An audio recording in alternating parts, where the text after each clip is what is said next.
Serpent.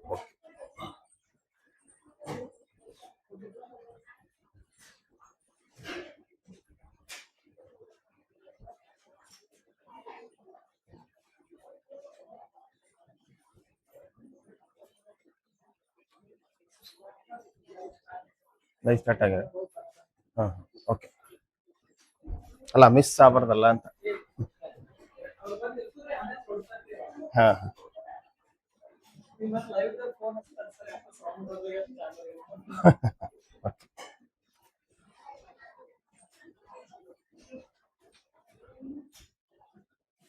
Okay start ಮಾಡೋಣ ರೀ.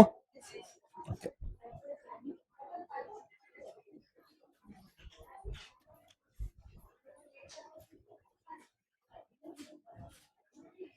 ಈಗ ಮ್ಯೂಟ್ ಮಾಡಿರ್ತೀರೇನು ಸರ್ ಈಗ ಸೌಂಡ್? ಹಾ, ಸರ್ ಯಾಕೆ ವಾಕಿಂಗ್ ಮಾಡತ್ತಾರ ಅಂತಾರೇನ್ರಿ? ಓಕೆ, ಅದ ಏನಾಗುತ್ತೆ ಈಗ ಸ್ಟಾರ್ಟ್ ಮಾಡ್ದೇವ ಅಂದ್ರಿ ಸ್ವಲ್ಪ ಡಿಸ್ಟರ್ಬೆನ್ಸ್ ತತಿ. ಈ ಕೇಳೋರಿಗೂ ಡಿಸ್ಟರ್ಬೆನ್ಸ್ ಬಿಡ್ತತಿ, ನಮಗೂ ಸ್ವಲ್ಪ ಡಿಸ್ಟರ್ಬೆನ್ಸ್ ಬಿಡ್ತತಿ. ಆ ಫ್ಲೋ ಏನ್ ಮಾಡ್ತದೆ ತಪ್ಪು ಬಿಡ್ತತಿ.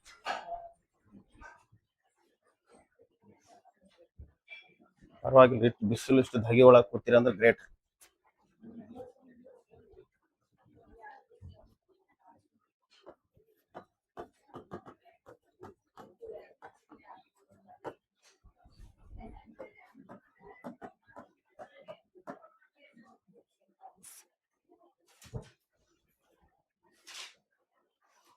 ಪರಿಸರ ವಿಜ್ಞಾನ.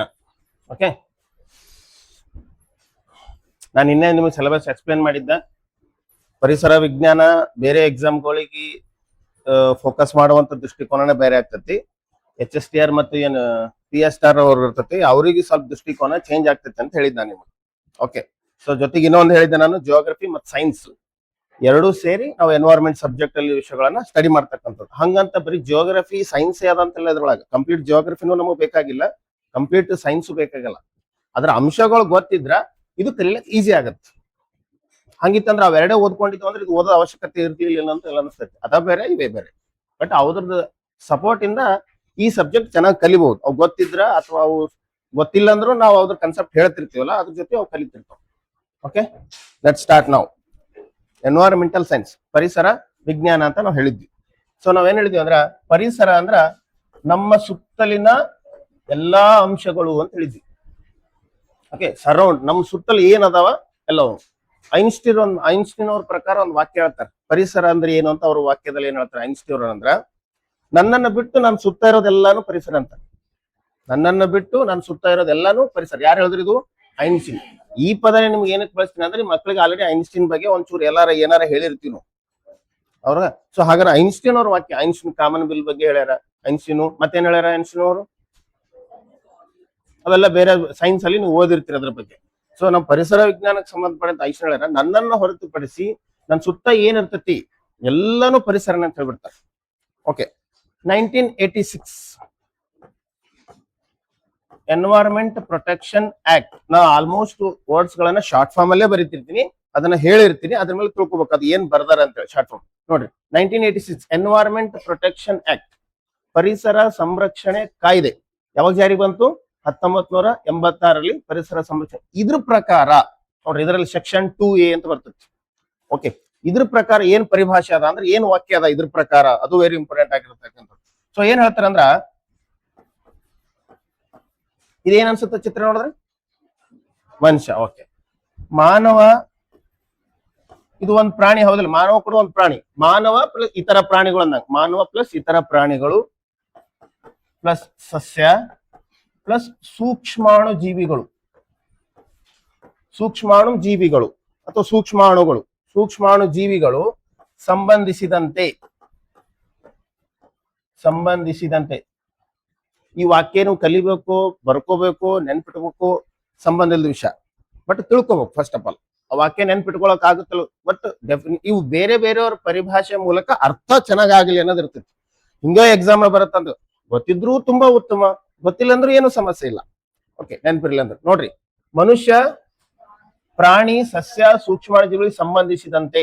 ನಾನು ಪ್ರಾಣಿ ಒಳಗೆ ಮನುಷ್ಯ ಅಂತ ಹೇಳ್ಬೋದಾಗಿತ್ತು, ಬಟ್ ಪರ್ಟಿಕ್ಯುಲರ್ ಆಗಿ ಯಾಕೆ ಮೆನ್ಷನ್ ಮಾಡಿನ ಅಂದ್ರೆ ನಾವು ಓದ್ತಾ ಇರೋದು ನಮಗೇನ್ ಸಮಸ್ಯೆ ಆಗತ್ತತಿ, ನಮಗೇನ್ ಲಾಭ ಆಗತ್ತ ಅಂತ ಹೇಳಿ.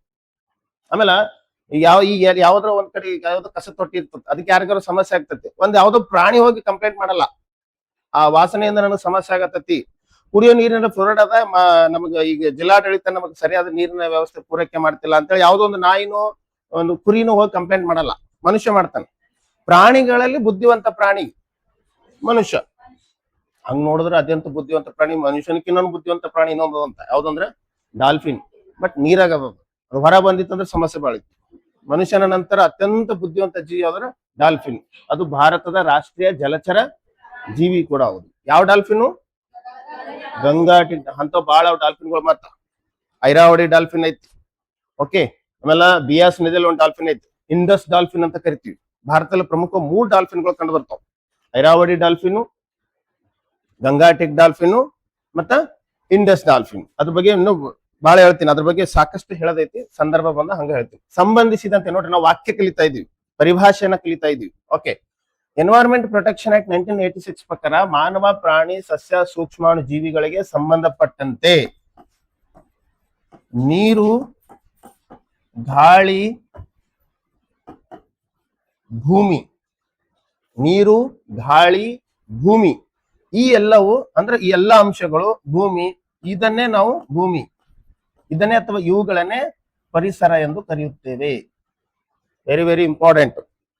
ನೀವು ಭೂಮಿ ಅಂದ್ರೆ ಇಲ್ಲಿ ಮಣ್ಣು ಅಂತ ತಗೋಬಹುದು. ಭೂಮಿ ಬದಲು ಮಣ್ಣು ಅಂತ ತಗೊಂಡ್ರು ಸಮಸ್ಯೆ ಇಲ್ಲ, ಅದು ಎನ್ವೈರನ್ಮೆಂಟ್ ಅಂಡ್ ಎಕಾಲಜಿ ಸಂಬಂಧಪಟ್ಟಂತೆ. ಬಟ್ ನಾ ಎಲ್ಲ ಇನ್ಕ್ಲೂಡ್ ಮಾಡ್ಕೊಂಡು ಹೇಳ್ಬಿಟ್ಟಿನ. ಅದ್ರೊಳಗೆ ಭೂಮಿ ಅಂದ್ರ ನೆಲ ಅಂತ ತಿಳ್ಕೊಬಹುದು ಅಥವಾ ಮಣ್ಣು ಅಂತ ತಿಳ್ಕೊಬಹುದು. Very important. ಇದು ಒಂದು ಪರಿಭಾಷೆ, ಐನ್ಸ್ಟೀನ್ ಬಗ್ಗೆ ಒಂದು ಪರಿಭಾಷೆ. ಪರಿಸರ ಅಂದ್ರೆ ಅಂತ ಹೇಳಿ ಏನ್ ಹೇಳಿನಿ, ನಮ್ಮ ಸುತ್ತಲೂ ಇರುವಂತದ್ದು.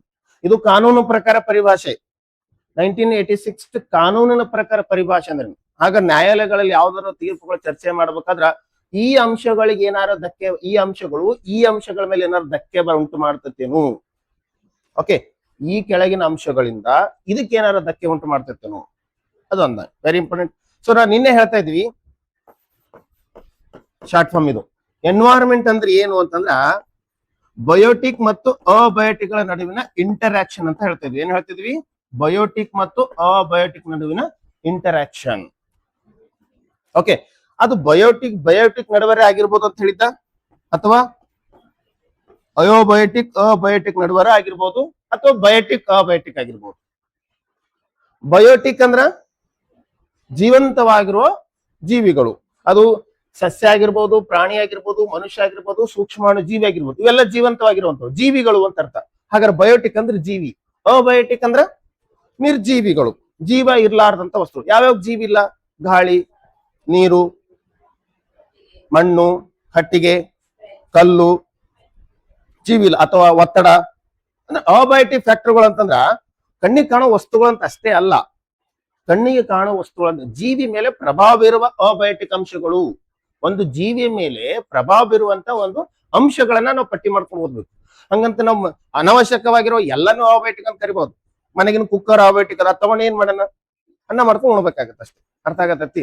ಯಾವ್ದೋ ಒಂದ್ ಭಾಗದಲ್ಲಿ ಯಾವ್ದೋ ಒಂದು ಕಟ್ಟಿಗೆ ಬಿದ್ದಿರ್ತೈತಿ, ಅದು ನಮ್ಮ ಪರಿಸರ ಓದುವಾಗ ಜೀವಿಗಳ ಸಂಬಂಧಪಟ್ಟಂತೆ ಯಾವುದೇ ಪ್ರಭಾವ ಬೀಳ್ತಿತ್ತು ಅಂದ್ರೆ ಮಾತ್ರ ಅದನ್ನ ಆಯ್ಕೆ ಮಾಡ್ಕೋಬೇಕು. ಸೊ ಅದಕ್ಕೆ ಸಂಬಂಧಪಟ್ಟಂತೆ ನಾನು ನಿನ್ನೆ ಹೇಳಿದ್ದ ಅಬಯೋಟಿಕ್ ಫ್ಯಾಕ್ಟರ್ಸ್ ಗಳು ಅಂದ್ರೆ ಏನು ಅಂತ ಹೇಳಿದ್ದ. ಅಬಯೋಟಿಕ್ ಇದ್ರಲ್ಲಿ ಫಿಸಿಕಲಿ ಅಂತ ಬರ್ತತಿ, ಕೆಮಿಕಲಿ ಅಂತ ಬರ್ತತಿ, ಇನ್ಆರ್ಗ್ಯಾನಿಕ್ ಅಂತ ಬರ್ತಾವ. ಅವೆಲ್ಲ ಅಷ್ಟು ಡೆಪ್ತ್ ಡೀಟೇಲ್ ಆಗಿ ಕಲಿಯೋ ಅವಶ್ಯಕತೆ ಇಲ್ಲ, ಯಾಕಂದ್ರೆ KS ಎಕ್ಸಾಮ್ ಅಷ್ಟು ಡೆಪ್ತ್ ಬೇಕಾಗ್ತದೆ. ಜನರಲ್ ಆಗಿ ಕರೆಮ ಎಬಯೋಟಿಕ್ ಫ್ಯಾಕ್ಟರ್ಗಳು ಅಂದ್ರೇನು? ಸಾಮಾನ್ಯವಾಗಿ ಫಿಸಿಕ್ಸ್, ಕೆಮಿಸ್ಟ್ರಿಯಲ್ಲಿ ಬರುವ ಒಂದಿಷ್ಟು ಅಂಶಗಳು ನಾವು ಇಲ್ಲಿ ತಗೋಬೇಕಾಗತ್ತೆ. ಸೊ ಏನ್ ತಗೋಬಹುದು? ಎಬಯೋಟಿಕ್ ಫ್ಯಾಕ್ಟರ್ಗಳು ಅಂದ್ರ ಮೇಲೆ ಆಲ್ರೆಡಿ ಡೆಫಿನೇಷನ್: ನೀರು, ಗಾಳಿ, ಬೆಳಕು, ತಾಪಮಾನ, ಉಷ್ಣ, ಆರ್ದ್ರತೆ, ಒತ್ತಡ,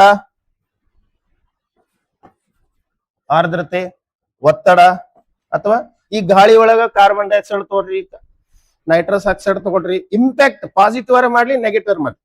ಇನ್ ಕೇಸ್ ಈ ಗಾಳಿ ಒಳಗೆ ಸಲ್ಫರ್ ಡೈಆಕ್ಸೈಡ್ ಇತ್ತು ಅನ್ಕೋರಿ, ಏನಾಗ್ತತಿ? ಅಟ್ಮಾಸ್ಫಿಯರ್ ಸಲ್ಫರ್ ಡೈಆಕ್ಸೈಡ್ ಇತ್ತಂದ್ರೆ ಮಳೆ ನೀರಿನೊಂದಿಗೆ ಕರಗ್ತತಿ. ಕರಿಗಿ ತಾಜ್ ಮಹಲ್ ಮೇಲೆ ಬಿದ್ರೆ ಅದು ಹಳದಿ ಬಣ್ಣಕ್ ಬರ್ತತಿ, ನಮ್ಮ ಮೇಲೆ ಬಿದ್ರೆ ಚರ್ಮ ರೋಗ ಬರ್ತತಿ. ಕೆಲವೊಂದು ಕಡೆ ಬೆಂಕಿ ಮಳೆ ಅಂತ ಕರೀತಾರ, ಆಸಿಡ್ ರೈನ್ ಏನ್ ಕರೀತಾರ, ಬೆಂಕಿ ಮಳೆ. ಹಾಗಾದ್ರೆ ಮಳೆ ನೀರಿನೊಂದಿಗೆ ಸಲ್ಫ್ಯೂರಿಕ್ ಆಸಿಡ್, ಸಲ್ಫರ್ ಡೈಆಕ್ಸೈಡ್ ಅಂತ ಕೂಡ್ತಂದ್ರ ಅದೇನಾಗ್ತತಿ, H2SO4 ಬರ್ತತಿ, ಆಸಿಡ್ ರೇನ್ ಆಗ್ತತಿ.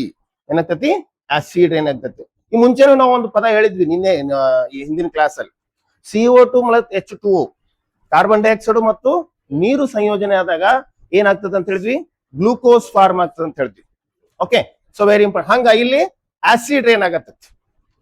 ಆಸಿಡ್ ರೇನ್ ಆದಾಗ ಅಬಯೋಟಿಕ್ ಫ್ಯಾಕ್ಟರ್ಗಳಲ್ಲಿ ಒಂದ್ ರೀತಿಲಿ ಉತ್ತಮನೆ, ಒಂದ್ ರೀತಿಲಿ ಏನೋ ಅದರಿಂದ ಕೆಲಸ ಆಗ್ತೈತಿ. ಉದಾಹರಣೆ ಹೇಳ್ಬೇಕಾದ್ರೆ ಒಂದ್ ದೊಡ್ಡ ಬಂಡೆ ಐತೆ ಅನ್ಕೊಳ್ಳೋಣ, ಎಲ್ಲ ಅಡವಿಯಲ್ಲಿ, ಅದ್ರ ಮೇಲೆ ಆಸಿಡ್ ರೇನ್ ಬಿತ್ತು, ಅದು ಹೊಡಿತೈತಿ. ಹಾಗಾದ್ರೆ ಹೊಡೆದ್ರೆ ನಮ್ಗೆ ಏನಾಗ್ತೈತಿ, ಆ ಶಿಲೆ ವೆದರಿಂಗ್ ಆಯ್ತು ಅಥವಾ ಶಿಲೆ ಶಿಥಿಲೀಕರಣ ಆಯ್ತು ಅಂತ ಕರಿತೀವಿ ಕನ್ನಡದಲ್ಲಿ. ಅದು ಒಡೆದು ಚೂರಾದಾಗ ನಮಗೇನಾಗ್ತೈತಿ, ಸಾಯಿಲ್ ಫಾರ್ಮ್ ಆಗ್ತೈತಿ. ಹಾಗಾದ್ರೆ ಸಾಯಿಲ್ ಫಾರ್ಮ್ ಆಯ್ತಂದ್ರೆ ಅಲ್ಲಿ ಸಸ್ಯಗಳು ಬೆಳಿಲಕ್ಕ ಅನುಕೂಲ ಆಗ್ಕೊಡ್ತೈತಿ. ಸಸ್ಯಗಳು ಬೆಳೆದು ಅಂದ್ರೆ ಸಸ್ಯನ ತಿನ್ಲಕ್ಕ ಕೆಲವೊಂದು ಪ್ರಾಣಿಗಳು ಬರ್ತಾವ. ಆ ಪ್ರಾಣಿಗಳು ಬಂತಂದ್ರೆ ಪ್ರಾಣಿಗಳನ್ನ ತಿನ್ನುವಂತ ಮಾಂಸಾಹಾರಿಗಳು ಬರ್ತಾವ, ಕಾರ್ನಿವರಸ್ ಬರ್ತಾವ. ಸೊ ಹಾಗಾದ್ರೆ ಏನಾಗತ್ತತಿ, ಅಲ್ಲಿ ಬಯೋಡೈವರ್ಸಿಟಿ ಇನ್ಕ್ರೀಸ್ ಆಗತ್ತತಿ, ಒಂದು ಎಕೋಸಿಸ್ಟಮ್ ಫಾರ್ಮ್ ಆಗತ್ತತಿ. ನಾಳೆ ಅಥವಾ ನಾಡಿದ ಕ್ಲಾಸ್ ಅಲ್ಲಿ ಬಂದಾಗ ಸಕ್ಸೆಷನ್ ಅಂತ ಒಂದು ಟಾಪಿಕ್ ಬರ್ತೈತಿ, ಫಲೀಕರಣ ಅಂತ ಒಂದು ಬರ್ತೈತಿ. ಅಲ್ಲಿ ಗೊತ್ತಾಗ್ತೈತಿ ನಿಮಗೆ ಪರಿಸರದ ಏನಾದ್ರೂ ಕೂಡ ನೆಗೆಟಿವ್ ಆಲೋಚನೆ ಮಾಡಕ್ಕಾಗಲ್ಲ. ಏನಾದ್ರೂ ಅದಕ್ಕೊಂದು ಅರ್ಥ ಇರ್ತತಿ, ಅರ್ಥ ಆಗತೈತಿ. But human being already exist ಆಗಿರುವಂತ ಜೀವಿಗಳಿಗೆ ಈ ತರ ಏನಾರ ನಾವು ಮಾತಾಡುವಂತ ವಿಷಯಗಳು ಬಂದಾಗ ಹಾನಿ ಆಗ್ತಿತ್ತು ಅಂದ್ರ ಅದನ್ನ ತಡೆಗಟ್ಟಬೇಕು. ಅದು ಯಾವ ಮೂಲದಿಂದ ಬಿಡುಗಡೆ ಆಗತೈತಿ, ಅದಕ್ಕೆ ಕೆಲವೊಂದು ರೂಲ್ಸ್ ಅಂಡ್ ರೆಗ್ಯುಲೇಷನ್ಸ್ ಗಳನ್ನ ಹೇರಬೇಕು. ಸೊ ಅದರಿಂದ ಯಾರಿಗೆ ಸಮಸ್ಯೆ ಆಗತೈತಿ ಅದನ್ನ ತಡೆಗಟ್ಟಬೇಕು. ಅದೇ ಪರಿಸರ ಸಂರಕ್ಷಣಾ ಕಾಯ್ದೆ ಹೇಳ್ತೈತಿ. ಓಕೆ, ಇನ್ನೊಂದ್ಸಲ ರಿಪೀಟ್ ಹೇಳ್ತೀನಿ, ಅರ್ಥ ಮಾಡ್ಕೊಂಡು. ಆಸಿಡ್ ಅನ್ನು ಯಾವುದೋ ಅಡವಿನಲ್ಲಿ ದೊಡ್ಡ ಬಂಡೆ ಮೇಲೆ ಬಿದ್ದದಂದ್ರೆ ಪಾಸಿಟಿವ್.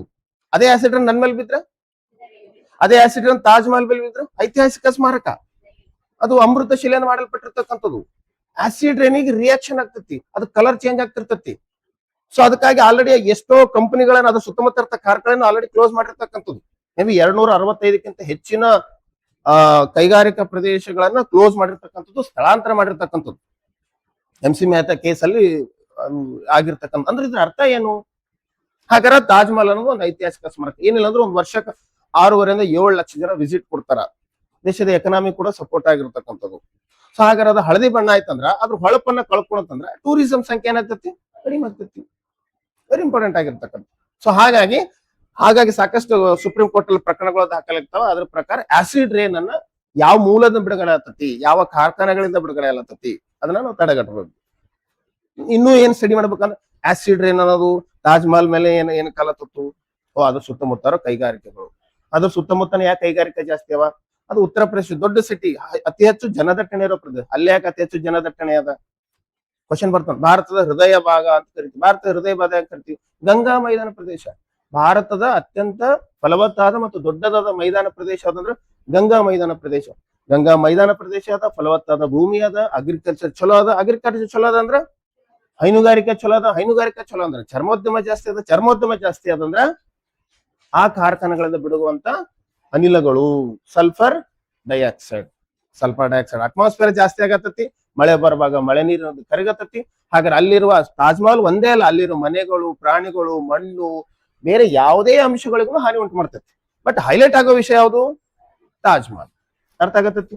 ಈಗ ಸಾಮಾನ್ಯವಾಗಿ ಅರ್ಥ ಮಾಡ್ಕೊರಿ. ಓಕೆ, ಈ ಕಲಬುರಗಿಯಲ್ಲಿ ಒಂದು ಸಮಸ್ಯೆ ನಡೀತೈತಿ. ಸಮಸ್ಯೆ ನಿಮಗಾದ್ರ ದೊಡ್ಡ ಸಮಸ್ಯೆ ಅಲ್ಲದು. ಇಲ್ಲಿ ನೀವು ಮಂತ್ರಿಗಳಿಗೆ ಆಗಿತ್ತಂದ್ರ, ಇಲ್ಲಿಂದ DC ಸಮಸ್ಯೆ ಆಗಿತ್ತಂದ್ರ ಅದು ಸಮಸ್ಯೆ. ಅವಾಗ ಅದ್ರ ಬಗ್ಗೆ ಆಲೋಚನೆ ಬರ್ತದೆ. ನಮಗೂ ನಿಮ್ಗಾದ್ರೆ ಯಾರಿಗೆ ಕೇಳ್ಬೇಕು? ಆಗಲ್ಲ. ಇವಾಗ ವಿಧಾನಸೌಧ ಸ್ಟ್ರೈಕ್ ಕೊಟ್ರೆ ಯಾರನ್ನ ಕೇಳ್ತಾರ? ಅರ್ಥ ಆಯ್ತಾ? ಮಾನಸಿಕ ಅಸ್ವಸ್ಥ ಆಗಿರ್ತಕ್ಕಂಥ ವ್ಯಕ್ತಿ ಈ ತರ ಬಂದ್ಬಿಡ್ತದೆ, ನಾಳೆ ಸಮಸ್ಯೆ ಬರ್ತದೆ. ಅರ್ಥ ಆಗತ್ತೆ? ಹಾಗಾರ ಈ ಎಲ್ಲಾ ಅಂಶಗಳನ್ನ ಅಬಯೋಟಿಕ್ ಫ್ಯಾಕ್ಟರ್ ಇಷ್ಟೇ ಅಲ್ಲ, ಇನ್ನು ಸಾಕಷ್ಟು ಅದಾವ.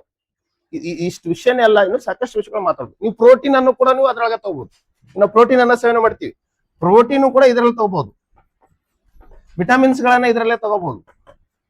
ನಾವು ಸೇವನೆ ಮಾಡುವಂತವು ಆಹಾರಗಳಾಗಿರ್ಬೋದು, ಉಸಿರಾಟಕ್ಕೆ ಬಳಸುವಂತ ಗಾಳಿಗಳಾಗಿರ್ಬೋದು, ನಮ್ಮ ಮೇಲೆ ಇಂಪ್ಯಾಕ್ಟ್ ಮಾಡುವಂತ ಸೂರ್ಯನ ಕಿರಣಗಳಾಗಿರ್ಬೋದು. ಹಾಗೆ ಸೂರ್ಯನ ಕಿರಣ ಎಲ್ಲಿ ಬರ್ತೈತಿ? ಬೆಳಕು.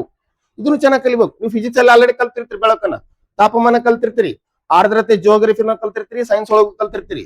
ಸೊ ವಿಟಮಿನ್, ಪ್ರೋಟೀನ್ ಎಲ್ಲ ಕಲ್ತಿರ್ತೀರಿ. ಬಟ್ ಇಲ್ಲಿ ದೃಷ್ಟಿಕೋನ ಸ್ವಲ್ಪ ಬೇರೆ ಆಗ್ತತಿ. ಇಲ್ಲಿ ಓದುವಂತ ಆಯಾಮನೇ ಚೇಂಜ್ ಆಗ್ತತಿ. ಅಲ್ಲಿ ಗೊತ್ತಿರ್ಬೇಕು ಅಷ್ಟೇ ನಿಮ್ಗದು, ಅದು ಏನು ಎತ್ತಂತ ಗೊತ್ತಿರ್ಬೇಕು. ಇಲ್ಲಿ ಯಾವ್ದು ಯಾಕಂತ ಗೊತ್ತಾಗ್ಬೇಕು. ಸಸ್ಯಾಹಾರಿಗಳಿಗೆ ಯಾವ ಪೋಷಕಾಂಶಗಳು ಸಿಗ್ತಾವ, ಸಸ್ಯಾಹಾರಿಗಳ ಮೇಲೆ ಅವಲಂಬನೆಗಿರೋ ಮಾಂಸಾಹಾರಿಗಳಿಗೆ ಯಾವ ಪೋಷಕಾಂಶಗಳು ಸಿಗ್ತಾವ. ಹಾಗಾರ ಮಾಂಸಾಹಾರಿ ಸಸ್ಯಾಹಾರಿ ಯಾಕೆ ಆಗಲ್ಲ? ಓಕೆ, ಹುಲಿ ಏನ್ ಮಾಡ್ತತಿ? ಮಾಂಸ ತಿಂತತಿ. ಅಕಸ್ಮಾತ್ ಅದು ಶಿಫ್ಟ್ ಆಯ್ತು, ಇಲ್ಲ ನಂಗೆ ಬ್ಯಾಸರ ಬರ್ತತಿ, ಹುಲ್ ತಿನ್ನಕ್ ಶುರು ಮಾಡ್ತೀನಿ ಅಂದ್ರೆ ಹಾಗಿರಲ್ಲ. ಇದು ವ್ಯವಸ್ಥೆ ವಿರುದ್ಧವಾಗಿರ್ತಕ್ಕಂಥದ್ದು. ಓಕೆ, ವ್ಯವಸ್ಥೆಗೆ ವಿರುದ್ಧವಾಗಿರ್ತಕ್ಕ, ಅದೇ ಪರಿಸರ ವ್ಯವಸ್ಥೆ ಅಂತ ಹೇಳ್ತಾರೆ. ಆ ಲಿಂಕ್ ಅನ್ನ, ಆ ಚೈನ್ ಅನ್ನ ಬ್ರೇಕ್ ಆಗಂಗಲ್ಲ. ಬ್ರೇಕ್ ಆಯ್ತು ಅಂದ್ರೆ ಎಲ್ಲ ಕೊಲಾಪ್ಸ್ ಆಗ್ಬಿಡ್ತಾವ. ಈಗ ಮಾಂಸಾಹಾರಿಗಳೆಲ್ಲ ಸಸ್ಯಾಹಾರಿ ಹೋದ್ರೆ ಸಸ್ಯ ಸಾಕಷ್ಟು ಕೊರತೆ ಆಗ್ಬಿಡ್ತೈತಿ. ಓಕೆ, ಮತ್ತ ಮಾಂಸಾಹಾರಿ ಈಗ ಯಾವ್ದು ಮಾಂಸಾಹಾರಿಗಳು ಇರ್ತಾವಲ್ಲ, ಅವು ಮಾಂಸ ಬಿಟ್ಟು ಸಸ್ಯನೇ ನಾಶ ಆಗ್ಬಿಡ್ತೈತಿ. ಸಸ್ಯಗಳ ಸಂರಕ್ಷಣೆಯಲ್ಲಿ ಇರಬೇಕಾಗಿತ್ತು, ಸಸ್ಯ ಉಳಿಬೇಕಾಗಿತ್ತು ಅಂದ್ರೆ ಮಾಂಸಾಹಾರಿಗಳಿಂದನೇ ಸಾಧ್ಯ. ಅದು ನೀವು ಅನ್ಬಹುದು. ಅದೇ ಹೆಂಗ್ರಿ ಸರ್, ಹುಲಿಯಿಂದ ಸಸ್ಯ ಉಳಿತೈತಿ? ಹೌದು, ಸಸ್ಯಗಳ ಸಂರಕ್ಷಕ ಹುಲಿನೇ. ಅರ್ಥ ಮಾಡ್ಕೊ. ಹುಲ್ಲುಗಾವಲು ಪ್ರದೇಶದಲ್ಲಿ ಸಿಂಹ ಅಂತ ಹೇಳಿದ್ವಿ, ಚೀತಾ ಅಂತ ಹೇಳಿದ್ವಿ. ಹುಲ್ಲುಗಾವಲ ಸಂರಕ್ಷಣೆ ಆಗ್ಬೇಕಾದ್ರೆ ಅಲ್ಲಿ ಸಿಂಹ ಇರ್ಬೇಕು. ಸುಮ್ನೆ ಅವ್ರು ಕೂನು ನ್ಯಾಷನಲ್ ಪಾರ್ಕ್ ಇಂದ ಚೀತಾಗಳನ್ನ ತಂದು ಇಂಟ್ರೂಟ್ ಮಾಡ್ತಿಲ್ಲ. ಕೂನು ನ್ಯಾಷನಲ್ ಪಾರ್ಕ್ ಅಲ್ಲಿ ನಮಿಬಿಯಾದಿಂದ ಅಷ್ಟೆಲ್ಲ ಕೋಟಿ ಗಟ್ಟಲೆ ಖರ್ಚು ಮಾಡಿ ಏನಕ್ಕೆ ತರತ್ತಿರ್ಬೋದು? ಸಿಂಹಗಳನ್ನ ಪ್ರೊಟೆಕ್ಷನ್ ಮಾಡ್ಬೇಕು ಅನ್ನೋದು ಇಷ್ಟು ದೊಡ್ಡ ಪ್ರೋಗ್ರಾಮ್, ಕೋಟಿ ಗಟ್ಟಲೆ ಏನಕ್ಕೆ ಖರ್ಚು ಮಾಡ್ತಿರ್ಬೋದು? ಅಯ್ಯೋ, ಸಿಂಹ ಮನುಷ್ಯರ್ ತಿಂತತಿ, ಓಡಿಸ್ಬಿಟ್ರದು ಗುಜರಾತ್ ಇಂದ ಅಂದ್ರೆ ಸಮಸ್ಯೆ ಆಗ್ತದೆ. ಏಷಿಯಾಟಿಕ್ ಸಿಂಹಗಳು ಉಳಿದಿದ್ದು ಭಾರತದಲ್ಲಿ ಮಾತ್ರ. ಅಲ್ಲಿ ಇಲ್ಲಿ ಉಳಿದವಂದ್ರೆ ಪ್ರೊಟೆಕ್ಷನ್ ಮಾಡತ್ತವ್. ಎಕ್ಸಿತು ಕನ್ಸರ್ವೇಶನ್ ಅಂತ ಕರಿತೀವಿ, ಮುಂದೆ ಬರ್ತೈತಿ. ಸುಮ್ ಶೋಕಿಗೆ ಇಟ್ಟಾರ ಅಂತ ಅರ್ಥ. ಟೂರಿಸಂ ಜನ ಬರ್ರಿ ಸ್ವಲ್ಪ ಟಿಕೆಟ್ ತೊಗೊಳ್ಳಿ, ಅದಕ್ಕೆ ನೋಡ್ಕೊಂಡು ಹೋಗ್ಲಿ ಅಂತ ಅರ್ಥ ಆಗತ್ತತಿ. ಬೇರೆ ಕಡೆ ಎಲ್ಲ ಇದ್ದಂದ್ರೆ ನಿಜವಾಗ್ಲೂ ನ್ಯಾಚುರಲ್ ಹ್ಯಾಬಿಟೇಟ್ ನಲ್ಲಿ ಇರೋದು ಭಾರತದಲ್ಲಿ ಮಾತ್ರ. ಓಕೆ, ಸೊ ನಿಮ್ಗೆ ಒಂದ್ ಕಾನ್ಸೆಪ್ಟ್ ಕ್ಲಿಯರ್ ಆಯ್ತು. ಬಯೋಟಿಕ್ ಫ್ಯಾಕ್ಟರ್ಸ್ ಗಳು ಅಂದ್ರೇನು, ಅಬಯೋಟಿಕ್ ಫ್ಯಾಕ್ಟರ್ಗಳು. ಇವೆರಡರ ನಡುವೆ ಇಂಟ್ರಾಕ್ಷನ್ ಅಲ್ಲಿ, ಅಥವಾ ಬಯೋಟಿಕ್ ನಡುವೆ ಇಂಟ್ರಾಕ್ಷನ್ ಆಗ್ಲಿ, ಅಥವಾ ಜೀವಿ ನಡುವೆ ಇಂಟ್ರಾಕ್ಷನ್ ಅಲ್ಲಿ, ಸೊ ಆ ಇಂಟ್ರಾಕ್ಷನ್ ಅನ್ನ ನಾವೇನ್ ಕರಿತೀವಿ? ಎನ್ವಿರಾನ್ಮೆಂಟ್ ಅಂತ ಕರಿತೀವಿ. ಇದ್ರ ಬಗ್ಗೆ ಸ್ಟಡಿ ಮಾಡೋದಕ್ಕ ಎಕಾಲಜಿ ಅಂತ ಕರಿತೀವಿ. ಇದ್ರ ಬಗ್ಗೆ ಸ್ಟಡಿ ಮಾಡೋದಕ್ಕ ಏನ್ ಸ್ಟಡಿ ಮಾಡ್ತೀವಿ? ಅವ್ರ ಇಂಟ್ರಾಕ್ಷನ್ ಹೆಂಗಿರ್ತತಿ, ಅವ್ರ ಇಂಟ್ರಾಕ್ಷನ್ ಸರಿಯಾಗಿ ನಡೆದತ್ತೋ ಇಲ್ಲೋ, ಆ ಇಂಟರಾಕ್ಷನ್ ಏನಾರ ತೊಡಕ್ ಬರತ್ತೇನೋ. ಓಕೆ, ಸೊ ಅದ್ರ ಬಗ್ಗೆ ಸ್ಟಡಿ ಮಾಡೋದನ್ನ ಕರಿತೀವಿ ನಾವು ಎಕಾಲಜಿ ಅಂತ ಕರಿತೀವಿ. ಏನ್ರಿ ಎಕಾಲಜಿ? ಈ ಪದವನ್ನ ಕೊಟ್ಟವ್ರು ಯಾರಂದ್ರ ಅರ್ನೆಸ್ಟ್ ಹೆಕ್ಕಲ್.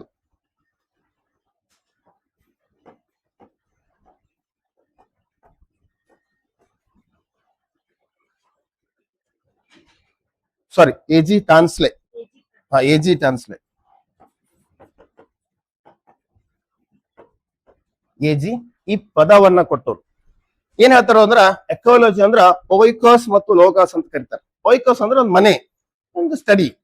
ಹೇಳ್ತಾರಲ್ಲ, ಜೀವಕೋಶ ಒಂದು ಕೋಣೆ ಇದ್ದಂಗ, ಅದ್ರ ಬಗ್ಗೆ ಸ್ಟಡಿ ಮಾಡೋದು ಜೀವಕೋಶದ ಅಧ್ಯಯನ. ಇದು ಹಂಗ ಒಂದು ಕೋಣೆ, ಅಲ್ಲೂ ಹಂಗ ಹೇಳ್ಯಾರ, ಇದು ಹಂಗ ಹೇಳಿರ್ತಕ್ಕಂಥದ್ದು. ಒಂದು ಮನೆ ಬಗ್ಗೆ ಅಧ್ಯಯನ ಮಾಡೋದು. ಈಗ ಯಾವ ಮನೆ ಬಗ್ಗೆ ಅಧ್ಯಯನ ಮಾಡೋದು? ನಿಸರ್ಗದಲ್ಲಿರುವ ಜೀವಿಗಳು ತಾನಿರುವ ಪ್ರದೇಶ ಜೊತೆಗೆ ಯಾವ ರೀತಿ ವರ್ತಿಸ್ತದವ, ಅವು ತಮ್ಮ ನ್ಯಾಚುರಲ್ ಹ್ಯಾಬಿಟೇಟ್ ನಲ್ಲಿ ಹೆಂಗ್ ಇಂಟರಾಕ್ಷನ್ ಮಾಡ್ತಾವ, ಅದ್ರ ಬಗ್ಗೆ ಸ್ಟಡಿ ಮಾಡೋದು. ಅವ್ರ ಹೋಮ್.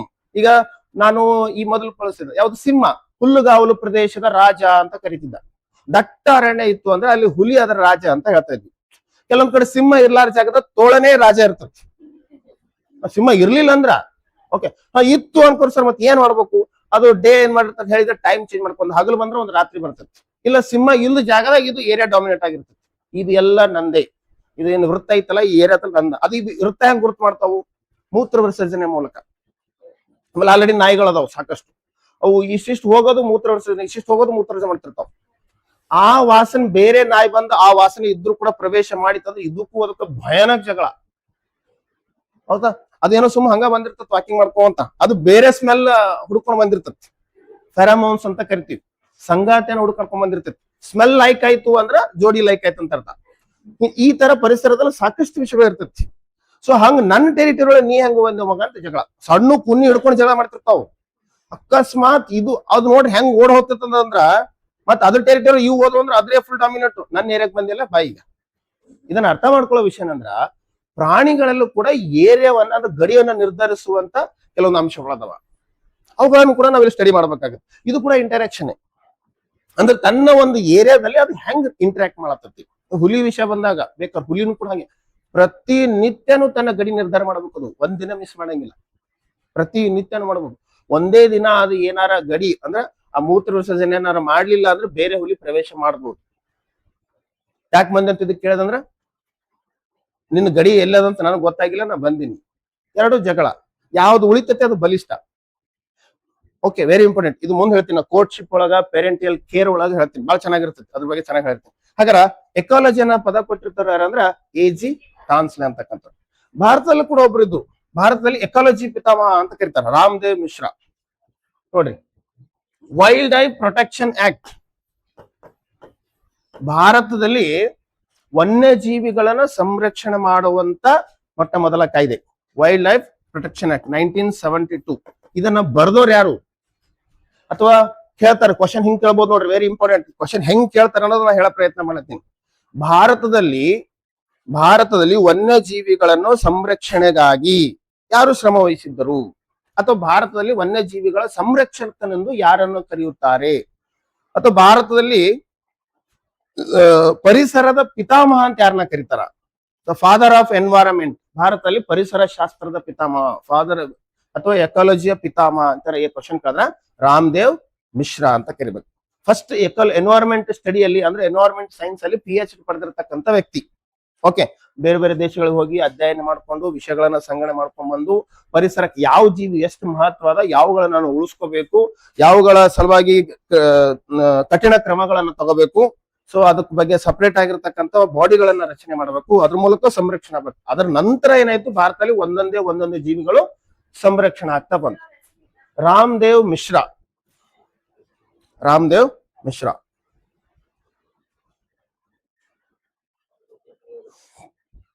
ನಿಮ್ಗೆ ಹಂಗ ಏನಾನ ಅದು ಬರ್ಕೊಳಕ್ ಅನ್ಸ್ಬೇಕು, ಸುಮ್ಮ ರಾ ಅಂತ ಬರೀಬೇಕು, ಮುಂದ್ ಮಿಶ್ರಾ ಅಂತ ಬರೀಬೇಕು, ಎಷ್ಟು ಗೊತ್ತಾಗ್ತೈತಿ. ಬಹಳ ಸಿಂಪ್ಲಿಫಿಕೇಶನ್ ಬರ್ಕೊಳ್ಳೋ ಪ್ರಯತ್ನ ಪಡ್ರಿ. ಎಷ್ಟು ಸಿಂಪಲ್ ಬರೀತೀರಿ ಅಷ್ಟು ನೆನಪಿನ ಶಕ್ತಿ ಜಾಸ್ತಿ ಆಗ್ತದೆ. ಅಷ್ಟು ಲೆಂದಿ ಬರೀತೀರಿ ಪರ್ಸೆಂಟೇಜ್ ಬಹಳ ಕಡಿಮೆ ನೆನಪಿರ್ತೈತಿ. ಅಷ್ಟು ಸಾಧ್ಯ ಕಡಿಮೆ ಬರ್ರಿ, ಯಾಕಂದ್ರೆ ಕಡಿಮೆ ಬರೆದ್ರೆ ಮನೆಗೆ ಹೋಗಿ ಕಾನ್ಸಂಟ್ರೇಷನ್ ನೋಡ್ಬೇಕಾಗ್ತದ, ಏನ್ ಹೇಳಿದ್ರು ಅಂತ ನೆನಪು ಮಾಡ್ಕೋಬೇಕಾಗ್ತದ. ನೆನಪು ಬರ್ತದ ಅದು ಸ್ವಲ್ಪ ಕ್ವಶನ್. ಹಂಗ ಕಷ್ಟಪಟ್ಟು ನೆನಪು ಮಾಡ್ಕೊಂಡಿದ್ದು ಭಾರಿ ರಿವಿಷನ್. ಅದು ಅನಾಮತ್ ಸಿಸ್ಟಮೆಟಿಕ್ ಬರದ್ರಿ, ಅದು ಓದ್ರಿ ಅಂದ್ರೆ ಇದ್ದಿದೆ ಓದ್ತಿರಿ, ಮತ್ತ ತಲಿ ಜಾಸ್ತಿ ಕೆಲಸ ಮಾಡದೇ ಇಲ್ಲ. ಅಲ್ಲಿ ಜಾಸ್ತಿ ತಲಿ ಕೆಲಸ ಮಾಡ್ಬೇಕಾಗಿತ್ತು ಅಂದ್ರ ಕಡಿಮೆ ಬರ್ಕೋಬೇಕು. ನನ್ನ ಒಪಿನಿಯನ್ ಅದು, ಬೇರೆ ಯಾರ ಒಪಿನಿಯನ್, ನನ್ನ ಒಪಿನಿಯನ್. ಎ.ಜಿ. ಟಾನ್ಸ್ಲೆ ಆಯ್ತು, ರಾಮದೇವ್ ಮಿಶ್ರಾ ಆಯ್ತು, ಅಲೆಕ್ಸಾಂಡರ್ ವ್ಯಾನ್ ಹಂಬೋಲ್ಟ್ ಅಂತಕ್ಕಂಥ ಒಬ್ಬ ವ್ಯಕ್ತಿ ಬರ್ತಾರೆ. ಇಷ್ಟೆಲ್ಲಾ ಡೆಫಿನೇಷನ್ ಬೇಕಾ ಅಂತ ಕೇಳ್ಬೋದು. ನೀವು ಬರ್ಕೊಂಡಿಲ್ಲ ಅಂದ್ರೂ ನಡೀತೈತಿ, ನಿಮಗ್ ವಿಷಯ ಬೇರೆ ಬೇರೆ ಆಯಾಮದಲ್ಲಿ ಅರ್ಥ ಆಗ್ಲಿ ಅಂತ ಹೇಳ್ತಿರ್ತೀನಿ ಅಷ್ಟೇ. ಅಲೆಕ್ಸಾಂಡರ್ ವ್ಯಾನ್ ಹಂಬೋಲ್ಟ್ ಇವನ್ ಏನ್ ಗೊತ್ತಾ, ಜೀವಿಗಳು ತನ್ನ ಪರಿಸರದೊಂದಿಗೆ, ಅದು ಎಲ್ಲಿರ್ತದ ಜೀವಿ ಅದ್ರ ಜೊತೆ ಹೆಂಗ್ ಇಂಟರಾಕ್ಟ್ ಮಾಡ್ತೈತಿ ಅಂದ್ರೆ ಜೀವಿ ಮತ್ತು ಅದರ ಪರಿಸರ ನಡುವಿನ ಸಂಬಂಧ ಬಗ್ಗೆ ಹೇಳ್ತಾನ. ಫಸ್ಟ್ ಇವನೇ ಹೇಳ್ದ. ಆಕ್ಚುಲಿ ಇವನ್ ಬರೀ ನೋಡಿ, ಎಕಾಲಜಿ ಪದವನ್ನ ಕೊಟ್ಟವ ಯಾರು? ಎ.ಜಿ. ಟಾನ್ಸ್ಲೆ. ಓಕೆ, ಅವರು ಭಾರತದಲ್ಲಿ ಪರಿಸರ ಸಂರಕ್ಷಣೆ ಸಲುವಾಗಿ ಅಥವಾ ವನ್ಯಜೀವಿಗಳ ಸಂರಕ್ಷಣೆ ಕಾನೂನು ತಂದಿರ್ತಕ್ಕಂಥವ್ರು. ನೋಡ್ರಿ, ಇದಕ್ಕೂ ವ್ಯತ್ಯಾಸ ಇದೆ. 1972, 1986 ಪರಿಸರ ಅಂದ್ರೆ ಏನಂತ ವಾಕ್ಯ ಬಂತಿಲ್ಲಿ.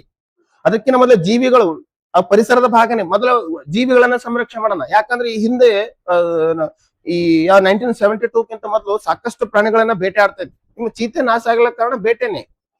ಹುಲಿಗಳು ಸಾಕಷ್ಟು ಸಂಖ್ಯೆ ಅವಾಗ ಕಡಿಮೆ ಆಗಿದ್ವು. ಎಷ್ಟು ಅದು ಕಾರಣ ಏನು? ಬೇಟೆನೆ. ಬೇಟೆ ಆಡೋರು ಅವಾಗ ಹೆಂಗಿತ್ತಂದ್ರೆ, ಯಾರು ಬೇಟೆ ಆಡ್ತಾರ ತುಂಬಾ ಬಲಿಷ್ಠವಾಗಿರ್ತಕ್ಕಂಥ ವ್ಯಕ್ತಿ, ಅವಾಗ ಹೀರೋ ಅಂತ ಗುರುತಿಸ್ತಾರ ಅವಾಗ. ಹೌದಾ? ಒಂದ್ ಬೇಟೆ ಆಡಕ್ಕೋ ಜಸ್ಟ್ ಮಿಸ್ ಆಯ್ತಂದ್ರೆ ಇವ ಬೇಟೆ ಆಗ್ತಿದ್ದ. ಹಿಂಗ ಆಗ್ತಿತ್ತು. ಸೊ ಹಾಗಾಗಿ ಅದು ಒಂದು ಸಾಹಸ. ಓಕೆ, ಅದೊಂದು ಸಾಹಸ ಆಗಿತ್ತು. ಈಗ ಯಾವ ಬೇಟೆ ಆಡಂಗಿಲ್ಲ, ಕೆಲವೊಂದು ಬೇಟೆ ಆಡಬಹುದು. ಈ ಆಕ್ಟ್ ಅಲ್ಲೇ ಬರ್ತೈತಿ, ವರ್ಮಿನ್ ಅಂತ ಒಂದು ಶೆಡ್ಯೂಲ್ ಬರ್ತೈತಿ ಇದ್ರೊಳಗೆ.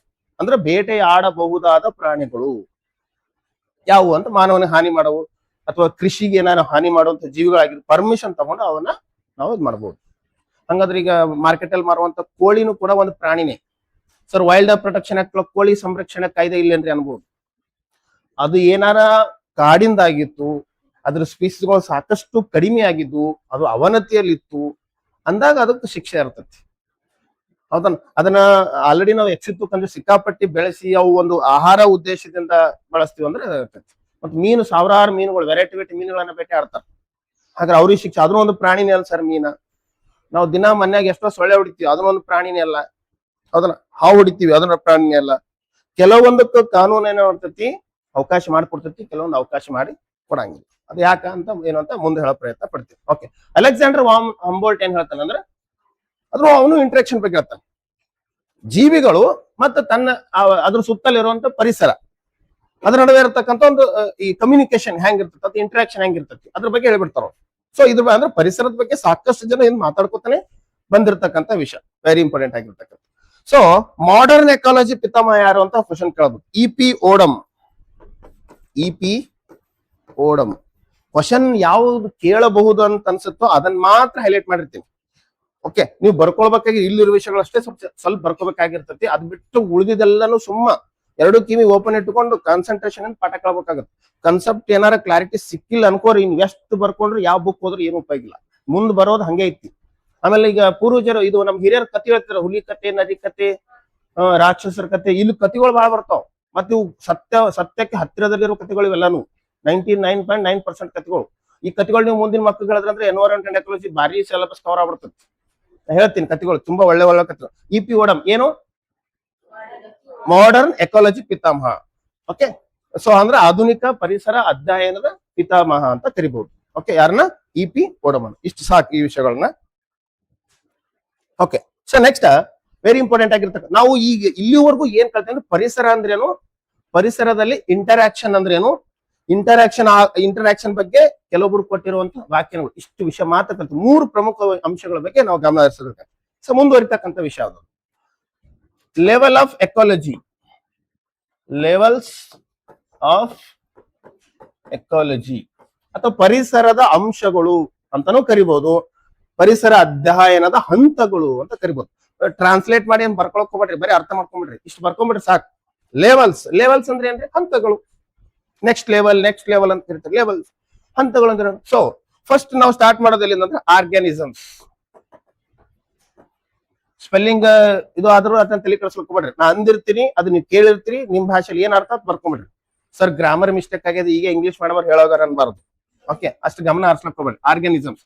ಅದಾದ ನಂತರ ನೆಕ್ಸ್ಟ್ ಲೆವೆಲ್ ಯಾವ್ದಂದ್ರ ಸ್ಪೀಸೀಸ್. ಅದಾದ ನಂತರ ನೆಕ್ಸ್ಟ್ ಲೆವೆಲ್ ಯಾವ್ದಂದ್ರ ಪಾಪ್ಯುಲೇಷನ್.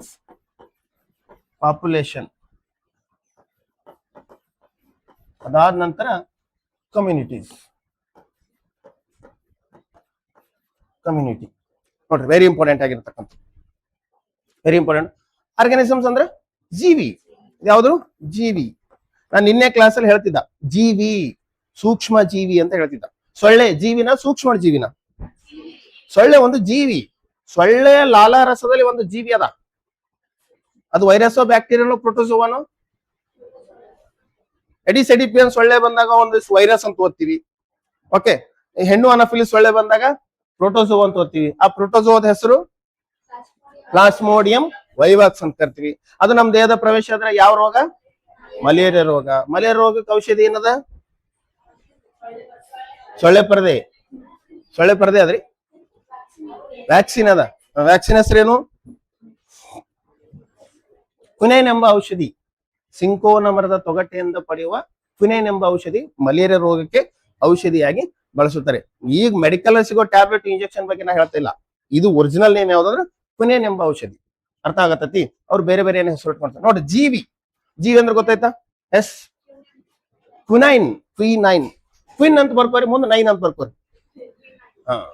ಕ್ವಿನ್ 9, ರಾಣಿ 9, ಕ್ವಿನೈನ್. ಸಿಂಕೋನ ಮರದ ತೊಗಟೆಯಿಂದ ಈ ಔಷಧಿನ ಎಕ್ಸ್ಟ್ರಾಕ್ಟ್ ಮಾಡ್ತಾರೆ. ಸಿಂಕೋನ ಮರದ ತೊಗಟೆಯಿಂದ. ಇವೆಲ್ಲ ನೀವು ಅಲ್ಲೇ ಸೈನ್ಸ್ನಾಗೆ ಇರ್ತಾವೆಲ್ಲ ಇವು, ನಮ್ಮಲ್ಲಿ ಸುಮ್ ಹೇಳಿರ್ತೀವಿ ಅಟ್ಟೆ. ಓಕೆ, ನೋಡ್ರಿ, ಜೀವಿ ಅನ್ನೋ ಕಾನ್ಸೆಪ್ಟ್ ಗೊತ್ತಾ? ಅಮೀಬಾ ಒಂದು ಜೀವಿನ? ಸೂಕ್ಷ್ಮಾಣು ಜೀವಿ. ಎಂತ ಜೀವಿ? ಏಕಕೋಶ ಜೀವಿ. ಓಕೆ, ಆದ್ರೂ ನಾವೇನ್ ಕರಿತೀವಿ? ಏಕಕೋಶೀಯ ಪ್ರಾಣಿ ಅಂತ ಕರಿತೀವಿ. ಏನ್ ಕರಿತೀವಿ? ಏಕಕೋಶೀಯ ಪ್ರಾಣಿ ಅಂತ. ನೋಡು, ಸೂಕ್ಷ್ಮಾಣು ಜೀವಿ ಅಂತ ಕರಿತೀವಿ, ಮತ್ತೆ ಇಲ್ಲಿ ಏಕಕೋಶೀಯ ಪ್ರಾಣಿ ಅನ್ನತ್ತೀನಿ. ಹಂಗ್ ಕರಿತೀವಿ ಅಟ್ಟೆ. ನಾನು ಏನ್ ಹೇಳಿದ್ದ? ಸಾವುಕಾರ ಅಂತ ಸರ್ನೇಮ್ ಇದ್ದ ತಕ್ಷಣ ನಾನು ಸಾವುಕಾರ ಆಗಲ್ಲ. ಏಕಕೋಶೀಯ ಪ್ರಾಣಿ ಯಾವುದು ಅಂದ್ರೆ ಅಮೀಬಾ. ಹಾಗಾದ್ರೆ ನಮ್ಮೆಲ್ಲರ ಅತ್ಯಂತ ತೀರ ಪೂರ್ವಚಾರ ಅಂದ್ರೆ ಅಮೀಬಾನೇ. ಸರ್ ನಾವು ಮಂಗನಿಂದ ಮಾನವ ಅಂತ ಓದಿನಿ, ಅದು ರೀಸೆಂಟ್ ಆಗಿ ಈಗೀಗ ಕೊನೆ ಘಟ್ಟಗಳನ್ನ ನೋಡ್ತಾ ಇದೀವಿ. Homo habilis, homo erectus, homo gibbon, homo sapiens ಆದ್ಮೇಲೆ ಅರ್ಥ ಆಗತ್ತತಿ. ಇದು ತೀರಾ ಇತ್ತೀಚಿಂದ ಇದು. ನಮ್ಮ ಅತ್ಯಂತ ಈ ಪ್ರಾಣಿಗಳ ಎಲ್ಲಾ ಪ್ರಾಣಿಗಳ ಪೂರ್ವಜ ಯಾರಂದ್ರೆ ಅಮೀಬಾನೇ. ಅದಕ್ಕೆ ಏಕಕೋಶ ಪ್ರಾಣಿ. ಸೊ ಎಲ್ಲಾ ಜೀವಿಗಳ ಪೂರ್ವ ಜೀವಿ ಇದು ಅಮೀಬಾ. ಯಾಕೆ ಹೇಳ್ದೀವಿ ಗೊತ್ತಾಯ್ತು?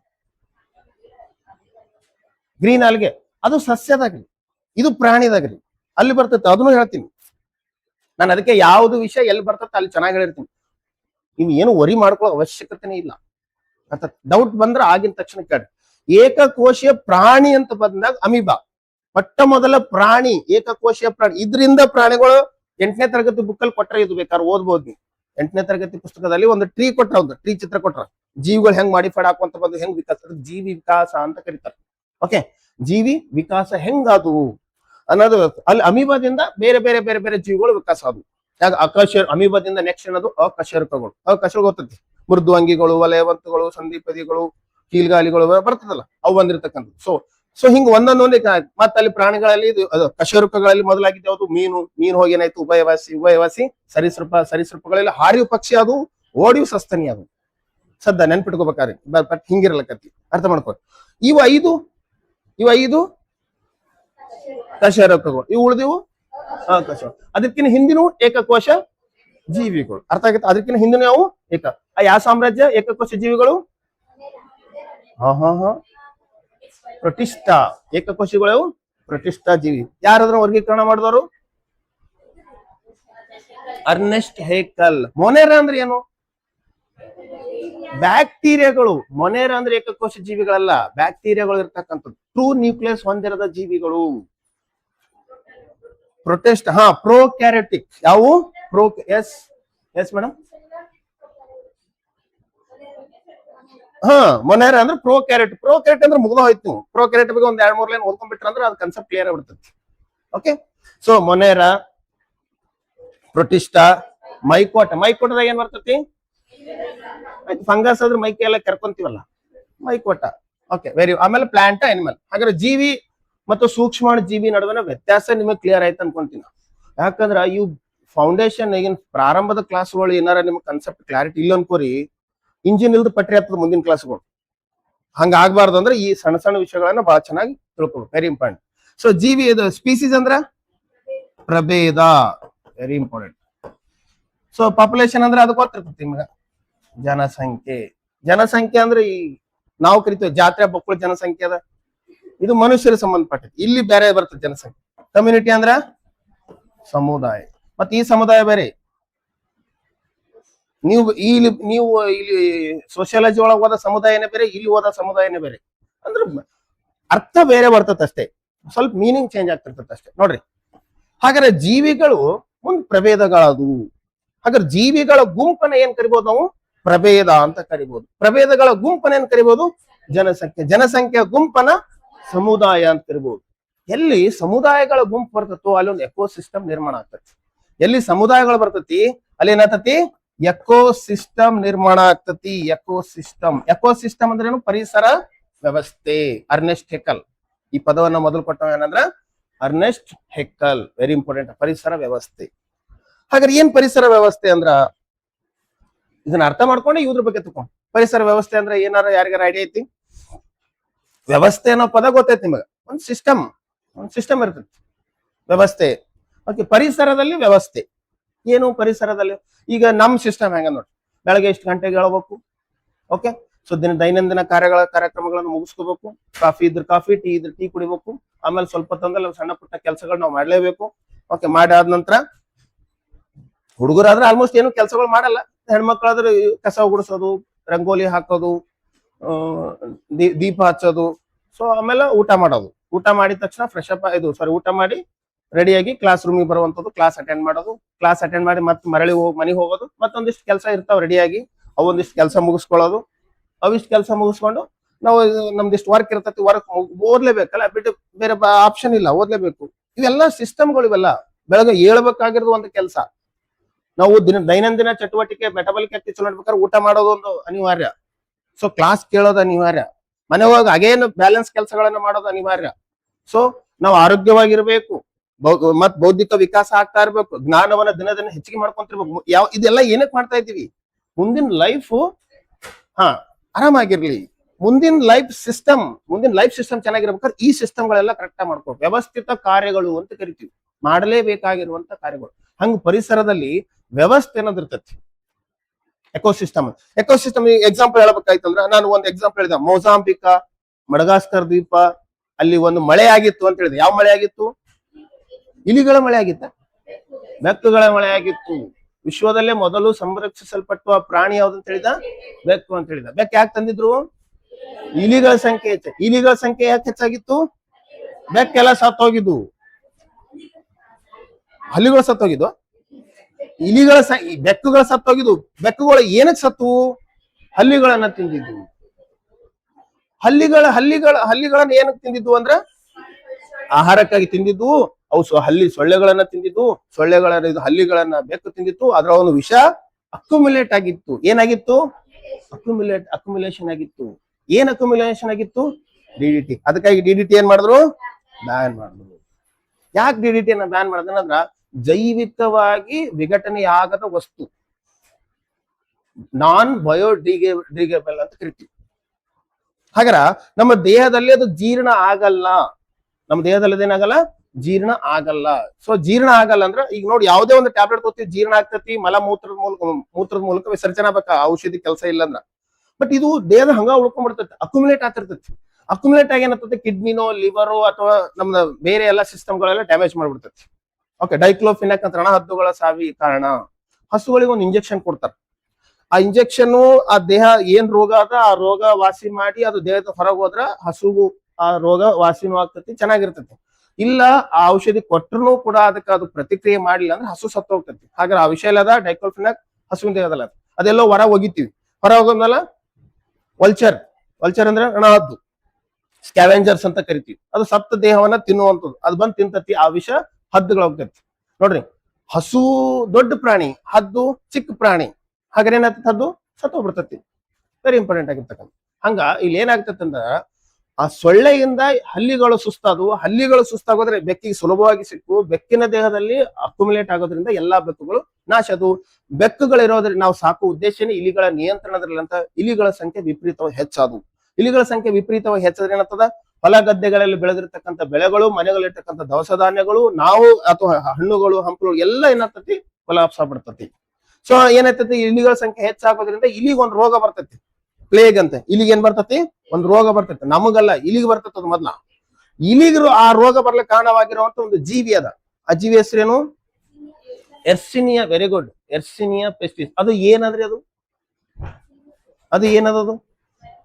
ಅದೇ ಎರ್ಸಿನಿಯಾ ಪೆಸ್ಟಿಸ್. ಏನದು? ವೈರಸ್ ಅದ, ಶಿಲೀಂಧ್ರ ಅದ, ಬ್ಯಾಕ್ಟೀರಿಯಾ ಅದ, ಪ್ರೋಟೋಜೋವಾ ಅದ.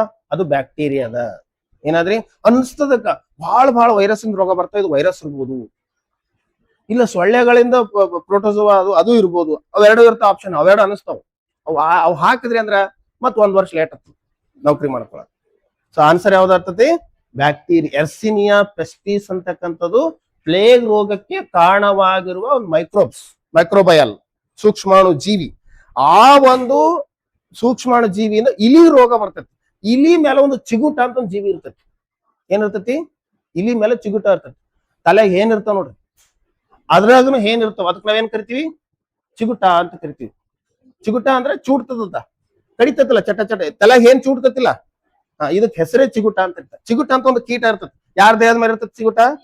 ಇಲಿ ದೇಹದ ಮೇಲೆ ಇರ್ತೈತಿ. ಆ ಇಲಿಗೆ ಏನಾದ್ರು ಕಡ್ದು ರಕ್ತ ಹೀರ್ಕೊಡಿತ ಅನ್ಕೋರ, ಆ ರಕ್ತದಲ್ಲಿ ಏನಿರ್ತೈತಿ? ಒಂದು ಬ್ಯಾಕ್ಟೀರಿಯಾ ಇರ್ತೈತಿ. ಯಾವ್ದಂತ ಹೇಳಿದ್ವಿ?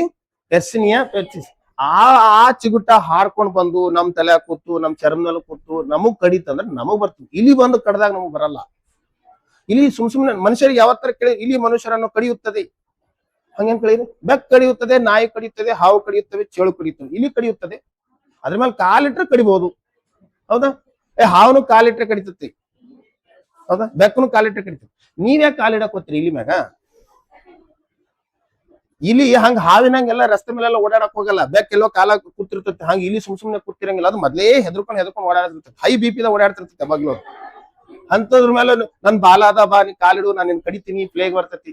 ಆ ಸಂದರ್ಭಗಳು ಯಾವ ನಡೆಯಂಗಿಲ್ಲ.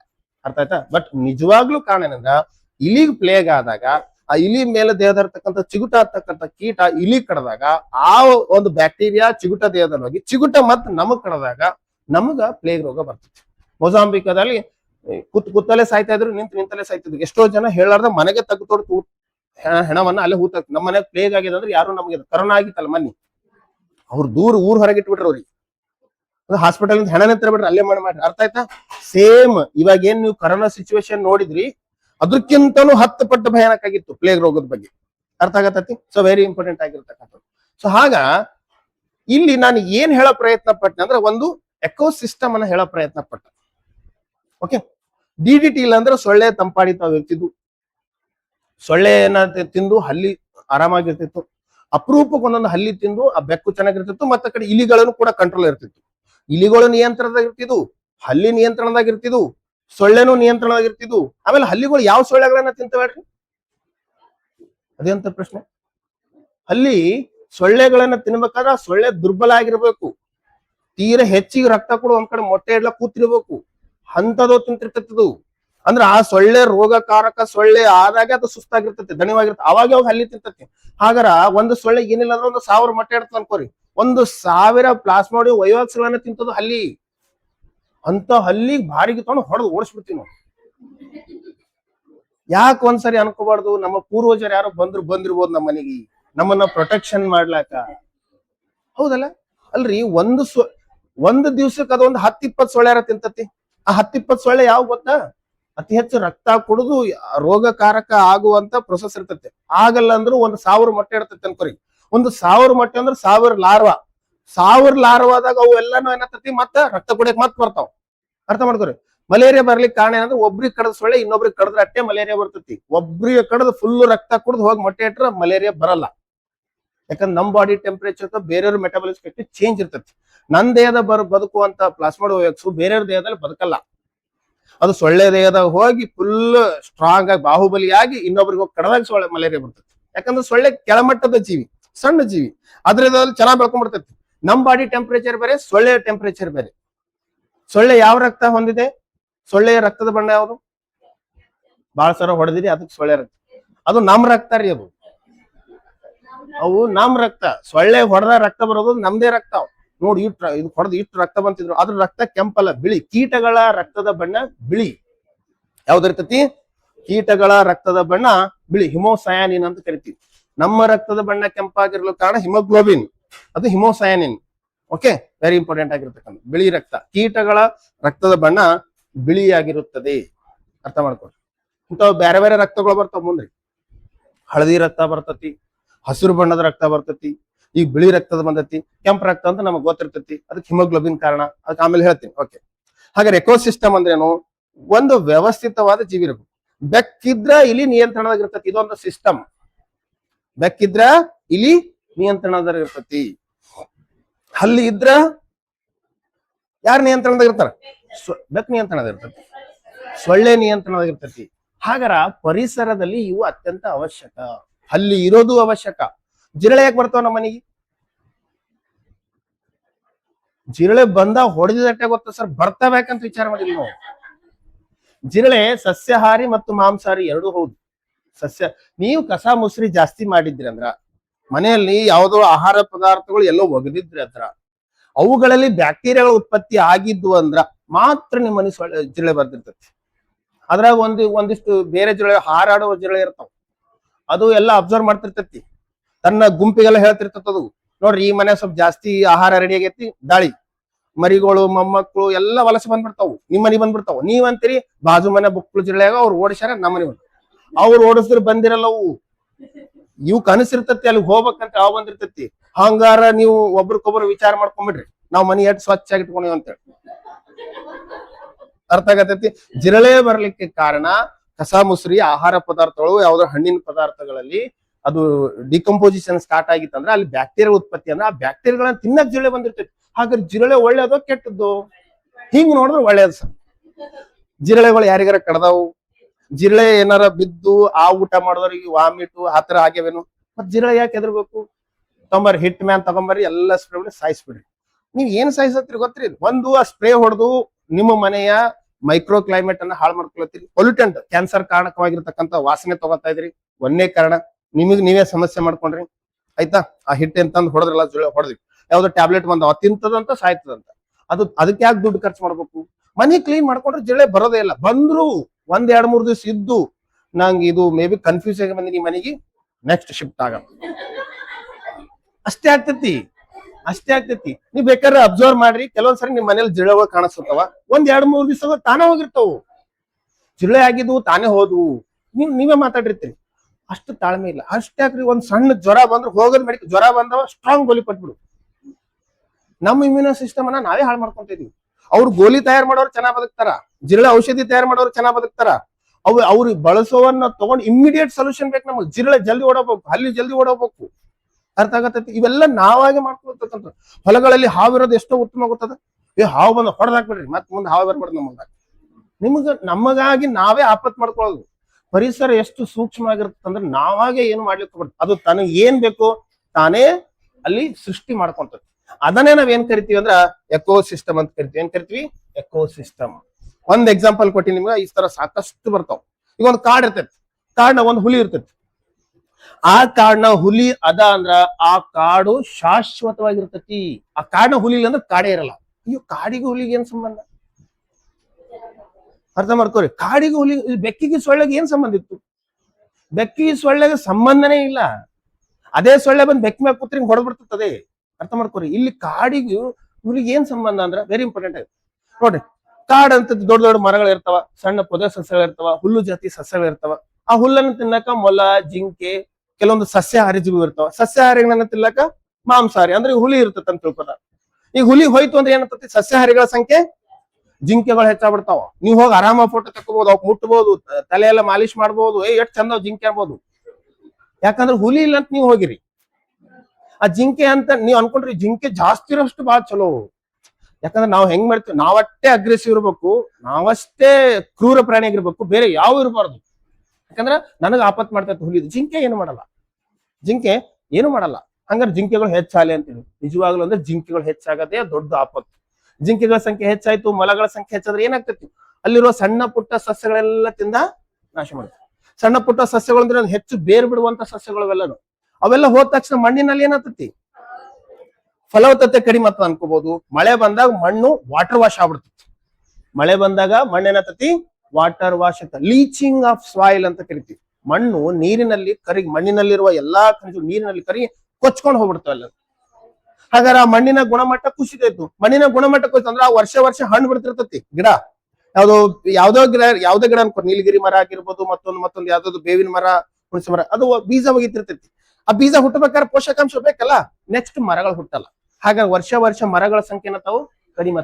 ಕಾಡ್ ಹೋಯ್ತು, ಹುಲ್ಲು ಸಸ್ಯ, ಸಣ್ಣ ಪುಟ್ಟ ಸಸ್ಯಗಳು ಹೋದವು. ಅಲ್ಲಿ ಏನಾಗ್ತತಿ? ಟೆಂಪರೇಚರ್ ರೈಸ್ ಆಗ್ತತಿ. ಆ ಮಣ್ಣಿನ ಮೇಲೆ ಬಿದ್ದಿರುವಂತ ತಾಪಮಾನ ಕಂಟ್ರೋಲ್ ಆಗಲ್ಲ. ಹಾಗಾರ ಮಣ್ಣಿನಲ್ಲಿರೋ ತೇವಾಂಶ ಏನಾಗ್ತತಿ? ಅವೇ ಹೋಗ್ಬಿಡ್ತದೆ. ಮಣ್ಣಿನಲ್ಲಿರೋ ತೇವಾಂಶ ಹೋಯ್ತು, ಮಣ್ಣಿನಲ್ಲಿರೋ ಪೋಷಕಾಂಶಗಳು, ಮಣ್ಣಿನಲ್ಲಿ ಸಸ್ಯ ಹುಟ್ಟುತ್ತಿಲ್ಲ. ಕಾರಣ ಯಾರು? ಜಿಂಕೆಗಳ ಸಂಖ್ಯೆ. ಜಿಂಕೆ ಏನ್ ಮಾಡ್ತೈತಿ? ಇಲ್ಲ ಆಹಾರ ಇಲ್ಲ ಅಂತ ಬೇರೆ ಕಡೆ ವಲಸೆ ಹೋಗ್ಬಿಡ್ತೈತಿ. ಹಾಗಾದ್ರೆ ಜಿಂಕೆನೂ ಇಲ್ಲ, ಅಲ್ಲಿ ಜಿಂಕೆನೂ ಇಲ್ಲ. ಇನ್ ಕೇಸ್ ಹುಲಿ ಇತ್ತು ಅಂದ್ರೆ ಏನಾಗ್ತದೆ ನೋಡಿ. ಹುಲಿ ಇದ್ರೆ ಏನ್ ಮಾಡ್ತೈತಿ? ಡೈಲಿ ಏನ್ ಮಾಡ್ತೈತಿ? ಒಂದೊಂದು ಬೇಟೆ ಆಡ್ಕೊಂಡು ಜಿಂಕೆಗಳನ್ನ ತಿಂತೈತಿ. ಮತ್ತದು ಎಂತ ಜಿಂಕೆಗಳನ್ನ ತಿಂತದ ಗೊತ್ತ್ರಿ? ವಯಸ್ಸಾದ, ದುರ್ಬಲವಾಗಿರುವಂತ ಅಥವಾ ಜಿಂಕೆ ಮರಿಗಳ ಸಂಖ್ಯೆ ಹೆಚ್ಚಾಗಿದ್ವು ಅಂದ್ರ, ಅದ್ರ ಯಾವುದೋ ಒಂದು ವೀಕ್ ಇರ್ತದ ಮರಿ, ಅದನ್ನ ಬೇಟೆಯಾಡ್ ತಿಂತತಿ. ಬಲಿಷ್ಠವಾಗಿರೋ ಜೀವಿಗಳನ್ನ ತಿನ್ನಲ್ಲದು. ಅರ್ಥ ಮಾಡ್ಕೋರಿ. ಅದಕ್ಕೆ ನಿಸರ್ಗದ ಚಾರ್ಟ್ ಸರ್ವೈವಲ್ ಆಫ್ ಫಿಟ್ನೆಸ್ ಅಂತ ಹೇಳ್ತಾರ. ಯಾರು ಬಲಿಷ್ಠವಾಗಿರ್ತಾರೋ ಉಳಿತಾರ, ದುರ್ಬಲರು ಹೋಗ್ಬಿಡ್ತಾರ. ಅದು ದುರ್ಬಲವಾದ ಪ್ರಾಣಿಗಳನ್ನ ತಿಂದೇನೆ ಚೆನ್ನಾಗ್ ಮಾಡತತಿ. ಅರ್ಥ ಮಾಡ್ಕೋರಿ. ಹಾಗಾದ್ರೆ ಜಿಂಕೆಗಳ ಸಂಖ್ಯೆ ನಿಯಂತ್ರಣದಿದ್ರ ಹುಲ್ಲುಗಾವಲು ಅಥವಾ ಸಣ್ಣ ಸಸ್ಯಗಳು ನಿಯಂತ್ರಣ, ಅವು ಕೂಡ ಬದುಕ್ತಾವ. ಅವು ಕೂಡ ಬದುಕಿದ್ರ ಮಣ್ಣಿನಲ್ಲಿ ಬೇರ್ ಬಿಡ್ತಾವ. ಬೇರೆ ಮಣ್ಣಿನ ಫಲವತ್ತತೆ ಹಂಗ ಉಳಿತೈತಿ. ಮಳೆ ಬಂದಾಗ ಇಂಗಿಸುವ ಕಾರ್ಯ, ಅಂತರ್ಜಲ ಮಟ್ಟ ಹೆಚ್ಚಾಗ್ತತಿ ಮಣ್ಣಿನಲ್ಲಿ. ಮತ್ತೇನತ್ತವ ಅವು ಆ ಪ್ರಾಣಿಗಳು ಅಲ್ಲೇ ಮಲ ವಿಸರ್ಜನೆ ಮೂತ್ರ ಮಾಡೋದ್ರಿಂದ ಅಲ್ಲೇನತ್ತತಿ, ಮತ್ತೆ ಅದೇ ತಿಂದಿರುವಂತದ್ದು ಅಲ್ಲೇ ವಾಪಸ್ ಬರ್ತತಿ, ಇನ್ನೂ ಸಮೃದ್ಧತೆ ಇರ್ತತಿ. ಈ ಹುಲಿ ಇರೋದ್ರಿಂದ ಇಡೀ ಅರಣ್ಯ ಸಂರಕ್ಷಿತವಾಗಿರ್ತತಿ. ಅದಕ್ಕಾಗಿ ಅರಣ್ಯ ಪರಿಸರ ವ್ಯವಸ್ಥೆ ನೋಡ್ರಿ, ಪರಿಸರ ವ್ಯವಸ್ಥೆ, ಅರಣ್ಯ ಪರಿಸರ ವ್ಯವಸ್ಥೆ ಶಾಶ್ವತವಾಗಿ ಉಳಿಬೇಕಾದ್ರ ಯಾರ್ ಬೇಕಲ್ಲಿ? ಹುಲಿ ಬೇಕು. ಹಾಗಾದ್ರೆ ಹುಲಿನ ಏನ್ ಕರಿತೀವಿ ನಾವು?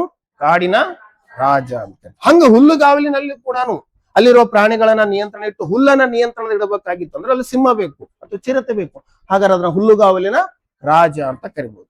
ಹಿಂಗ್ ಸಾಕಷ್ಟು ವಿಷಯಗಳ ಒಂದೊಂದು ಪರಿಸರ ವ್ಯವಸ್ಥೆಯಲ್ಲಿ ಒಂದೊಂದು ಮಾತಾಡ್ತೀವಿ. ಈಗ ಮರುಭೂಮಿಯಲ್ಲಿ ಒಂಟೆ ಇರ್ಬೇಕು, ಒಂಟೆ ಡಾಮಿನೇಟ್. ಸರ್ ಒಂಟೆ ಯಾರು ತಿಂತದದು? ಅಲ್ಲಿರೋ ಪೊದೆ ಸಸ್ಯಗಳನ್ನ ತಿಂದ್ರು ಕೂಡ ಅಲ್ಲಿ ಕ್ಲೈಮೇಟ್, ಅಲ್ಲಿನ ಎಕೋಸಿಸ್ಟಮ್ ಮೇಂಟೈನ್ ಇರ್ತತಿ. ಒಂದು ಮರದಲ್ಲಿ ಪಕ್ಷಿ ಇರ್ತದೆ ಅನ್ಕೋರಿ, ಆ ಪಕ್ಷಿಯಿಂದ ಇಡೀ ಮರದ ಎಕೋಸಿಸ್ಟಮೇ ನಿಯಂತ್ರಣದಾಗ ಇರ್ತತಿ. Very very important. ಹಾಗಾರ ಎಕೋಸಿಸ್ಟಮ್ ಅಂದ್ರ ಹಲವಾರು ಬೇರೆ ಬೇರೆ ಸಮುದಾಯಗಳು ಇರ್ತಾವಲ್ಲಿ. ಏನಿರ್ತತಿ ನೋಡ್ರಿ, ಸೊಳ್ಳೆ ಒಂದು ಸಮುದಾಯ, ಹಲ್ಲಿಗಳ ಒಂದು ಸಮುದಾಯ, ಇಲಿಗಳ ಒಂದು ಸಮುದಾಯ, ಬೆಕ್ಕುಗಳ ಒಂದು ಸಮುದಾಯ. ಎಷ್ಟು ಸಮುದಾಯಗಳು ಬಂದು? ಇದು ಕಮ್ಯುನಿಟಿ. ನೋಡಿ, ಕಾಡಲ್ಲಿ ಬಂದಾವ ಹುಲ್ಲು ಸಸ್ಯಗಳ ಸಮುದಾಯ, ಪೊದೆ ಸಸ್ಯಗಳ ಸಮುದಾಯ, ಮೊಲಗಳ ಸಮುದಾಯ, ಜಿಂಕೆಗಳ ಸಮುದಾಯ. ಓಕೆ, ನೆಕ್ಸ್ಟ್ ಹುಲಿ ಸಮುದಾಯ ಬಂತ. ವೆರಿ ಇಂಪಾರ್ಟೆಂಟ್ ಆಗಿರ್ತಕ್ಕಂಥ. ನಾನು ಹೇಳ್ತೀನಿ, ಬೇರೆ ಬೇರೆ ಜನಸಂಖ್ಯೆಗಳನ್ನೇ ನಾವು ಸಮುದಾಯ ಅಂತ ಕರಿತೀವಿ. ಹಲವು ಜನಸಂಖ್ಯೆಗಳು ಒಂದೇ ಇರ್ಬೇಕು, ಒಂದೇ ಕಾಡಿನಲ್ಲಿ ಎಲ್ಲ ಇರ್ಬೇಕು. ಒಂದೇ ಕಾಡಿನಲ್ಲಿ ಎಲ್ಲ ಇದ್ದಾಗ ಅದನ್ನ ನಾವು ಏನ್ ಕರಿತೀವಿ, ಒಂದು ಎಕೋ ಸಿಸ್ಟಮ್ ಅಂತ ಕರಿತೀವಿ ಅಥವಾ ಸಮುದಾಯಗಳು ಅಂತ ಕರಿತೀವಿ. ಅದ್ರ ಬಗ್ಗೆ ನೆಕ್ಸ್ಟ್ ಬಗ್ಗೆ ಹಂಗೆ ಮಾತಾಡೋಣ. ಹಾಗಾದ್ರೆ ಫಸ್ಟ್ ಟಾಪಿಕ್ ನಾವು ಆರ್ಗಾನಿಸಮ್. ಅತ್ಯಂತ ಚಿಕ್ಕ ಜೀವಿ ಯಾವುದು? ಅತ್ಯಂತ ಚಿಕ್ಕ ಜೀವಿ ಯಾವುದು? ಮೈಕೋಪ್ಲಾಸ್ಮ್. ಏನಾದ್ರೆ ಅದು ಮೈಕೋಪ್ಲಾಸ್ಮ್? ಮೈಕೋಪ್ಲಾಸ್ಮ್ ಅದೇ ನಾ ಕೇಳ್ತೀನಿ. ವೈರಸ್, ಬ್ಯಾಕ್ಟೀರಿಯಾ, ಪ್ರೋಟೋಸೋವಾ, ಫಂಗಸ್, ಏನಾದ್ರೆ ಬ್ಯಾಕ್ಟೀರಿಯಾ. ಮೈಕೋಪ್ಲಾಸ್ಮ್ ಅನ್ನೋದೇನು ಒಂದು ಬ್ಯಾಕ್ಟೀರಿಯಾ. ಅತಿ ದೊಡ್ಡ ಜೀವಿ ಯಾವುದು? ಅತ್ಯಂತ ದೊಡ್ಡ ಜೀವಿ ಯಾವುದು? ನೀಲಿ ತಿಮಿಂಗಲ. ಎಲ್ಲಿರ್ತದದು? ಅದೇನು ಸಸ್ತನಿನೋ ಸರಿಸೃಪ? ಸಸ್ತನಿ. ವೆರಿ ವೆರಿ ಇಂಪಾರ್ಟೆಂಟ್ ಆಗಿರತಕ್ಕಂಥದ್ದು. ನೀಲಿ ತಿಮಿಂಗಲ ನೀರಾಗಾದ ತಕ್ಷಣ ಬರೀ ನಮ್ಗೆ ಮೀನನೇ ನೆನಪಾಗ್ತದೆ. ಓಕೆ, ಸಸ್ತನಿ ವೆರಿ ವೆರಿ ಇಂಪಾರ್ಟೆಂಟ್ ಆಗಿ. ಮತ್ತೆ ಸಸ್ತನಿಗಳು ನೋಡ್ರಿ, ಜೀವನ ಕ್ರಿಯೆಗಳು ಅಂತ ಬರ್ತಾವ ನಿಮ್ಗೆ ಸಿಲೆಬಸ್ ಇರ್ತಕ್ಕಂಥದ್ದು. ಜೀವನ ಕ್ರಿಯೆಗಳು ನೀವು ಬಯಾಲಜಿ ಒಳಗೆ ಓದಿರ್ತೀರಿ. ಯಾವ ಜೀವಿ ಅದರ ಜೈವಿಕ ಚಟುವಟಿಕೆಗಳು ಹೆಂಗದಾವು ಅಂತ ಕೇಳ್ತಾರ. ಹಾವಿಗೆ ಹೃದಯದ ಕೋಣೆಗಳವ, ಅದ್ರ ಅದ್ರ ಹೆಂಗೈತೆ ಕೇಳ್ಬೋದು. ಓಕೆ, ಯಾವ್ದಕ್ಕ ಬಾಲದಲ್ಲಿ ಹೃದಯ ಅದಂತ ಕೇಳ್ತಾರ. ಅಕಶೇರುಕಗಳಲ್ಲಿ ಬಾಲದಲ್ಲಿ ಹೃದಯ ಇರುವಂತ ಜೀವಿ. ಓಕೆ, ಯಾವುದು ನಿಂತಲೇ ನಿದ್ರಿಸುವ ಪ್ರಾಣಿ. ರೆಕ್ಕೆಗಳಿದ್ದು ಹಾರಲಾರದ ಪಕ್ಷಿಗಳು. ದೀರ್ಘಾವಧಿ ಗರ್ಭಾಧಾರಣೆ ಹೊಂದಿರುವಂತ ಪ್ರಾಣಿ. ತನ್ನ ಜೀವಿತಾವಧಿಯಲ್ಲಿ ಅತಿ ಹೆಚ್ಚು ಹಾರಾಡುವಂತ ಪ್ರಾಣಿ, ಅತಿ ಹೆಚ್ಚು ವಲಸೆ ಹೋಗುವಂತ ಪ್ರಾಣಿ. ಈ ತರ ಬೇರೆ ಬೇರೆ ಕ್ವಶನ್ಸ್ ಗಳು ಕೇಳ್ತಿರ್ತಾರೆ ಅದ್ರ ಬಗ್ಗೆ. ಅಥವಾ ಈಜಾಡುವಂತ ಹುಲಿ ಪ್ರಭೇದ ಯಾವುದು? ಈಜಾಡುವಂತ ಹುಲಿ. ಉಪ್ಪು ನೀರನ್ನು ಸೇವಿಸುವ ಹುಲಿ ಯಾವುದು? ಭಾರತದ ಬಹಳ ಹುಲಿ ಅದಾವ. ಯಾವ ಹುಲಿ ಉಪ್ಪು ನೀರು ಕುಡಿತೈತಿ? Very important. ಯಾವ ಹುಲಿ ಏನ್ ಮಾಡ್ತೈತಿ? ಮೆಲನಿಸ್ಟಿಕ್ ಟೈಗರ್ ಎಂದು ಎಲ್ಲಿ ಯಾವ ರಾಜ್ಯದಲ್ಲಿ ಕಂಡು ಬರ್ತದೆ ಅಥವಾ ಯಾವ ನ್ಯಾಷನಲ್ ಪಾರ್ಕ್ ಅಲ್ಲಿ ಕಂಡು ಬರ್ತದೆ? ಈ ರೀತಿ ಕ್ವಶನ್ಸ್ ಗಳು ಬರ್ತಿರ್ತಾವ. ನಾವು ಹುಲಿ ಅಂತ ಅಟ ಓದಿರ್ತೀವಿ, ಅದು ಹುಲಿ ಬಗ್ಗೆನೇ ಬಹಳಷ್ಟು ಕ್ವಶನ್ ಆಗೋ ಚಾನ್ಸ್ ಇರ್ತಾವ. ಓಕೆ, ಅದ್ರ ಬಗ್ಗೆ ಇನ್ನು ಹಂತ ಓದೋಣ. ಹಾಗಾದ್ರೆ ದೊಡ್ಡ ಜೀವಿ ತಿಮಿಂಗಲ. ಅತ್ಯಂತ ಬುದ್ಧಿವಂತ ಜೀವಿ ಯಾವುದು? ಮನುಷ್ಯ. ಮನುಷ್ಯ ಅಲ್ಲ, ನಾವು ಬುದ್ಧಿವಂತರಿಲ್ಲ. ನಾವೇ ಅತ್ಯಂತ ಬುದ್ಧಿವಂತ ಜೀವಿ ಯಾವುದು? ಮನುಷ್ಯ. ಮನುಷ್ಯನನ್ನು ಹೊರತುಪಡಿಸಿ ನಂತರ ಅತ್ಯಂತ ಬುದ್ಧಿವಂತ ಜೀವಿ ಯಾವ್ದಂದ್ರ ಡಾಲ್ಫಿನ್. ಎಲ್ಲಿರ್ತೈತ್ರಿ ಅದು? ಡಾಲ್ಫಿನ್ ಸಸ್ತನಿನೋ ಮೀನು? ಅದು ಕೂಡ ಸಸ್ತನಿ. ಅದು ಸಿಹಿ ನೀರಿಂದು ಉಪ್ಪು ನೀರಿಂದು? ಎರಡೂ ಕಡೆ ಬರ್ತೈತಿ. ಸೊ ಭಾರತದಲ್ಲಿ ಇಲ್ಲಿವರೆಗೂ ಸಿಹಿ ನೀರಿನ ಡಾಲ್ಫಿನ್ ಮಾತ್ರ ನೋಡ್ತಿದ್ವಿ. ಒಂದು Brahmaputra dolphin, Gangetic dolphin, Indus dolphin. Brahmaputra ನದಿ ಮತ್ತು ಗಂಗಾ ನದಿಯಲ್ಲಿ ಇರುವಂತದ್ದು ಗಂಗಾಟಿಕ್ ಡಾಲ್ಫಿನ್. ಸಿಂಧೂ ನದಿ ಮತ್ತು ಸಿಂಧೂ ನದಿ ಉಪನದಿಗಳು ಇರತಕ್ಕಂಥದ್ದು ಇಂಡಸ್ ಡಾಲ್ಫಿನ್. ಆದ್ರ ಚಿಲ್ಕಾ ಲೇಕ್ ಅಂತ ಬರ್ತತಿ. ಇದು ಭಾರತದ ಅತ್ಯಂತ ದೊಡ್ಡದಾದ ಲಗೂನ್ ಲೇಕ್. ಯಾವ ರಾಜ್ಯದಲ್ಲದ? ಮಹಾರಾಷ್ಟ್ರದಲ್ಲದ. ಮಹಾರಾಷ್ಟ್ರದಲ್ಲದ? ಒರಿಸ್ಸಾದಲ್ಲದ. ಎಲ್ಲದ್ರಿ? ಒರಿಸ್ಸಾದಲ್ಲಿ. ಯಾವ ಲೇಕ್ ಅದ? ಎಂತ ಲೇಕ್ ಅದ? ಎಲ್ಲದ? ಯಾವ ಸಮುದ್ರ? ಬಂಗಾಳ ಕೊಲ್ಲಿ ಸಮುದ್ರ. ಓಕೆ, ಇಲ್ಲಿ ಅದ ಒಂದು ಡಾಲ್ಫಿನ್ ಅದ. ಯಾವ ಡಾಲ್ಫಿನ್ ಅದು? ಉಪ್ಪು ನೀರಿನ ಡಾಲ್ಫಿನ್. ಯಾವ ಡಾಲ್ಫಿನ್? ಉಪ್ಪು ನೀರಿನ. ಅದಕ್ಕೆ ಹೆಸರೇನದ? ಐರಾವಡಿ ಡಾಲ್ಫಿನ್. ಯಾವ ಡಾಲ್ಫಿನ್ ಅದು? ಐರಾವಡಿ. ಭಾರತದಲ್ಲಿ ಕಂಡು ಬರುವ ಉಪ್ಪು ನೀರಿನ ಡಾಲ್ಫಿನ್ ಯಾವುದು ಅಂದ್ರ ಐರಾವಡಿ ಡಾಲ್ಫಿನ್. ಐರಾವಡಿ ಅನ್ನೋದು ಏನು? ಒಂದು ನದಿ ಹೆಸರಿದು. ಯಾವ ದೇಶದಲ್ಲದ?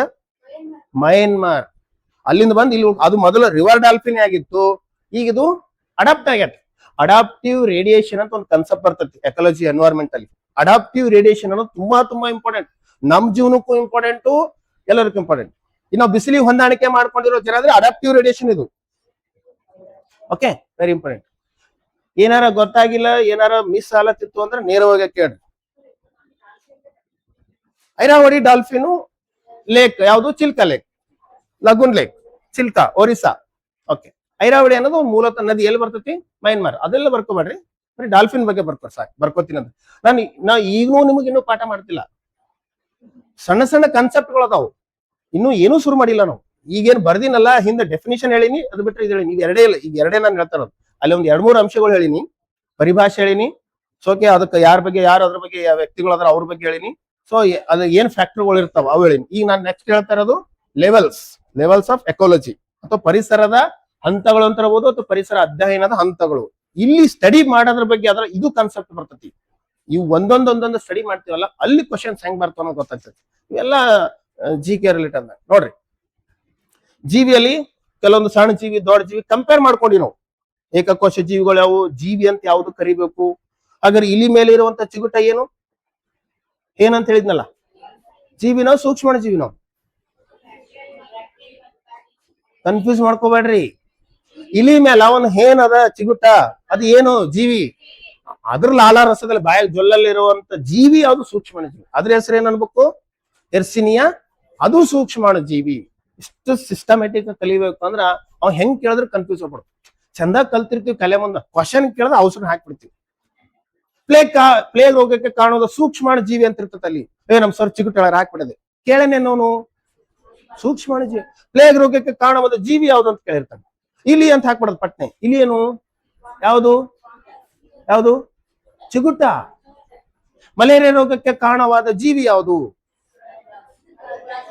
ಪ್ಲಾಸ್ಮೋಡಿಯಂ. ಅಲ್ಲ, ಜೀವಿ ಯಾವುದು? ಹೆಣ್ಣು ಅನಫಿಲಿಸ್ ಸೊಳ್ಳೆ. ನೋಡಿ, ಇಲ್ಲೇ ಇಟ್ ಕನ್ಫ್ಯೂಸ್ ಅಂದ್ರೆ ಅಲ್ಲೇ ಇಟ್ ಕನ್ಫ್ಯೂಸ್ ಆಗ್ತದೆ. ಅರ್ಥ ಮಾಡ್ಕೋರಿ. ಇದನ್ನ ಯಾಕೆ ನಿಮಗೆ ಪದೇ ಪದೇ ಕೇಳ್ತದೆ? ಈ ಕನ್ಫ್ಯೂಷನ್ಸ್ ಗಳು ಬರಬಾರ್ದು. ಅಂದ್ರ ಏನ್ ಕೇಳ್ಯಾರ ಅನ್ನೋದು ಚೆನ್ನಾಗಿ ಓದ್ಬೇಕು, ಚೆನ್ನಾಗಿ ಅನಾಲಿಸಿಸ್ ಮಾಡ್ಬೇಕು, ಚೆನ್ನಾಗಿ ಟಿಕ್ ಮಾಡ್ಬೇಕಲ್ಲಿ. ತಪ್ಪ ಟಿಕ್ ಮಾಡಿದ್ರೆ ಏನಾಗ್ತದೆ? 1 ವರ್ಷ ಲೇಟ್ ಆಗ್ತದೆ. ಮತ್ತೆ ಅದು ಅರ್ಥ ಮಾಡ್ಕೋಬೇಕು, ವೆರಿ ಇಂಪಾರ್ಟೆಂಟ್. ಓಕೆ, ಪ್ರಭೇದ. ನೆಕ್ಸ್ಟ್ ಯಾವ ವಿಷಯಗಳನ್ನ? ಪ್ರಭೇದ. ನೋಡ್ರಿ, ಜೀವಿಗಳಲ್ಲಿ ಒಂದಿಷ್ಟು ಜೀವಿಗಳು ಒಂದೇ ತರ ಇರ್ಬೇಕು, ಒಂದೇ ಒಂದೇ ಒಂದೇ ಏರಿಯಾದಲ್ಲಿ ಇರ್ಬೇಕು, ಒಂದೇ ಒಂದೇ ಕಂಡೀಷನ್ ಅನ್ನ ಅಡಾಪ್ಟ್ ಮಾಡ್ಕೊಂಡಿರ್ಬೇಕು. ಅಂತವನ್ನ ನಾವು ಪ್ರಭೇದ ಅಂತ ಕರಿತೀವಿ. ಓಕೆ, ಇದನ್ನ ನೀವೆಲ್ಲ ಓದಿರ್ತೀರಿ ಅಂದ್ರೆ ಪ್ರಭೇದ, ಜಾತಿ ಅಂತ ಓದಿರ್ತೀರಿ. ಎಲ್ಲಿ ಓದಿರ್ತೀರಿ? ಪ್ರಭೇದ ಮತ್ತು ಜಾತಿ. ಯಾರು ಇದನ್ನ ವರ್ಗೀಕರಣ ಮಾಡಿದ್ರು? Carolus Linnaeus. ಪ್ರಭೇದ ಮೊದಲು ಬರುತ್ತಾ, ಜಾತಿ ಮೊದಲು ಬರುತ್ತಾ? ಪ್ರಭೇದ ಮೊದಲು ಬರುತ್ತೆ, ಜಾತಿ ಮೊದಲು ಬರುತ್ತಾ? ಜಾತಿ ಮೊದಲು ಬರ್ತದೆ. ಹಾಗಾದ್ರೆ ಮನುಷ್ಯ ಜಾತಿ ಯಾವುದು? ಹೋಮೋ ಸೆಫಿಯನ್ಸ್. ಇದರಲ್ಲಿ ಹೋಮೋ ಅನ್ನೋದೇನು, ಸೆಫಿಯನ್ ಅನ್ನೋದೇನು? ಹೋಮೋ ಅನ್ನೋದು ಜಾತಿ, ಸೆಫಿಯನ್ಸ್ ಅನ್ನೋದು ಪ್ರಭೇದ. ಮನುಷ್ಯ ಜಾತಿ ಅಂತ ಕರಿತೀವಲ್ಲ, ಎಲ್ಲದಕ್ಕೂ ಹೋಮೋ ಹೋಮೋ ಹೋಮೋ ಅಂತ ಇರ್ತೈತಿ. Homo habilis, homo erectus, homo gibbon, homo sapiens. ಅರ್ಥ ಆಗತೈತಿ? ಸೊ ಇದು ಪ್ರಭೇದ. ಹೋಮೋ ಗಿಬ್ಬನ್ ಅನ್ನೋದು ಒಂದು ಪ್ರಭೇದ, ಹೋಮೋ ಹ್ಯಾಬಿಲಸ್ ಅನ್ನೋದು ಒಂದು ಪ್ರಭೇದ, ಎರೆಕ್ಟಸ್ ಅನ್ನೋದು ಒಂದು ಪ್ರಭೇದ, ಸೆಫಿಯನ್ಸ್ ಅನ್ನೋದು ಒಂದು ಪ್ರಭೇದ. ಮನುಷ್ಯನ ಬೇರೆ ಬೇರೆ ಪ್ರಭೇದಗಳು, ಮನುಷ್ಯನ ಬೇರೆ ಬೇರೆ ಪ್ರಭೇದಗಳು. ಬಟ್ ಜಾತಿ ಒಂದೇ. ಲಿಂಗಾಯ್ತು, ಕಬ್ಬಲಿಗ, ಕುರುಬ ಅವು ಅಲ್ಲ. ಸರ್, ಜಾತಿ ಮನುಷ್ಯರ ಜಾತಿಗಳು ಹೇಳಿದ್ರೆ ಇವು ನೆನಪು ಬರ್ತಾವ ನಾವು. ಹೋಮೋ ಅನ್ನೋದು ಜಾತಿ, ಒಂದೇ ಜಾತಿ. ಮನುಷ್ಯನ ಒಂದೇ ಜಾತಿ ಯಾವ್ದಂದ್ರೆ ಹೋಮೋ. ಬಟ್ ಮುಂದಿರುವಂತದ್ದು ಯಾವ ಪದ? ಅದು ಪ್ರಭೇದ. ಇದ್ರ ಮೇಲೆ ಅರ್ಥ. ಪೆಲ್ಲಿಸ್ ಟೈಗ್ರಿಸ್, ಪೆಲ್ಲಿಸ್ ಲಿಯೋ, ಪೆಲ್ಲಿಸ್ ಡೊಮೆಸ್ಟಿಕಾ. ಏನು ಪೆಲ್ಲಿಸ್ ಲಿಯೋ ಅಂದ್ರ ಹುಲಿ, ಹುಲಿನ. ಟೈಗ್ರಿಸ್ ಅಂದ್ರ ಡೊಮೆಸ್ಟಿಕಾ ಅಂದ್ರ ಪೆಲ್ಲಿಸ್ ಲಿಯೋ ಅಂದ್ರ ಲಿಯೋ ಲಯನ್, ಟೈಗ್ರಿಸ್ ಟೈಗರ್, ಡೊಮೆಸ್ಟಿಕಾ ಬೆಕ್ಕು. ಓಕೆ, ಮೂರು ಹೆಚ್ಚು ಕಡಿಮೆ ನಮಗೂ ಒಂದೇ ತರ ಕಾಣ್ತಾವು. ಅವು ನಡೆಯೋ ಸ್ಟೈಲು, ಬೇಟೆಯಾಡೋ ಸ್ಟೈಲು, ಏನಾರು ಮರ ಹತ್ತುವಂತ ಸ್ಟೈಲು, ಅದ್ರ ಕಣ್ಣು, ಬಾಲ, ದೇಹದ ಆಕಾರ, ಬಣ್ಣ ವ್ಯತ್ಯಾಸ ಇರ್ಬೋದು. ಮೆಟಬಾಲಿಕ್ ಆಕ್ಟಿವಿಟಿ ಹೆಚ್ಚು ಕಡಿಮೆ ಸೇಮ್ ಇರ್ತೈತಿ. ಇದ್ರ ಅರ್ಥ ಏನು? ಅವೆಲ್ಲ ಒಂದೇ ಜಾತಿ. ಯಾವ ಜಾತಿ? ಪೆಲ್ಲಿಸ್ ಅನ್ನೋದು ಜಾತಿ. ಪೆಲ್ಲಿಸ್ ಜಾತಿಗೆ ಬೆಕ್ಕು, ಸಿಂಹ, ಚಿರತೆ, ಚೀತ ಇವೆಲ್ಲ ಒಂದೇ ಜಾತಿ ಸೇರಿರ್ತಕ್ಕಂಥವು. ಆದ್ರ ಪ್ರಭೇದಗಳು ಬೇರೆ ಬೇರೆ. ಅರ್ಥ ಆಗತೈತಿ? ಪ್ರಭೇದ ಅರ್ಥ ಆಯ್ತಾ? ಪ್ರಭೇದ ಅರ್ಥ ಆಯ್ತಾ? ಪಕ್ಕ ಅರ್ಥ ಆಯ್ತಾ? ಬೆಕ್ಕು, ಸಿಂಹ, ಹುಲಿ ಮೂರು ಬೇರೆ ಬೇರೆ ಪ್ರಭೇದ, ಜಾತಿ ಒಂದೇ. ಅರ್ಥ ಆಗತೈತಿ?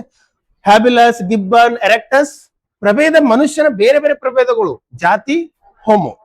ಅರ್ಥ ಆಗತೈತಿ? ಈಗ ಈ ಕಾನ್ಸೆಪ್ಟ್ ಅರ್ಥ ಆಗಿತ್ತಂದ್ರೆ ನಾನು ನೆಕ್ಸ್ಟ್ ಮುಂದುವರ್ಲಕ್ ಈಸಿ ಆಗ್ತದೆ. ಹಾಗ ನಾವ್ ಈಗ ಮಾತಾಡ ಪ್ರಭೇದ ಅಂದ್ರೆ ಏನು? ಜೀನ್ ಎಕ್ಸ್ಚೇಂಜ್ ಆಗ್ಬೇಕಲ್ಲಿ. ಏನಾಗ್ಬೇಕ್ರಿ? ಫರ್ಟೈಲ್ ಆಫ್ ಸ್ಪ್ರಿಂಗ್ ಮುಂದುವರಿಬೇಕು. ಬರ್ಕೋಬೇಡ್ರಿ, ಏನು ಚಂದ ಸಿಸ್ಟಮೆಟಿಕ್ ಕೇಳ್ರಿ. ಬೇಕಾದ್ರೆ ಒಂದ್ ಲೈನ್ ನಾನೇ ಬರ್ಸ್ಬಿಡ್ತೀನಿ ಅದಕ್ಕೆ ಬೋರ್ಡ್ ಮೇಲೆ. ಇಲ್ಲಿ ಹೆಂಗ್ ಬರ್ದ್ರೆ ಹಂಗ ಬರ್ತೀನಿ, ಚಂದ ಕೇಳ್ರಿ. ನೋಡ್ರಿ, ನಾನು ಏನ್ ಹೇಳ್ತೇನೆ ಚೆನ್ನಾಗಿ ಅರ್ಥ ಮಾಡ್ಕೊರಿ. Fertile offspring. Fertile offspring ಅಂದ್ರೇನು? ಆ ಒಂದು ಪ್ರಭೇದದ ಜೀವಿ ಇನ್ನೊಂದು ಪ್ರಭೇದ ಜೊತೆ ಸಂತಾನೋತ್ಪತ್ತಿ ಅಂದ್ರೆ ಲೈಂಗಿಕ ಕ್ರಿಯೆ ಮಾಡಿದಾಗ ಮುಂದೆ ಮರಿಗಳೇನ್ ಹುಟ್ಟುತ್ತಾವಲ್ಲ, ಆ ಮರಿಗಳು ಇವ್ರಂಗೆ ಇರ್ಬೇಕು. ಇದು ಫರ್ಟೈಲ್ ಆಫ್ ಸ್ಪ್ರಿಂಗ್ ಅಂತ ಕರಿತೀವಿ. ಅಂದ್ರೇನು? ಜನಸಂಖ್ಯೆ ವೃದ್ಧಿ ಆಗ್ತಿರ್ಬೇಕು. ಆ ಎರಡು ಸ್ಪೀಸೀಸ್ಗಳು ಒಂದಾದ್ರ ಪಾಪ್ಯುಲೇಷನ್ ಗ್ರೋ ಆಗ್ಬೇಕು. ಜಿಂಕೆಯಿಂದ ಜಿಂಕೆ ಹುಟ್ಟಬೇಕು. ಜಿಂಕೆ ಸರಿ ನರಿ ಹುಟ್ಟುತ್ತಂದ್ರೆ ಇದು ಪ್ರಭೇದ. ಪ್ರಭೇದ ಅರ್ಥ ಆಗ್ಬೇಕು. ಮನುಷ್ಯ ಸೇರಿದಾಗ ಮನುಷ್ಯ ಹುಟ್ಟತಾನ, ಹೌದಿಲ್ಲ? ಇದ್ರ ಅರ್ಥ ಏನಂದ್ರ ಒಂದೇ ಪ್ರಭೇದದ ಇರಬೇಕು. ಒಂದೇ ಪ್ರಭೇದದ ಜೀವಿಗಳು ಸಂಯೋಗಿಸಿದಾಗ ಅಥವಾ ಈ ಪ್ರಕ್ರಿಯೆ ಒಳಪಟ್ಟಾಗ ಅಲ್ಲಿ ಪ್ರಭೇದ ಅನ್ನೋದು ಅರ್ಥ ಬರ್ತದೆ. ಪ್ರಭೇದ ನೋಡ್ರಿ, ಈಗ ಇನ್ನೊಂದು ಹೇಳ್ಬೇಕು, ಬೆಕ್ಕು ಸಿಂಹ ಜಾತಿ ಒಂದೇ, ಅವು ಎರಡರಿಂದ ಮರಿ, ಬೆಕ್ಕು ಬರ್ಬೇಕಾ ಹುಲಿ ಬರ್ಬೇಕಾ ಗೊತ್ತಾಗಲ್ಲ. ಈಗ ನೋಡ್ರಿ, ಈಗ ಬೆಕ್ಕು ಹುಲಿ ಎರಡು, ಒಂದು ಗಂಡು ಬೆಕ್ಕು ಅನ್ಕೋರಿ, ಒಂದು ಹೆಣ್ಣು ಹುಲಿ ಅನ್ಕೋರಿ, ಮರಿಗಳು ಏನ್ ಬರ್ಬೇಕು? ಅದು ಹುಲಿ ಹಂಗಿರ್ಬೇಕಾ ಬೆಕ್ಕಿನ ಹಂಗಿರ್ಬೇಕಾ? ಹಾಗಾಗಿ ಇಲ್ಲಿ ಅರ್ಥ ಮಾಡ್ಕೋರಿ, ಇದು ಸಾಧ್ಯ ಆಗಲ್ಲ. ಇದು ಪ್ರಭೇದನ ಡೆಫಿನಿಷನ್ ಅರ್ಥ ಬರಲ್ಲ. ಪ್ರಭೇದ ಆಗ್ಬೇಕಾಯ್ತಂದ್ರೆ ಅವ್ರ ಪೀಳಿಗೆ ಮುಂದುವರಿಬೇಕು, ಫರ್ಟೈಲ್ ಆಫ್ಸ್ಪ್ರಿಂಗ್ ಇರ್ಬೇಕು, ಅವ್ರ ಜನರೇಷನ್ ಗ್ರೋ ಆಗಂಗಿರ್ಬೇಕು, ಸೇಮ್ ಪಾಪ್ಯುಲೇಷನ್ ಬರ್ತ್ ಆಗ್ಬೇಕು. ಅರ್ಥ ಆಯ್ತಾ? ಪ್ರಭೇದ ಅಂದ್ರ very important, very important, very important. ಪ್ರಭೇದ ಅರ್ಥ ಆದ್ರೆ ಮುಂದಿನ ಅರ್ಥ ಆಗ್ತಾವ. ಅರ್ಥ ಆಯ್ತು? Very important. ಎಕ್ಸಾಂಪಲ್ ಹೇಳ್ತೀನಿ ಬಿಡು, ವೆರಿ ಎಕ್ಸಾಂಪಲ್ ನೋಡ್ರಿ. ಟೈಗರ್ ಪ್ಲಸ್ ಟೈಗರ್, ಹಾಗಾದ್ರೆ ಏನ್ ಜನನ ಆಗ್ತತಿ? ಟೈಗರ್. ಲಯನ್ ಪ್ಲಸ್ ಲಯನ್ ಏನಾಗ್ತತಿ? ಲಯನ್ ಜನನ ಆಗ್ತತಿ. ಶಾರ್ಟ್ ಫಾರ್ಮ್ ಬರ್ದಿರ್ತೀನಿ, ಅರ್ಥ ಮಾಡ್ಕೊಳ್ಳಿ. ಹಾರ್ಸ್ ಪ್ಲಸ್ ಹಾರ್ಸ್ ಏನ್ ಜನನ ಆಗ್ತತಿ? ಹಾರ್ಸ್ ಜನನ ಆಗ್ತತಿ. Okay. Donkey plus donkey, donkey. Donkey ಅಂದ್ರೆ ಏನು? ಕತ್ತೆ. ಗೊತ್ತಿರ್ಬೇಕು, very important. Tiger plus tiger ನೋಡ್ರಿ, ಭಾರತದಲ್ಲಿ 2-3 ನಮೂನ ಟೈಗರ್ ಕಂಡು ಬರ್ತದೆ. ಬೆಂಗಾಲ್ ಟೈಗರ್ ಕಂಡು ಬರ್ತತಿ, ಹಿಮಾಲಯನ್ ಟೈಗರ್ ಕಂಡು ಬರ್ತತಿ, ಆಮೇಲೆ ಮೆಲನಿಸ್ಟಿಕ್ ಟೈಗರ್ ಅಂತ ಕಂಡು ಬರ್ತತಿ. ಎಲ್ಲ ಹುಲಿನೇ, ಹುಲಿ ಪ್ರಭೇದಗಳೇ. ಅಪರೂಪಕ್ಕೂ ಯಾವಾಗೋ 100 ಒಂದು ಹುಲಿ ಸ್ವಲ್ಪ ಡಿಫ್ರೆಂಟ್ ಹುಡ್ತತಿ. ಅದ್ ನಾ ಮೊದ್ಲೇ ಹೇಳೇ ಮುಂದುವರ್ಲೆತ್ತೀನಿ ನಿಮ್ಗೆ. ಕಪ್ಪು ಪಟ್ಟಿಯ ಹುಲಿ ಅಂತ ಕರಿತೀವಿ ನಾವು. ಏನ್ ಕರಿತೀವಿ? ಮೆಲನಿಸ್ಟಿಕ್ ಟೈಗರ್ ಅನ್ನ ಕಪ್ಪು ಪಟ್ಟಿ. ಹುಲಿ ಪಟ್ಟಿ ಹಳದಿ ಇರ್ತತಿ ಸಾಮಾನ್ಯವಾಗಿ, ಇದಕ್ಕೆ ಹೆಂಗಿರ್ತತಿ? ಕಪ್ಪು ಪಟ್ಟಿ ಇರ್ತತಿ. ಹಾಗಾದ್ರೆ ಕಪ್ಪು ಪಟ್ಟಿ ಹುಲಿ ಏನಕ್ಕೆ ಜನನ ಆಯ್ತು? ಅದು ಬೇರೆ ಪ್ರಭೇದ ಜೊತೆ ಸಂತಾನೋತ್ಪತ್ತಿ ಇಲ್ಲ, ನಿಸರ್ಗದ ಆಯ್ಕೆ ಇರ್ತೈತಿ. ಮುಂದಿನ ಪರಿಸರ ಹೆಂಗ್ ಇದಾಗ್ತೈತಿ, ಆ ಪರಿಸರಕ್ಕೆ ಹೊಂದಾಣಿಕೆ ಮಾಡ್ಕೊಳ್ಳೋ ಸಲುವಾಗಿನೇ ಅದೇನಾಗಿರ್ತೈತಿ? ಬ್ಲಾಕ್ ಪಟ್ಟಿಗಳು ಬಂದಿರ್ತೈತಿ. ನೋಡ್ರಿ, ಚಿರತೆ ಚೀತಾ ಎರಡು ಸೇಮೆ ಅದಾವ. ಒಂದು ಹಗಲತ್ ಬೇಟೆ ಆಡ್ತೈತಿ, ಒಂದು ರಾತ್ರಿ ಬೇಟೆ ಆಡ್ತೈತಿ. ಅರ್ಥ ಆಯ್ತು? ಒಂದು ಕಾಡ್ನಾಗ ಇರ್ತೈತಿ, ಒಂದು ಹುಲ್ಲುಗಾವಲ ಇರ್ತೈತಿ. ಎರಡು ವ್ಯತ್ಯಾಸ ನೋಡ್ರಿ, ಎರಡು ಚೀತಾನೆ, ಒಂದು ಚೀತಾ ಅಂತ ಒಂದು ಚಿರತೆ ಅಂತ ಕರಿತೀವಿ. ಓಕೆ. ಹಂಗ ನೋಡಿ, ನಾಯಿ, ನರಿ, ತೋಳ ಎಲ್ಲ ಸೇಮೆ, ಆದ್ರೂ ಭಿನ್ನ ಭಿನ್ನ ಐತಿ. ಎಲ್ಲ ಒಂದೇ, ನಾಯಿ, ನರಿ, ತೋಳ ಎಲ್ಲ ಒಂದ ಪ್ರಭೇದವೇ, ಇದು ಒಂದೇ ಜಾತಿವೇ, ಆದ್ರೂ ಪ್ರಭೇದಗಳಲ್ಲಿ ಬೇರೆ ಬೇರೆ. ಅರ್ಥ ಆಗತ್ತ? ಹಂಗಂತ ನಾಯಿ, ನರಿ, ನಾಯಿ, ತೋಳ ಆಗಲ್ಲ. ಫರ್ಟೈಲ್ ಆಫ್ಸ್ಪ್ರಿಂಗ್ ಮುಂದುವರೆಯಲ್ಲ. ಯಾವ ಪಾಪ್ಯುಲೇಷನ್ ಮುಂದುವರಿತಂತ ನಾವು ಪ್ರಿಡಿಕ್ಷನ್ ಮಾಡಕ್ ಆಗಲ್ಲ. Okay, very important. Tiger plus tiger ಗೊತ್ತಾಯ್ತು, ಹಾರ್ಸ್ ಪ್ಲಸ್ ಹಾರ್ಸ್ ಗೊತ್ತಾಯ್ತು, ಡಾಂಕಿ ಪ್ಲಸ್ ಡಾಂಕಿ ಗೊತ್ತಾಯ್ತು, ಲಯನ್ ಪ್ಲಸ್ ಲಯನ್ ಗೊತ್ತಾಯ್ತು. ಇದು ಆದ್ರೆ ನಾವ್ ಏನ್ ಕರಿತೀವಿ? ಪ್ರಭೇದ ಅಂತ ಕರಿತೀವಿ. ಇದಾದ್ರೆ ಏನ್ ಕರಿತೀವಿ? ಪ್ರಭೇದ. ಇದು ಆಗ್ಲಿಲ್ಲ. ಟೈಗರ್ ಪ್ಲಸ್ ಲಯನ್ ಆಯ್ತು. ಏನಾಯ್ತು? ಟೈಗರ್ ಪ್ಲಸ್ ಲಯನ್ ಆಯ್ತು. ಅರ್ಥ ಮಾಡ್ಕೊಳ್ಳಿ, ವೆರಿ ಇಂಪಾರ್ಟೆಂಟ್. ಇಲ್ಲಿ ಜನನ ಆಗುವಂತ ಜೀವಿ ಯಾವ್ದಂದ್ರೆ ಟೈಗಾನ್. ಲಯನ್ ಪ್ಲಸ್ ಟೈಗರ್ ಆಯ್ತು, ಲೈಗರ್. ಲೈಗರ್ ಅಂತ ಒಂದು ಮೂವಿ ಅದ, ಇದು ಕೇಳಿದ್ಮೇಲೆ ಮೂವಿನೇ ಬೇರೆ ಇದೇ ಬೇರೆ ಅನ್ಸ್ಬಿಡ್ತೈತಿ.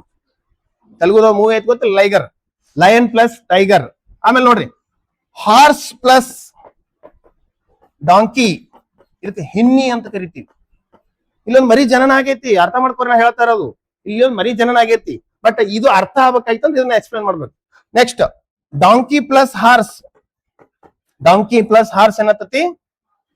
ಮ್ಯೂಲ್. ಮ್ಯೂಲ್ ಅಂದ್ರೆ ಹೇಸರಗತ್ತೆ. ಹೇಸರಗತ್ತೆ. ಮ್ಯೂಲ್ ಅಂದ್ರೆ ಏನ್ರಿ? ಆ ಹಿನ್ನಿ, ಹೇಸರಗತ್ತೆ, ಲೈಗರು ಮತ್ತು ಟೈಗಾನ್ ಇವು ಬಂಜೆತನ ಹೊಂದಿರ್ತಾವ. ಏನ್ ಹೊಂದಿರ್ತಾವು? ಬಂಜೆತನ ಅಂದ್ರೇನು? ಅವುಗಳಿಂದ ಮರಿಗಳು ಜನನ ಆಗಲ್ಲ. ಈ ತರ ಜೀವಿಗಳನ್ನು ಹೈಬ್ರಿಡೈಸೇಷನ್, ಹೈಬ್ರಿಡ್ ಅಂತ ಕರಿತೀವಿ. ಅಂತ ಕರಿತೀವಿ ಹೈಬ್ರಿಡ್ಸ್. ಅರ್ಥ ಮಾಡ್ಕೋರ, ಹೈಬ್ರಿಡ್ ಅಂದ್ರೆ ಏನಂತ ಇಲ್ಲೇ ಕಲಿಬೇಕು. ಇವಾಗ ಸೀಡ್ಗಳಲ್ಲಿ ಕೂಡ ಹೈಬ್ರಿಡ್ ಸೀಡ್ಸ್ ಇರ್ತಾವ, ಹಣ್ಣುಗಳಲ್ಲಿ ಹೈಬ್ರಿಡ್ ಹಣ್ಣುಗಳು ಇರ್ತಾವ, ತರಕಾರಿಗಳಲ್ಲಿ ಹೈಬ್ರಿಡೈಸೇಷನ್ ಮಾಡಿರ್ತಾರ. ಅಂದ್ರ ಅವು ಪ್ರತಿ ಸಾರಿನೂ ಅವ್ರ ಬಲ್ಲೇ ಬೀಜ ತರಬೇಕು ಅಂತ ಅರ್ಥ. ಅಮೆರಿಕದ ಮಾನ್ಸೆಂಟೋ ಕಂಪನಿ ಹತ್ತಿ ಬೀಜಗಳ ಪೂರೈಕೆ. ಓಕೆ, ಯಾವುದು? BT ಹತ್ತಿ. ಯಾರು ಇಂಟ್ರೊಡ್ಯೂಸ್ ಮಾಡಿಸರು? ಅಮೆರಿಕದ ಮಾನ್ಸೆಂಟೋ ಕಂಪನಿ. ಯಾವ್ದು? ಎಂತವು ಹೈಬ್ರಿಡ್ ಸೀಡ್ಸ್ ಗಳು ಹತ್ತಿ. ದಾವಣಗೆರೆ ಭಾಗದಲ್ಲಿ, ಬೆಳಗಾವಿ ಭಾಗದಲ್ಲಿ ಆ ಬೀಜಗಳನ್ನ ಅವ್ರು ಸಾಂಪ್ರದಾಯಿಕವಾಗಿ ಬೀಜಗಳನ್ನ ಸಂರಕ್ಷಣೆ ಮಾಡಿ ನೆಕ್ಸ್ಟ್ ಅವೇ ಬಿತ್ತನೆ ಮಾಡ್ತಾರ. ಗಿಡನು ಹುಟ್ಟತೈತಿ, ಬೆಳಿತೈತಿ, ಹೂನು ಬಿಡ್ತೈತಿ, ಆದ್ರ ಕಾಯಿ ಆಗಲ್ಲ. ನೆಕ್ಸ್ಟ್ ಸೀಡ್ಸ್ ಗಳು ಫಾರ್ಮೇಶನ್ ಆಗಲ್ಲ. ಇದ್ರ ಅರ್ಥ ಏನು? ಆ ಹತ್ತಿ ಗಿಡ ಸಂತಾನೋತ್ಪತ್ತಿ ಮಾಡಲ್ಲ ಅಥವಾ ನೆಕ್ಸ್ಟ್ ಪೀಳಿಗೆ ಮುಂದುವರ್ಸಲ್ಲ. ಹತ್ತಿ ಬಂಜೆತನ ಅಂತ ಅರ್ಥ. ಯಾವ ಹತ್ತಿ? BT cotton. BT ಕಾಟನ್ ಯಾವ ಕಂಪನಿ ಪರಿಚಯ ಮಾಡಿಸ್ತು? ಅಮೆರಿಕ ದೇಶದ ಮಾನ್ಸೆಂಟೋ ಕಂಪನಿ. ಹಾಗಾದ್ರೆ ಏನ್ ಮಾಡ್ಬೇಕು? ಇದಕ್ಕೆ ಬೀಜ ಮಾಫಿಯಾ ಅಂತ ಕರೀತಾರೆ. ಬೀಜ ಬೇಕಾದ ಪ್ರತಿ ಸರಿ ಯಾರ ಬಲ್ಲಿ ಹೋಗ್ಬೇಕು? ಅಮೆರಿಕ ಆ ಕಂಪನಿ ಕಡೆನೇ ಹೋಗ್ಬೇಕು. ನಮ್ಮಲ್ಲಿ ಹಂಗಲ್ಲ ನೋಡಿ, ತೊಗರಿ ಜೋಳ ಕಡ್ಲಿ ಇಲ್ಲ, ನಾವೇ ಸಂಗಡ ಬೆಳಿತೀವಿ, ಕಾಳುಗಳನ್ನ ತೆಗೆದಿಟ್ಕೊಂತೀವಿ, ಅದನ್ನ ಚೆನ್ನಾಗಿ ಫಿಲ್ಟ್ರೇಷನ್ ಕ್ಲೀನ್ ಮಾಡ್ತೀವಿ, ಮತ್ತೆ ಅವೇ ಬಿತ್ತೀವಿ, ಬರ್ತಾವ. ಇವು ನ್ಯಾಚುರಲ್, ಇವು ಪ್ರಭೇದ. ಯಾವ ಜೀವಿಯಿಂದ ಏನ್ ಪಡ್ಕೊಂಡಿವಿ ಅದನ್ನೇ ಮತ್ತೆ ಬಿತ್ತನೆ ಮಾಡಿದ್ರ ಪ್ರಭೇದ, ಫರ್ಟೈಲ್ ಆಫ್ ಸ್ಪ್ರಿಂಗ್. ಇದು ಜೀನ್ ಎಕ್ಸ್ಚೇಂಜ್ ಆಗತತಿ. ಏನಾಗತತಿ? ಜೀನ್ ಎಕ್ಸ್ಚೇಂಜ್ ಆಗತತಿ. ಅಕಸ್ಮಾತ್ ಈ ತರ ಆದ್ರ ಇವು ಬಂಜೆತನ ಹೊಂದಿರ್ತಾವ, ಅವಕ್ ಏನ್ ಕರಿಬೇಕು ನಾವು? ಹೈಬ್ರಿಡೈಸ್. ಈ ತರ ಪ್ರಾಣಿಗಳನ್ನು ಉತ್ಪತ್ತಿ ಮತ್ತೆ ಯಾಕೆ ಉತ್ಪತ್ತಿ ಮಾಡ್ತಾರ? ನಿರ್ದಿಷ್ಟ ಕಾರ್ಯ ಸಾಧನೆಗಾಗಿ. ಈಗ ಕತ್ತೆ ಏನ್ ಮಾಡ್ತತಿ? ಕತ್ತೆ ಏನಕ್ಕೆ ಬಳಸ್ಕೊಂತೀವಿ ನಾವು? ಭಾರವಾದ ವಸ್ತುಗಳನ್ನು ಹುತ್ಕೊಂಡು ಹೋಗ್ಬೇಕು. ಅದು ಬಟ್ ಎತ್ತರವಾದ ಬೆಟ್ಟ ಹತ್ಬೇಕಾಗಿರ್ತತಿ. ಭಾರ ಹೌದು, ಗುರುತ್ವದ ವಿರುದ್ಧ ಚಲಿಸುವ ಕಷ್ಟ ಆಗತ್ತಲ್ಲ. ಬಟ್ ಕುದುರೆಗಳು ಹತ್ತುತ್ತವೆ ಎತ್ತರವಾದ ಪ್ರದೇಶ, ಬಟ್ ಭಾರ ಊರಲ್ಲ. ಒಂದು ಭಾರ ಊರುವಂತ ಬೇಕು, ಇನ್ನೊಂದು ಎತ್ತರಕ್ಕೆ ಹತ್ತಬೇಕು. ಹಾಗಾದ್ರೆ ನಮ್ಗೆ ಏನ್ ಬೇಕಾಗಿತ್ತು? ಕುದುರೆ ಗುಣಗಳು ಬೇಕು, ಡಾಂಕಿ ಗುಣಗಳು ಬೇಕು. ಹಾಗಾದ್ರೆ ಡಾಂಕಿ ಮತ್ತು ಕುದುರೆವನ್ನ ನಾವು ಸೇರಿಸ ಏನ್ ಸಿಗ್ತತಿ? ಮೀಲ್ ಹೆಸರುಗತ್ತೆ ಸಿಗುತ್ತೆ. ಹೆಸರುಗತ್ತೆನ ಎತ್ತರಕ್ಕೆ ಭಾರವನ್ನ ಎತ್ತುಕೊಳ್ಳಲ್ಲ ಬಳಸ್ಕೊಡ್ತಾರೆ. ಅರ್ಥ ಆಯ್ತಾ ನಿಮ್ಗೆ? ಕೆಲವೊಂದು ಎತ್ತರಕ್ಕೂ ಹೋಗ್ಬೇಕು, ಭಾರನು ಹೊರಬೇಕು, ವೇಗವಾಗಿ ಓಡ್ಬೇಕು. ಕುದುರೆ ಓಡ್ತತಿ, ಕತ್ತಿ ಭಾರ ಓಡ್ತತಿ, ಎರಡು ಗುಣಗಳು ಬೇಕು. ಅದಕ್ಕೆ ಏನ್ ಮಾಡ್ತಾರ ಅವರು? ಯಾವುದು ಹಿನ್ನಿಯನ್ನ ಡೆವಲಪ್ಮೆಂಟ್ ಮಾಡ್ತಾರೆ. ನಿಮ್ಗೆ ಕೆಲವೊಂದು ಕುದುರೆಗಳು ನೋಡಿದಾಗ ಮೈ ತುಂಬಾ ತುಪ್ಪಳಗೊಳಗಿರೋದು, ಎತ್ತರವಾಗಿ ಕಾಣೋದು, ಬಲಿಷ್ಠವಾಗಿ ಕುದುರೆಗಳು ಕಂಡು ಬರ್ತೈತಿ. ಮಾಮೂಲಿ ಕುದುರೆ ತರ ಇರಲ್ಲ, ಅವು ಹೈಬ್ರಿಡ್ ಅಂತ ತಿಳ್ಕೊಬಹುದು. ಅದರಿಂದ ಮತ್ತೆ ಮರಿಗಳ ಜನನ ಆಗೋದಿಲ್ಲ. ಅರ್ಥ ಆಯ್ತಾ? ಇದೊಂದು ಕಾನ್ಸೆಪ್ಟ್ ಅರ್ಥ ಆಯ್ತಾ? ನೋಡಿ, ಟೈಗರ್ ಟು ಟೈಗಾನ್ ಬರ್ತೈತಿ. ಇದು ಸಾರಿ, ಟೈಗರ್ ಬರ್ತೈತಿ. ಟೈಗರ್ ಟು ಲಯನ್ ಹೋದ್ರ ಏನ್ ಬರ್ತೈತಿ? ಟೈಗಾನ್ ಬರ್ತೈತಿ. ಹಂಗ ಲಯನ್ ಟು ಟೈಗರ್ ಹೋದೇವ್ ಅಂದ್ರೆ ಲೈಗರ್ ಬರ್ತೈತಿ. ಹಾಗಾರ ಲೈಗರ್ ಅನ್ನೋದು ಬಂಜೆತನ ಹೊಂದಿರ್ತಕ್ಕಂಥದ್ದು. ಇದು ನಾವು ಎಕ್ಸಿಬಿಷನ್ ಬಳಸಬಹುದು, ಬಹಳ ಆದ್ರೆ ಒಂದು ನಿರ್ದಿಷ್ಟ ಕಾರ್ಯ ಸಾಧನೆಗೆ ಬಳಸಿರ್ತೀವಿ. ಅದರಿಂದ ಫರ್ಟೈಲ್ ಆಫ್ ಸ್ಪ್ರಿಂಗ್ ಆಗಲ್ಲ, ಜೀನ್ ಎಕ್ಸ್ಚೇಂಜ್ ಆಗಲ್ಲ. ನೋಡ್ರಿ, ನಾವೇ ಈಗ ಜನ ನನ್ನ ತಂದೆಯಿಂದ ಮತ್ತು ತಾಯಿಯಿಂದ ಅರ್ಧದಷ್ಟು ತಾಯಿಯಿಂದ ಅರ್ಧದಷ್ಟು ತಂದೆಯಿಂದ ಜೀನ್ಸ್ ಗಳನ್ನ ತಗೊಂಡಿನಿ. ನನ್ನ ತಾಯಿ ಅವ್ರ ತಂದೆ ತಾಯಿಯಿಂದ 50-50, ನನ್ನ ತಂದೆ ಅವ್ರ ತಾಯಿ ತಂದೆಯಿಂದ 50-50, ಮತ್ತೆ ಅವ್ರ ಹಿಂಗೆ ಪೀಳಿಗೆ ಇದು ಹಂಗ ಜೀನ್ ಎಕ್ಸ್ಚೇಂಜ್ ಹಾಕೊಂತ ಬಂದಿರ್ತೈತಿ. ಸೊ ಇದು ಜೀನ್ ಪ್ರಭೇದ ಏನಾಗತ್ತತಿ? ಮುಂದುವರಿತೈತಿ. ನಮ್ಮ ಪೀಳಿಗೆ, ನಮ್ಮ ಖಾನ್ದಾನಿ ಪಾಪ್ಯುಲೇಷನ್ ಹಂಗೆ ಮುಂದುವರಿತೈತಿ. ಈಗ ನನ್ನಿಂದ ನನ್ನ ಮಕ್ಕಳು, ಅವ್ರ ಮೊಮ್ಮಕ್ಕಳು, ಮರಿ ಮಕ್ಕಳು ಏನಾಗತ್ತತಿ? ಫರ್ಟೈಲ್ ಆಫ್ ಸ್ಪ್ರಿಂಗ್, ವಂಶದಿಂದ ವಂಶಕ್ಕೆ ಜೀನ್ ಎಕ್ಸ್ಚೇಂಜ್ ಆಗತತಿ. ನಮ್ಮ ಪಾಪ್ಯುಲೇಷನ್ ಗ್ರೋ ಆಗತತಿ. ಪಾಪ್ಯುಲೇಷನ್ ಅದು ಹಿಂಡ್ ರೂಮ್ನಾಗ ಇರೋದಲ್ಲ, ನೆಕ್ಸ್ಟ್ ಜನರೇಷನ್. ಅರ್ಥ ಆಗತತಿ? ಇದನ್ನ ಮುಂದುವರೆದ ಪ್ರಭೇದ ಅಂದ್ರೆ ಅರ್ಥ ಆಯ್ತಾ? ಓಕೆ, ಇದು ಅರ್ಥ ಆಗಿತ್ತಂದ್ರ ನೆಕ್ಸ್ಟ್ ವಿಷಯ. ಯಾರಿಗಾರ ಅರ್ಥ ಆಗಿಲ್ಲ?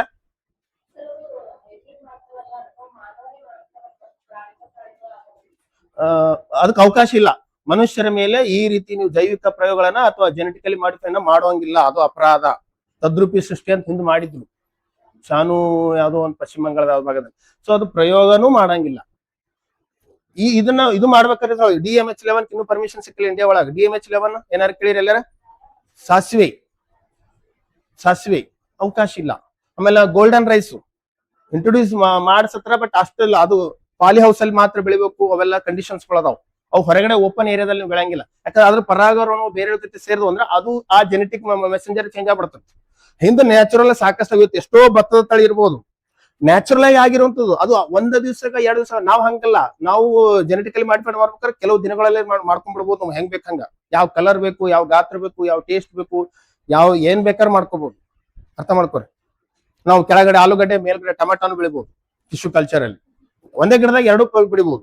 ಒಂದೇ ಮಾವಿನ ಗಿಡದಲ್ಲಿ 30 ಪ್ರಕಾರದ ಮಾವಿನಕಾಯಿ ಹಣ್ಣುಗಳನ್ನ ಪಡ್ಕೋಬಹುದು. ಒಂದ್ ಮಾವಿನಕಾಯಿ ಉದ್ದ ಇರ್ತೈತಿ, ಒಂದ್ ಮಾವಿನಕಾಯಿ ಕೆಂಪು ಇರ್ತೈತಿ, ಒಂದ್ ಕಾಯಿ ಹಳದಿ ಇರ್ತೈತಿ, ಹೆಂಗ್ ಬೇಕಾದ್ರೆ ಪಡ್ಕೋಬಹುದು. ಓಕೆ, ಹಿಂಗೆಲ್ಲ ಅವಕಾಶಗಳದಾವ್. ಮುಂದೆ ಹೇಳ್ತೀನಿ. ಟಿಶ್ಯೂ ಕಲ್ಚರ್ ಅಂದ್ರೇನು, ಲೇಯರಿಂಗ್ ಅಂದ್ರೇನು, ಗ್ರಾಫ್ಟಿಂಗ್ ಅಂದ್ರೇನು, ಅವನು ಕೂಡ ಬರ್ತೈತೆ. ಅಂದ್ರ ನಾವೆಲ್ಲ ಯಾಕೆ ನಿಮ್ಗೆ ಹೇಳ್ಬೇಕು ಅಂದ್ರ, ಪರಿಸರದಲ್ಲಿ ನಾವಾಗೆ ಏನು ಮಾಡಬಾರ್ದು.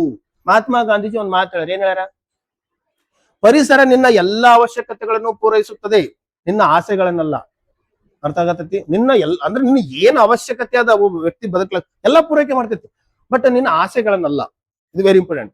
ಇದು ಮೇನ್ಸ್ ನವರಿಗೆ ಎಲ್ಲ ಬಹಳ ಹೆಲ್ಪ್ ಆಗ್ತದೆ. ನೆಕ್ಸ್ಟ್ ಏನ್ ಡೌಟ್ ಇಲ್ಲ ಅಂದ್ರೆ ಮುಂದುವರೆಯೋಣ. ಓಕೆ, ನೆಕ್ಸ್ಟ್ ಈ ಪ್ರಭೇದದೊಳಗೆ ಇನ್ನು ವಿಷಯ ಕಲಿಬೇಕಾಗಿರೋದು ಒಂದು ಜೀನೋಟೈಪ್ ಅಂತ ಕಲಿಬೇಕು. ಜೀನೋಟೈಪ್ ಅಂದ್ರೆ ಏನು? ಜೀನೋಟೈಪ್ ಅಥವಾ ಇದಕ್ಕೆ ಎಕೋ ಟೈಪ್ ಅಂತ ಕರೀತಾರೆ. ಏನ್ ಕರೀತಾರ? ಎಕೋ. ನೋಡಿ, ಎಕೋ ಅಂದ್ರೆ ಏನು? ಎನ್ವೈರನ್ಮೆಂಟ್. ಎಕೋ ಅಂದ್ರೆ ಏನ್ ತಿಳ್ಕೊಬೇಕು ನೀವು? ಎನ್ವೈರನ್ಮೆಂಟ್, ಪರಿಸರ. ಪರಿಸರದಲ್ಲಿ ನೋಡ್ರಿ ಏನಾಗ್ತದೆ ನೋಡಿ. ಜೀನೋಟೈಪ್ ನೋಡಿ, ಜೀನ್ ತರಾನೇ ಅನ್ನಂಗ ಅದು. ಟೈಪ್ ಅಂದ್ರೆ ಗೊತ್ತಾಗುತ್ತೆ, ಅದ್ರ ಟೈಪ್ ಇದ್ರ ಜೀನ್ ಟೈಪ್, ಜೀನ್ ತರನೇ ಅಂದಂಗ ನಿಮ್ಗೆ ಅರ್ಥ ಆಗತ್ತೀನಿ, ಎಕ್ಸಾಕ್ಟ್ ಹಂಗಿಲ್ಲ ಅದಕ್ಕೆ ಮೀನಿಂಗ್, ನಿಮ್ಗೆ ಅರ್ಥ ಆಗೋ ತರ ನಾ ಹಂಗ ಹೇಳತ್ತೀನಿ. ಎಕೋ ಟೈಪ್ ಪರಿಸರಕ್ಕೆ ತಕ್ಕಂತೆ, ಯಾವ ಪ್ರಕಾರ ಪರಿಸರಕ್ಕೆ ತಕ್ಕಂತೆ, ಎರಡು ಒಂದೇ ಅರ್ಥ ಆಯ್ತಾ ನಿಮ್ಗ? ಜೀನ್ ಅಂದ್ರೆ ಜೀನ್ ಅಂತಾನೆ, ತಂದೆ ತಾಯಿ ಜೀನ್ ಹೆಂಗವ ಮಕ್ಳು ಜೀನು ಹಂಗ ಅದಾವ, ಅರ್ಥ ಆಯ್ತಾ? Very important. ಎಕೋ ಟೈಪ್ ಅಂದ್ರೆ ಪರಿಸರಕ್ಕೆ ತಕ್ಕಂತೆ, ಅರ್ಥ ಆಯ್ತಾ? ಈ ಎರಡು ಪದ ಅರ್ಥ ಆದ್ರೆ ಮುಂದಿನ ಅರ್ಥ ಆಗ್ತದೆ, ವೆರಿ ಇಂಪಾರ್ಟೆಂಟ್. ಏನಾಗ್ತದೆ ನೋಡೋಣ ಮುಂದೆ. ವಾಟ್ ಯು ಹ್ಯಾವ್ ನೋಡಿ, ಇನ್ನು ಅರ್ಥ ಮಾಡ್ಕೋಕ್ ಹಂಗ ಬರ್ತೀನಿ ಅಂದ್ರೆ ನಿನ್ನಲ್ಲಿ ಏನದ ಅದ ಬರ್ತತಿ. ತಂದೆ ತಾಯಿ ಗುಣಗಳೇ ಮಕ್ಳಿಗೆ ಬರ್ತಾವ, ಗುಣಗಳು ಅಂದ್ರೆ ಕೆಲವರು ಬೇರೆ ತಿಳ್ಕೊತಾರ. ಆ ಗುಣಗಳಲ್ಲ, ಅವ್ರ ಹೈಟ್ ಆಗಿರ್ಬೋದು, ಓಕೆ, ಅವ್ರ ಕಣ್ಣಿನ ಬಣ್ಣ ಆಗಿರ್ಬೋದು, ಅವರು ಕೂದಲಾಗಿರ್ಬೋದು. ಮೇಬಿ ಈಗ ನಮ್ ತಂದೆಗೆ ಒಂದು 45 ವಯಸ್ಸಾಗೋದು ಕೂದಲು ಉದುರ್ತಿದ್ವು ಅನ್ಕೋರಿ, ಆ ಜೀನ್ ನನ್ ಬಲ್ ಬಂದಿತ್ತು ಅನ್ಕೋರಿ, ಆಟೋಮೆಟಿಕ್ ಉದುರ್ತಾವ, ಎಷ್ಟು ಕೋಶಿಶ್ ಮಾಡಿದ್ರೆ ನಿಂದ್ರಂಗಿಲ್ಲ ಅನ್ಕೋರಿ, ಈ ತರ ಜೀನ್ ಅರ್ಥ ಆಗತ್ತತಿ. ಸೊ ಹಾಗಾರ ಆ ವಂಶದ ಗುಣಗಳು, ಚರ್ಮದ ಬಣ್ಣ ಆಗಿರ್ಬೋದು, ಹೈಟ್ ಆಗಿರ್ಬೋದು, ಕಣ್ಣಿನ ಬಣ್ಣ ಆಗಿರ್ಬೋದು, ಅರ್ಥ ಆಗತ್ತ. ಇದನ್ನ ನಾವು ಕಾಪಿ ಕರ್ತೀವಿ, ಕಾಪಿ ಪ್ಯಾಟರ್ನ್. ಹಾಗಾದ್ರೆ ವಾಟ್ ಯು ಹ್ಯಾವ್ ಅಂದ್ರೆ ನೀ ಏನ್ ಹೊಂದಿದಿ ಅಂದ್ರೆ ನಿನ್ ಪೀಳಿಗೆಯಲ್ಲಿ ಏನ್ ಅದಾವು ಅವು ನಿನ್ ಬಲ್ ಅದಾವು ಅಂತ ಅರ್ಥ. ಓಕೆ, ಏನ್ ಹೊಂದಿದಿ ಅದನ್ನ ತೋರಿಸ್ತದಂತ ಅರ್ಥ. ನೋಡ್ರಿ, ಈಗ ಮಾನವನ ಬ್ಲೂ ಪ್ರಿಂಟ್ ಅಂತ ಕರಿತೀವಿ. ಯಾವುದು ಮಾನವನ ಬ್ಲೂ ಪ್ರಿಂಟ್? ಯಾವುದು? DNA. ಯಾವ್ದ್ರಿ? DNA. DNA ಒಳಗೆ ಏನ್ ಇರ್ತಾವ? ಜೀನ್ಸ್ ಇರ್ತಾವ. ಆಯ್ತಾ? ನಮ್ಮ ಬ್ಲೂ ಪ್ರಿಂಟ್ ಯಾವ್ದು? ನಮ್ DNA. ಸಾಗರ ಏನಿರ್ತಾವ ಅಂದ್ರೆ ಜೀನ್ಸ್ ಇರ್ತಾವ. ಸಾಗರ ಅದನ್ನ ಹೇಳ್ತಾ ಇರೋದು. ಸೊ ಅದ್ರ DNA ಏನದ, DNA ಎಲ್ಲಾರ ಗುಣಗಳು ಅದನ್ನ ಶೋ ಮಾಡ್ತೈತಿ. ಅರ್ಥ ಮಾಡ್ಕೊ, ನಾನು ಹೇಳ್ದೆ ಇಂತಿಷ್ಟು ಏಜ್ ಆದ್ಮೇಲೆ ಈ ಸಮಸ್ಯೆ ಬರ್ತೈತೆ ಅಂದ್ರೆ ಅದ್ರ ಜೀನ್ ಮೆಸೇಜ್ ಆದ, ಜೀನ್ ಒಳಗದ. ಇಷ್ಟು ವಯಸ್ಸಾದ್ಮೇಲೆ ನನಗ್ ಕೂದಲು ಅಂದ್ರೆ ಇಷ್ಟು ವಯಸ್ಸಂದ ನನ್ನ ಮಗನಿಗೆ ಕೂದಲು ಇರ್ತಾವ. ಒಂದು ಜಸ್ಟ್ ಎಕ್ಸಾಂಪಲ್ ಹೇಳ್ತಾ ಇದೀನಿ ನಿಮಗೆ, ಜಸ್ಟ್ ಎಕ್ಸಾಂಪಲ್ ಅಷ್ಟೇ, ಅರ್ಥ ಮಾಡ್ಕೊರಿ ನೀವು. ಅಂದ್ರೆ ನಮ್ಮಲ್ಲಿರೋ ಗುಣಗಳು ಯಾವ ವಯಸ್ಸಿನಲ್ಲಿ, ಯಾವ ಸಂದರ್ಭದಲ್ಲಿ, ಯಾವ ಬೆಳವಣಿಗೆಯನ್ನ ಕಾಣಬೇಕು ಅನ್ನೋದು ಮೊದಲೇ ಫಿಕ್ಸ್ ಆಗಿರ್ತದ, ಜೆನೆಟಿಕ್ ಮಟೀರಿಯಲ್ ಇರ್ತದ. ಈ ಮಗು ಒಂದು ಸಣ್ಣದ್ರಕ್ಕೆ ಹೈಸ್ಕೂಲ್ ವರೆಗೆ ಕೆಲವರು ಕುಳ್ಳು ಇರ್ತಾರೆ, ಬಟ್ ಅವ್ರ ಜೀನ್ ಅಲ್ಲಿ ಅದ ಹೈಟ್ ಬೆಳೆಯುವಂಥದ್ದು. PUC ಡಿಗ್ರಿ ಹೋದ ಸಿಕ್ಕಾಪಟ್ಟೆ ಹೈಟ್ ಆಗ್ಬಿಡ್ತಾರೆ. ಒಂದ ವರ್ಷನಾಗ ಪ್ಯಾಂಟ್ 4 ಬಳ 6 ಬಳ ದೊಡ್ಡದಾಗಿರ್ತದೆ. ಅರ್ಥ ಆಗಿರ್ತದೆ ಅಂದ್ರ ಆ ಟೈಮ್ ಅಲ್ಲೇ ಗ್ರೋ ಆಗ್ತತಿ. ಇದು ಯಾಕೋ ಹೈಟ್ ಆಗಲಾಗ್ಯದ, ಅರ್ಥ ಆಗತತಿ. ಇಲ್ಲ, ನೀವು ನೋಡಿರ್ತೀರಿ ನ್ಯೂಸ್ನಾಗೆಲ್ಲ ಕೇಳಿರ್ತೀರಿ, ಯಾಕೋ ಹೈಟ್ ಆಗಲಾಗ್ಯದ, ಇದ್ರ ಮೂಗ್ ಯಾಕೋ ನಮ್ಮಂಗಿಲ್ಲ, ತಾಯಂಗಿಲ್ಲ. ಸೊ ಅದು ಮೇ ಬಿ ನೆಕ್ಸ್ಟ್, ಯಾಕ ಮೂಗು ಕಿವಿ ಸಾಯೋವರೆಗೂ ಬೆಳಿತಾ ಇರುವಂತ ಆರ್ಗನ್ಸ್ಗಳು, ಮುಂದೆ ಅದು ಮೇ ಬಿ ಚೇಂಜ್ ಆಗ್ಬೋದು. ಹೌದಾ? ಅರ್ಥ ಮಾಡ್ಕೋರಿ. ಸೊ ಅದು ಅಂದ್ರ ವಾಟ್ ಯು ಹ್ಯಾವ್ ಅಂದ್ರೆ ನೀ ಏನು ನಿನ್ನ ಪೀಳಿಗೆ ವಂಶದಿಂದ ಪಡ್ಕೊಂಡಿದ್ದಿ ಅದನ್ನ ತೋರಿಸುವಂತ ಅರ್ಥ. ಹಾಗಾರ ಇಲ್ಲೇನಿರ್ತೈತಿ ಅಂದ್ರ ಬ್ಲೂ ಪ್ರಿಂಟ್. ಏನಿರ್ತತಿ? Blueprint. ಬ್ಲೂ ಪ್ರಿಂಟ್ ಅಂದ್ರೆ ನಾ ಏನ್ ಹೇಳಕ್ ಬರ್ತೀನಿ? DNA, ಜೀನ್ಸ್ ಸೇಮ್ ಹೊಂದಿರ್ತಾವ ಅಂತ ಅರ್ಥ. ಓಕೆ, ವೆರಿ ಇಂಪಾರ್ಟೆಂಟ್ ಆಗಿರ್ತಕ್ಕ. ವಾಟ್ ಯು, ಇದು ಹೆಂಗಿರ್ತತಿ? ಹಿಡನ್ ಇರ್ತತಿ. ಹೆಂಗಿರ್ತತಿ? ಹಿಡನ್. ಇದು ಕಾಣದ್ ಗೊತ್ತಾಗಲ್ಲ, ಇದು ಸುಲಭ ಗೊತ್ತಾಗಂಗಿಲ್ಲ. ಈಗ ನೋಡಿದ ತಕ್ಷಣ ಗೊತ್ತಾಗ್ತತಿ ನಮ್ಗ, ನಿನ್ ಬಲ್ಲಿ ಯಾರ್ ಜೀನ್ ಅದಾವ, ನಿಮ್ಮ ಮಮ್ಮಿದು ಅದ, ನಿಮ್ ಪಪ್ಪನ ಅದ, ಅದೇಂಗ್ ಗೊತ್ತಾಗ್ತತಿ? ಹಿಡನ್. ಇದು ಹೆಂಗಿರ್ತತಿ? ಗುಪ್ತವಾಗಿರ್ತತಿ. ಇದು ಅರ್ಥ ಆಗ್ಬೇಕಾದ್ರೆ ಟೈಮ್ ಸಿಕ್ಕಾಪಟ್ಟೆ ಹಿಡಿತೈತಿ. Okay, very important. ಇದು ಹಿಡನ್ ಆಗಿರ್ತೈತಿ. ಸೊ ವೆರಿ ಇಂಪಾರ್ಟೆಂಟ್ ಆಗಿರುತ್ತೆ. ಯಾವುದು? ಜಿನೋಟೈಪ್ ಅಥವಾ ಎಕೋಟೈಪ್ ಅಂತ ಕರಿತೀವಿ. ವೆರಿ ಇಂಪಾರ್ಟೆಂಟ್ ಆಗಿ. ಇನ್ನೊಂದು ಬರ್ತೈತಿ ಫಿನೋಟೈಪ್. ಫಿನೋಟೈಪ್ ಅಥವಾ ಇಕೋಫಿನಿಸ್ ಏನ್ ಕರಿತಿದನ? ಎಕೋಫಿನಿಸ್ ಅಂತ ಕರಿತೀವಿ. ವೆರಿ ಇಂಪಾರ್ಟೆಂಟ್ ಆಗಿರ್ತದೆ. ಇದು ಹೆಂಗಲ್ಲ, ವಾಟ್ ಯು ಹ್ಯಾವ್. ಇಲ್ಲಿ ವಾಟ್ ಯು ಶೋ ಅಂತ ತಿಳ್ಕೊಬೇಕು ನಾವು. What you show, what you show, what you show. ಇದು ತಾತ್ಕಾಲಿಕವಾಗಿರ್ತೈತಿ. ಹಾಗಾದ್ರೆ ಇಲ್ಲಿ ಇದು ಶಾಶ್ವತವಾಗಿರ್ತೈತಿ. ಇದು ಶಾಶ್ವತವಾಗಿರ್ತೈತಿ. ಇದು ನಿಮ್ಗೆ ಈಗ ಏನು ಅರ್ಥ ಆಗಲ್ಲ, ಇದು ಯಾಕೆ ಹೇಳತ್ತಾರ ಏನು ಅರ್ಥ ಆಗಲ್ಲ. ಇದು ಪೂರಾ ಕನ್ಕ್ಲೂಡ್ ಆದ್ಮೇಲೆ ಗೊತ್ತಾಗ್ತತಿ ನಿಮಗೆ. ಇದ್ರ ಮೇಲೆ ಏನ್ ಕ್ವಶನ್ ಕೇಳ್ಬಹುದು ಈ ಸಬ್ಜೆಕ್ಟ್ ಸಂಬಂಧ, ಅವಾಗ ಗೊತ್ತಾಗ್ತೈತಿ. ಕತಿ ಮುಗಿಯೋರ್ಗೆ ಏನು, ಕೆಲವು ಮೂವಿಗಳು ಹೆಂಗಿರ್ತಾವ ಅಂದ್ರೆ ಕ್ಲೈಮ್ಯಾಕ್ಸ್ ನಾಗೆ ಅರ್ಥ ಆಗ್ಬಿಡ್ತಾವ. ಅಲ್ಲಿ ಬಾಹುಬಲಿ ಕಟ್ಟಪ್ಪನನ್ನು ಏಕೆ ಕೊಂದ, ಸಾರಿ ಕಟ್ಟಪ್ಪ ಬಾಹುಬಲಿಯನ್ನು ಏಕೆ ಕೊಂದ, ಕೊನೆಗೆ ಗೊತ್ತಾಗ್ತಿರ್ತಾವ. ಇವು ಹಂಗೆ ಈಗೀಗ ಏನೂ ಅರ್ಥ ಆಗ್ತಿರಲ್ಲ. ಓಕೆ, ಸೊ ಇದು ತಾತ್ಕಾಲಿಕವಾಗಿರ್ತೈತಿ. ನೋಡ್ರಿ, ಇದು ನೀವು ಕಲಿಬೇಕಾಗಿರೋದು ಬಹಳ ಇಂಪಾರ್ಟೆಂಟ್. ಇದು ಸಿಂಪಲ್ ಕಾನ್ಸೆಪ್ಟ್, ಇದು ಬೇಗ ಅರ್ಥ ಆಗ್ಬಿಡ್ತೈತಿ. ಇದು ಅರ್ಥ ಮಾಡ್ಕೊಳ್ಳೋದು ಬಹಳ ಇಂಪಾರ್ಟೆಂಟ್ ಇರ್ತೈತಿ. ಇದು ನಿಮ್ಮ ನಿಜ ಜೀವನದಲ್ಲಿ ಸಾಕಷ್ಟು ಇದನ್ನ ಪರಿಗಣಿಸಿ ಗಮನ ಹರಿಸಿರ್ತೀರಿ. ಇವತ್ತು ರಿಯಲೈಸ್ ಆಗ್ತದ, ಓ ಹೌದು ಅನ್ನಾಗತ್ತೆ. ನೋಡ್ರಿ ಹೆಂಗ್ ರಿಯಲೈಸ್ ಆಗ್ತದೆ. ನಾನೇನು ಬರ್ತೀನಿ ನೋಡ್ರಿ, ಫಿನೋಟೈಪ್ ಅಂತ ಬರ್ತೀನಿ. ಇದನ್ನ ಎಕೋಫಿನಿಸ್ ಅಂತ ಬರ್ತೀನಿ. ಇಲ್ಲಿ ಅರ್ಥ ಸರಿಯಾಗಿಲ್ಲ. ವಾಟ್ ಯು ಶೋ, ನೀ ಏನ್ ತೋರ್ಸತ್ತಿದಿ. Very important. ನೀ ಏನ್ ತೋರ್ಸತ್ತಿದಿ, ಸೊ ಏನ್ ಹೊರ ಹಾಕತ್ತಿದಿ, ಏನ್ ಎಕ್ಸ್ಪ್ರೆಷನ್ ಮಾಡತ್ತಿದಿ, ಅಥವಾ ಯಾವ ರೀತಿ ವರ್ತಿಸ್ತಾ ಇದಿ ನೀನು. ಯಾಕೆ ಹಂಗ ವರ್ತಿಸ್ತಿದಿ? ಪರಿಸ್ಥಿತಿ ಹಂಗದ, ಸಂದರ್ಭ ಹಂಗದ. ಕ್ಲೈಮೆಟಿಕ್ ಕಂಡೀಷನ್ಸ್ಗಳು ಹಂಗದಾವ. ಆಯ್ತು, ಈಗ ನೀವು ಈ ತರ ಗಾಳಿ ಹೊಡ್ಕೊಂತಿರ್ತೀರಿ, ಅದ್ರ ಅರ್ಥ ಏನು? ಫುಲ್ ಚಳಿ ಅಲ್ಲತ್ತ ಅಂತ ಅರ್ಥನ? ಅರ್ಥ ಆಯ್ತಾ? ನೀವು ಏನ್ ನಿಮ್ ಶೆಕಿ ಆಗತತಿ, ಶೆಕಿಯನ್ನ ಹೊರ ಹಾಕಕ್ಕ ಸಿಂಬಲ್ ಆದ ನಮಗ್ ಅರ್ಥ ಆಗ್ತತಿ, ಓ ಶೆಕಿ ಆಗತತಿ, ಅರ್ಥ ಆಗತತಿ. So very important. ಹಾಗಾದ್ರೆ ಇದು ತಾತ್ಕಾಲಿಕವಾಗಿರುತ್ತೆ. ಉದಾಹರಣೆ ಎಕ್ಸಾಂಪಲ್, ಬೇಸಿಗೆ ವೆರಿ ಇಂಪಾರ್ಟೆಂಟ್ ಆಗಿರುತ್ತೆ. ಬೇಸಿಗೆಯಲ್ಲಿ ಏನಾಗ್ತತಿ ಅರ್ಥ ಮಾಡ್ಕೊಡ್ರಿ. ಬೇಸಿಗೆಯಲ್ಲಿ ನಾವು ಬಿಸಿಲಿಗೆ ಹೋದಾಗ ನಮ್ಮ ಚರ್ಮದ ಬಣ್ಣ ಏನಾಗ್ತತಿ? ಕಪ್ಪಾಗ್ತತಿ. ಅದೇ ನಾವು ಕೋಲ್ಡ್ ರೀಸನ್ ಹೋದ್ವಿ ಅಂದ್ರೆ ಅದೇ ನಮ್ಮ ಚರ್ಮದ ಬಣ್ಣ ಬಿಳಿ ಆಗ್ತತಿ. ಎರಡು ವ್ಯತ್ಯಾಸ ಗೊತ್ತಾಯ್ತಾ? ನಾವು ಕೋಲ್ಡ್ ರೀಸನ್ ಹೋದ್ವಿ ಅಂದ್ರೆ ಸ್ಕಿನ್ ಗ್ಲೋ ಆಗತತಿ, ಅದೇ ನಾವು ಬಿಸಿಲಿಗೆ ಹೋದ್ವಿ ಅಂದ್ರೆ ಚರ್ಮ ಕಪ್ಪಾಗತ್ತಿ. ಏನ್ ಮಾಡತತಿ? ಕ್ಲೈಮೇಟಿಕ್ ತಕ್ಕಂತೆ ತೋರ್ಸತತಿ. ನೋಡಪ್ಪ, ನನ್ನ ಕಿರಣ, ನನ್ನ ತ್ವಚದ ಸ್ಕಿನ್ ಮೇಲ ಅಲ್ಟ್ರಾವೈಲೆಟ್ ರೇಸ್ಗಳು ಅಥವಾ ಸೂರ್ಯನ ಕಿರಣಗಳು ಏನಾದ್ರು ಬಿದ್ದು ಅಂದ್ರ ಮೆಲನಿನ್ ಜಾಸ್ತಿ ಉತ್ಪತ್ತಿ ಮಾಡ್ತದ. ಸ್ಕಿನ್ ಏನ್ ಮಾಡ್ತತಿ? ಮೆಲನೋಸೈಟ್ ಕೋಶಗಳಲ್ಲಿ ಮೆಲನಿನ್ ಜಾಸ್ತಿ ಅದ, ನನ್ನ ಬಣ್ಣ ಹೆಂಗಾಗ್ತತಿ? ಕಪ್ಪಾಗ್ತತಿ. ಮತ್ತದು ಆ ಟೆಂಪರೇಚರ್, ಆ ಸೂರ್ಯನ ಕಿರಣಗಳಿಗೆ ನಾನು ಹೋಗ್ಲಿಲ್ಲ, ನಾರ್ಮಲ್ ಕ್ಲೈಮೇಟ್ ಹೋದಾದ್ರೆ ಬರ್ತಾ ಬರ್ತಾ ಬರ್ತಾ ಬಣ್ಣ ಏನಾಗ್ತತಿ? ಮೆಲನಿನ್ ಅಂಶ ಇಟ್ಟು ಕಡಿಮೆ ಆಗ್ತತಿ, ಚರ್ಮದಲ್ಲಿ ಗ್ಲೋ ಬರ್ತತಿ. ಹಾಗಾರ ವಾಟ್ ಯು ಶೋ, ನಿನಗೆ ಹೆಂಗ್ ಪರಿಸರ ಅದ ಹಂಗ ತೋರ್ಸತೈತಿ ನೀನು. ಅರ್ಥ ಆಗತತಿ? ನೋಡ್ರಿ, ಬ್ಯಾಸಿಗೆಯಲ್ಲಿ ನಾಯಿ ಬಹಳ ತಾಪಿಸ್ತಿರ್ತಾವ, ಹಾಗಾರ ಟೆಂಪರೇಚರ್ನ ಹೊರ ಹಾಕಕ್ ಪ್ರಯತ್ನ ಪಡ್ಲತ್ತದಂತ ಅರ್ಥ. ಇದೇ ಎಕ್ಸಾಂಪಲ್. ಹಾಗಾದ್ರೆ ಬೇಸಿಗೆ ಅರ್ಥ ಆಯ್ತಾ? ನೀವು ಆಫ್ರಿಕಾದವ್ರು ಅಮೆರಿಕಕ್ಕೆ ಹೋದ್ರ ಸ್ವಲ್ಪ ಗ್ಲೋ ಆಗ್ತಾರ, ಅಮೆರಿಕದವ್ರು ಆಫ್ರಿಕಕ್ಕೆ ಬಂದ್ರ ಡಾರ್ಕ್ ಆಗ್ತಾರ. ಎಕ್ಸಾಂಪಲ್ ಅರ್ಥ. ಅಥವಾ ಸೌತ್ ಬೆಂಗಳೂರು ಮೈಸೂರಿನಾಗಿರೋರು ಕಲಬುರಗಿ ಬಂದು ಡ್ಯೂಟಿ ಮಾಡತ್ತಾರ ಅಂದ್ರ ನಮ್ಮವರೇ ಅನಿಸ್ತದ, ನಂಗೆ ಅನಿಸ್ತದ. ನಮ್ಮವ್ರ ಅಲ್ಲಿಗೆ ಹೋದ್ರೆ ನಮ್ಗೆ ಕನ್ಫ್ಯೂಸ್ ಆಗ್ತದ. ಇದು ವ್ಯತ್ಯಾಸ. ಅರ್ಥ ಆಗತ್ತತಿ? ಇದನ್ನ ಅರ್ಥ ಮಾಡ್ಕೊರಿ. ಹಾಗಾಗಿ ಇದು ತಾತ್ಕಾಲಿಕವಾಗಿರ್ತತಿ. ಇದು ವಾಟ್ ಯು ಶೋ ಅಂತ ಇರ್ತತಿ. ಇದಕ್ಕಿನ್ನೊಂದು ಎಕ್ಸಾಂಪಲ್ ಹೇಳ್ಬೇಕಾದ್ರೆ ಸಮಭಾಜಕ ವೃತ್ತ ಪ್ರದೇಶದಲ್ಲಿ ಅತ್ಯಂತ ಎತ್ತರವಾದ ಮರಗಳು, ದಟ್ಟವಾದ ಮರಗಳು, ಕಗ್ಗತ್ತಲೆಯ ಪ್ರದೇಶ ಅಂತ ಕರಿತೀವಿ. ಅಲ್ಲಿ ಏನಾರು ಒಂದು ಸಸ್ಯ ಹುಟ್ಟುತ್ತಂದ್ರ ಮೊದಲು ತೆಳ್ಳಗ್ ಉದ್ದಕ್ ಬೆಳ್ಕೊಂತ ಹೋಗ್ಬಿಡ್ತೈತಿ, ತೆಳುವಾಗಿ ಉದ್ದಕ್ ಬೆಳ್ಕೊಂತ ಹೋಗ್ಬಿಡ್ತೈತಿ. ಹಾಗಾರ ಯಾವ ಸಸ್ಯಗಳಿಗೆ ಸೂರ್ಯನ ಬೆಳಕು ಸರಿಯಾಗಿ ಸಿಗಲ್ಲ ಅಂದ್ರ ಅಥವಾ ಕತ್ತಲಲ್ಲಿ ಹುಟ್ಟಿತು ಅಂದ್ರ ಅದನ್ನ ಮೊದಲು ಏನ್ ಮಾಡ್ತೈತಿ? ತೆಳುವಾಗಿ ಬೆಳಿತೈತಿ. ಎತ್ತರ ಅಂದ್ರೆ ಉದ್ದನೆ ಎತ್ತರ ಬೆಳಿತೈತಿ. ಸೂರ್ಯನ ಬೆಳಕು ಸಿಕ್ಕ ತಕ್ಷಣ ಅವಾಗ ಕಾಂಡ ಬಲಿಷ್ಠ ಆಗ್ತದೆ ಹೋಗ್ತೈತಿ. ಅರ್ಥ ಆಗತ್ತೈತಿ? ಉದಾಹರಣೆ, ನಿಮ್ಗೆ ಡೌಟ್ ಇತ್ತಂದ್ರ ನಿಮ್ಮ ಮನೆ ಯಾವ್ದೋ ಒಂದು ಹೂವಿನ ಗಿಡಗಳು ಗುಚ್ಚ ಇದ್ವು ಅಂದ್ರೆ ಅದ್ರ ಯಾವ್ದೋ ಒಂದು ಸಣ್ಣ ಸಸ್ಯ ಹುಟ್ಟಿತ್ತು ಅನ್ಕೋರಿ, ಶೇಂಗಾನೋ ಯಾವ್ದೋ, ಅದು ಮೊದಲು ನೇರ ತೆಳ್ಳು ಉದ್ದಕ್ ಮೇಲೆ ಹೋಗ್ಬಿಡ್ತೈತಿ. ತೆಳ್ಳಗ್ ಉದ್ದಕ್ ಮೇಲಕ್ ಹೋಗ್ಬಿಡ್ತೈತಿ ಅಂತ. ಮೇಲ್ ಹೋಗಿ ಅದಕ್ಕೆ ಬಿಸಿಲು ಯಾವಾಗ ಸಿಗಕ್ ಸ್ಟಾರ್ಟ್ ಮಾಡ್ತೈತಿ ಅವಾಗ ಹೆಲ್ದಿ ಫೋಟೋಸಿಂಥಸಿಸ್ ಮಾಡ್ತೈತಿ. ಫೋಟೋಸಿಂಥಸಿಸ್ ಆದಾಗ ಫುಡ್ ಸ್ಟೋರೇಜ್ ಆಗ್ತೈತಿ. ಫುಡ್ ಸ್ಟೋರೇಜ್ ಆದಾಗ ಕಾಂಡ, ಎಲೆಗಳು ಸಮೃದ್ಧವಾಗಿ ಬೆಳಿತೈತಿ. ಅದ್ರ ನಂತರ ಅದು ಹೂವು, ಕಾಯಿ, ಹಣ್ಣು ಪ್ರೊಸೆಸ್ ಆಗ್ತೈತಿ. ಇದ್ರ ಅರ್ಥ ಏನಂದ್ರೆ ಅಷ್ಟ. ಇನ್ನೊಂದು ಎಕ್ಸಾಂಪಲ್ ಹೇಳ್ತೀನಿ. ಯಾವ್ದೋ ನೀವು ಕಟ್ಟಿಗೆ ಹಾಕಿರ್ತೀರಿ ಮನೆ ಹೊರಗಡೆ, ಕಟ್ಟಿಗೆ ಒಳಗಡೆ ಯಾವ್ದೋ ಹಾಗಲಕಾಯಿ ಬೀಜನೋ ಕರ್ಬೂಜನೋ ಯಾವ್ದೋ ಒಂದು ಬೀಜ ಬಿದ್ದಿರ್ತೈತಿ, ಅದಲ್ಲಿ ಹುಟ್ಟತೈತಿ. ಹುಟ್ಟಿದ ತಕ್ಷಣ ಮೊದಲು ನೇರ ಬರ್ತೈತಿ. ಬಳ್ಳಿ ಸಸ್ಯಗಳಿಗೆ ಹರಡ್ಕೋಬೇಕು, ಹರಡ್ಕೊಳ್ಳಲ್ಲ, ಮೊದಲು ನೇರ್ ಬರ್ತೈತಿ. ವರ್ಟಿಕಲ್ ಆಗಿ ಏನಾಗ್ತೈತಿ? ಗ್ರೋ ಆಗ್ತೈತಿ. ಮೊದಲ ವರ್ಟಿಕಲ್ ಅಂದ್ರೆ ಊರ್ಧ್ವಮುಖವಾಗಿ ಚಲಿಸ್ತೈತಿ. ಮೇಲ್ ಬಂದು ಆ ಕಟ್ಟಿಗಳ ಮೇಲೆ ಒಂದ್ 2 ಎಲೆಗಳು ಹರಡ್ಕೊಂಡಾಗ ಅವಾಗ ಅಲ್ಲಿ ಚಪ್ರ ತರ ಹರಡ್ಕೊಂಡ್ಬಿಡ್ತೈತಿ. ಪಡವಲಕಾಯಿ, ಅವರೆಕಾಯಿ ನೋಡಿರ್ಬೇಕಾರ ಅದ್ರೊಂದಷ್ಟು ಕಾಂಡ ಇರ್ತೈತಿ. ಅದ್ ಮೊದಲು ಹಿಂಗ ಬಳ್ಳಿ ಸಸ್ಯಗಳು ಯಾವಾಗ್ಲೂ ಹುಟ್ಟಿದ ತಕ್ಷಣ ಹರಡ್ಕೋಬೇಕು. ನೀವು ಕುಂಬಳಕಾಯಿ ಯಾವ ಬೇಕಾದ್ರೆ ಅಬ್ಸರ್ವ್ ಮಾಡ್ರಿ. ಅಂದ್ರೆ ಇಲ್ಲಿ ಅರ್ಥ ಏನು? ಬೆಳಕಿನ ಕೊರತೆಗಾಗಿ. ಯಾವ್ದ್ರ ಕೊರತೆಗಾಗಿ?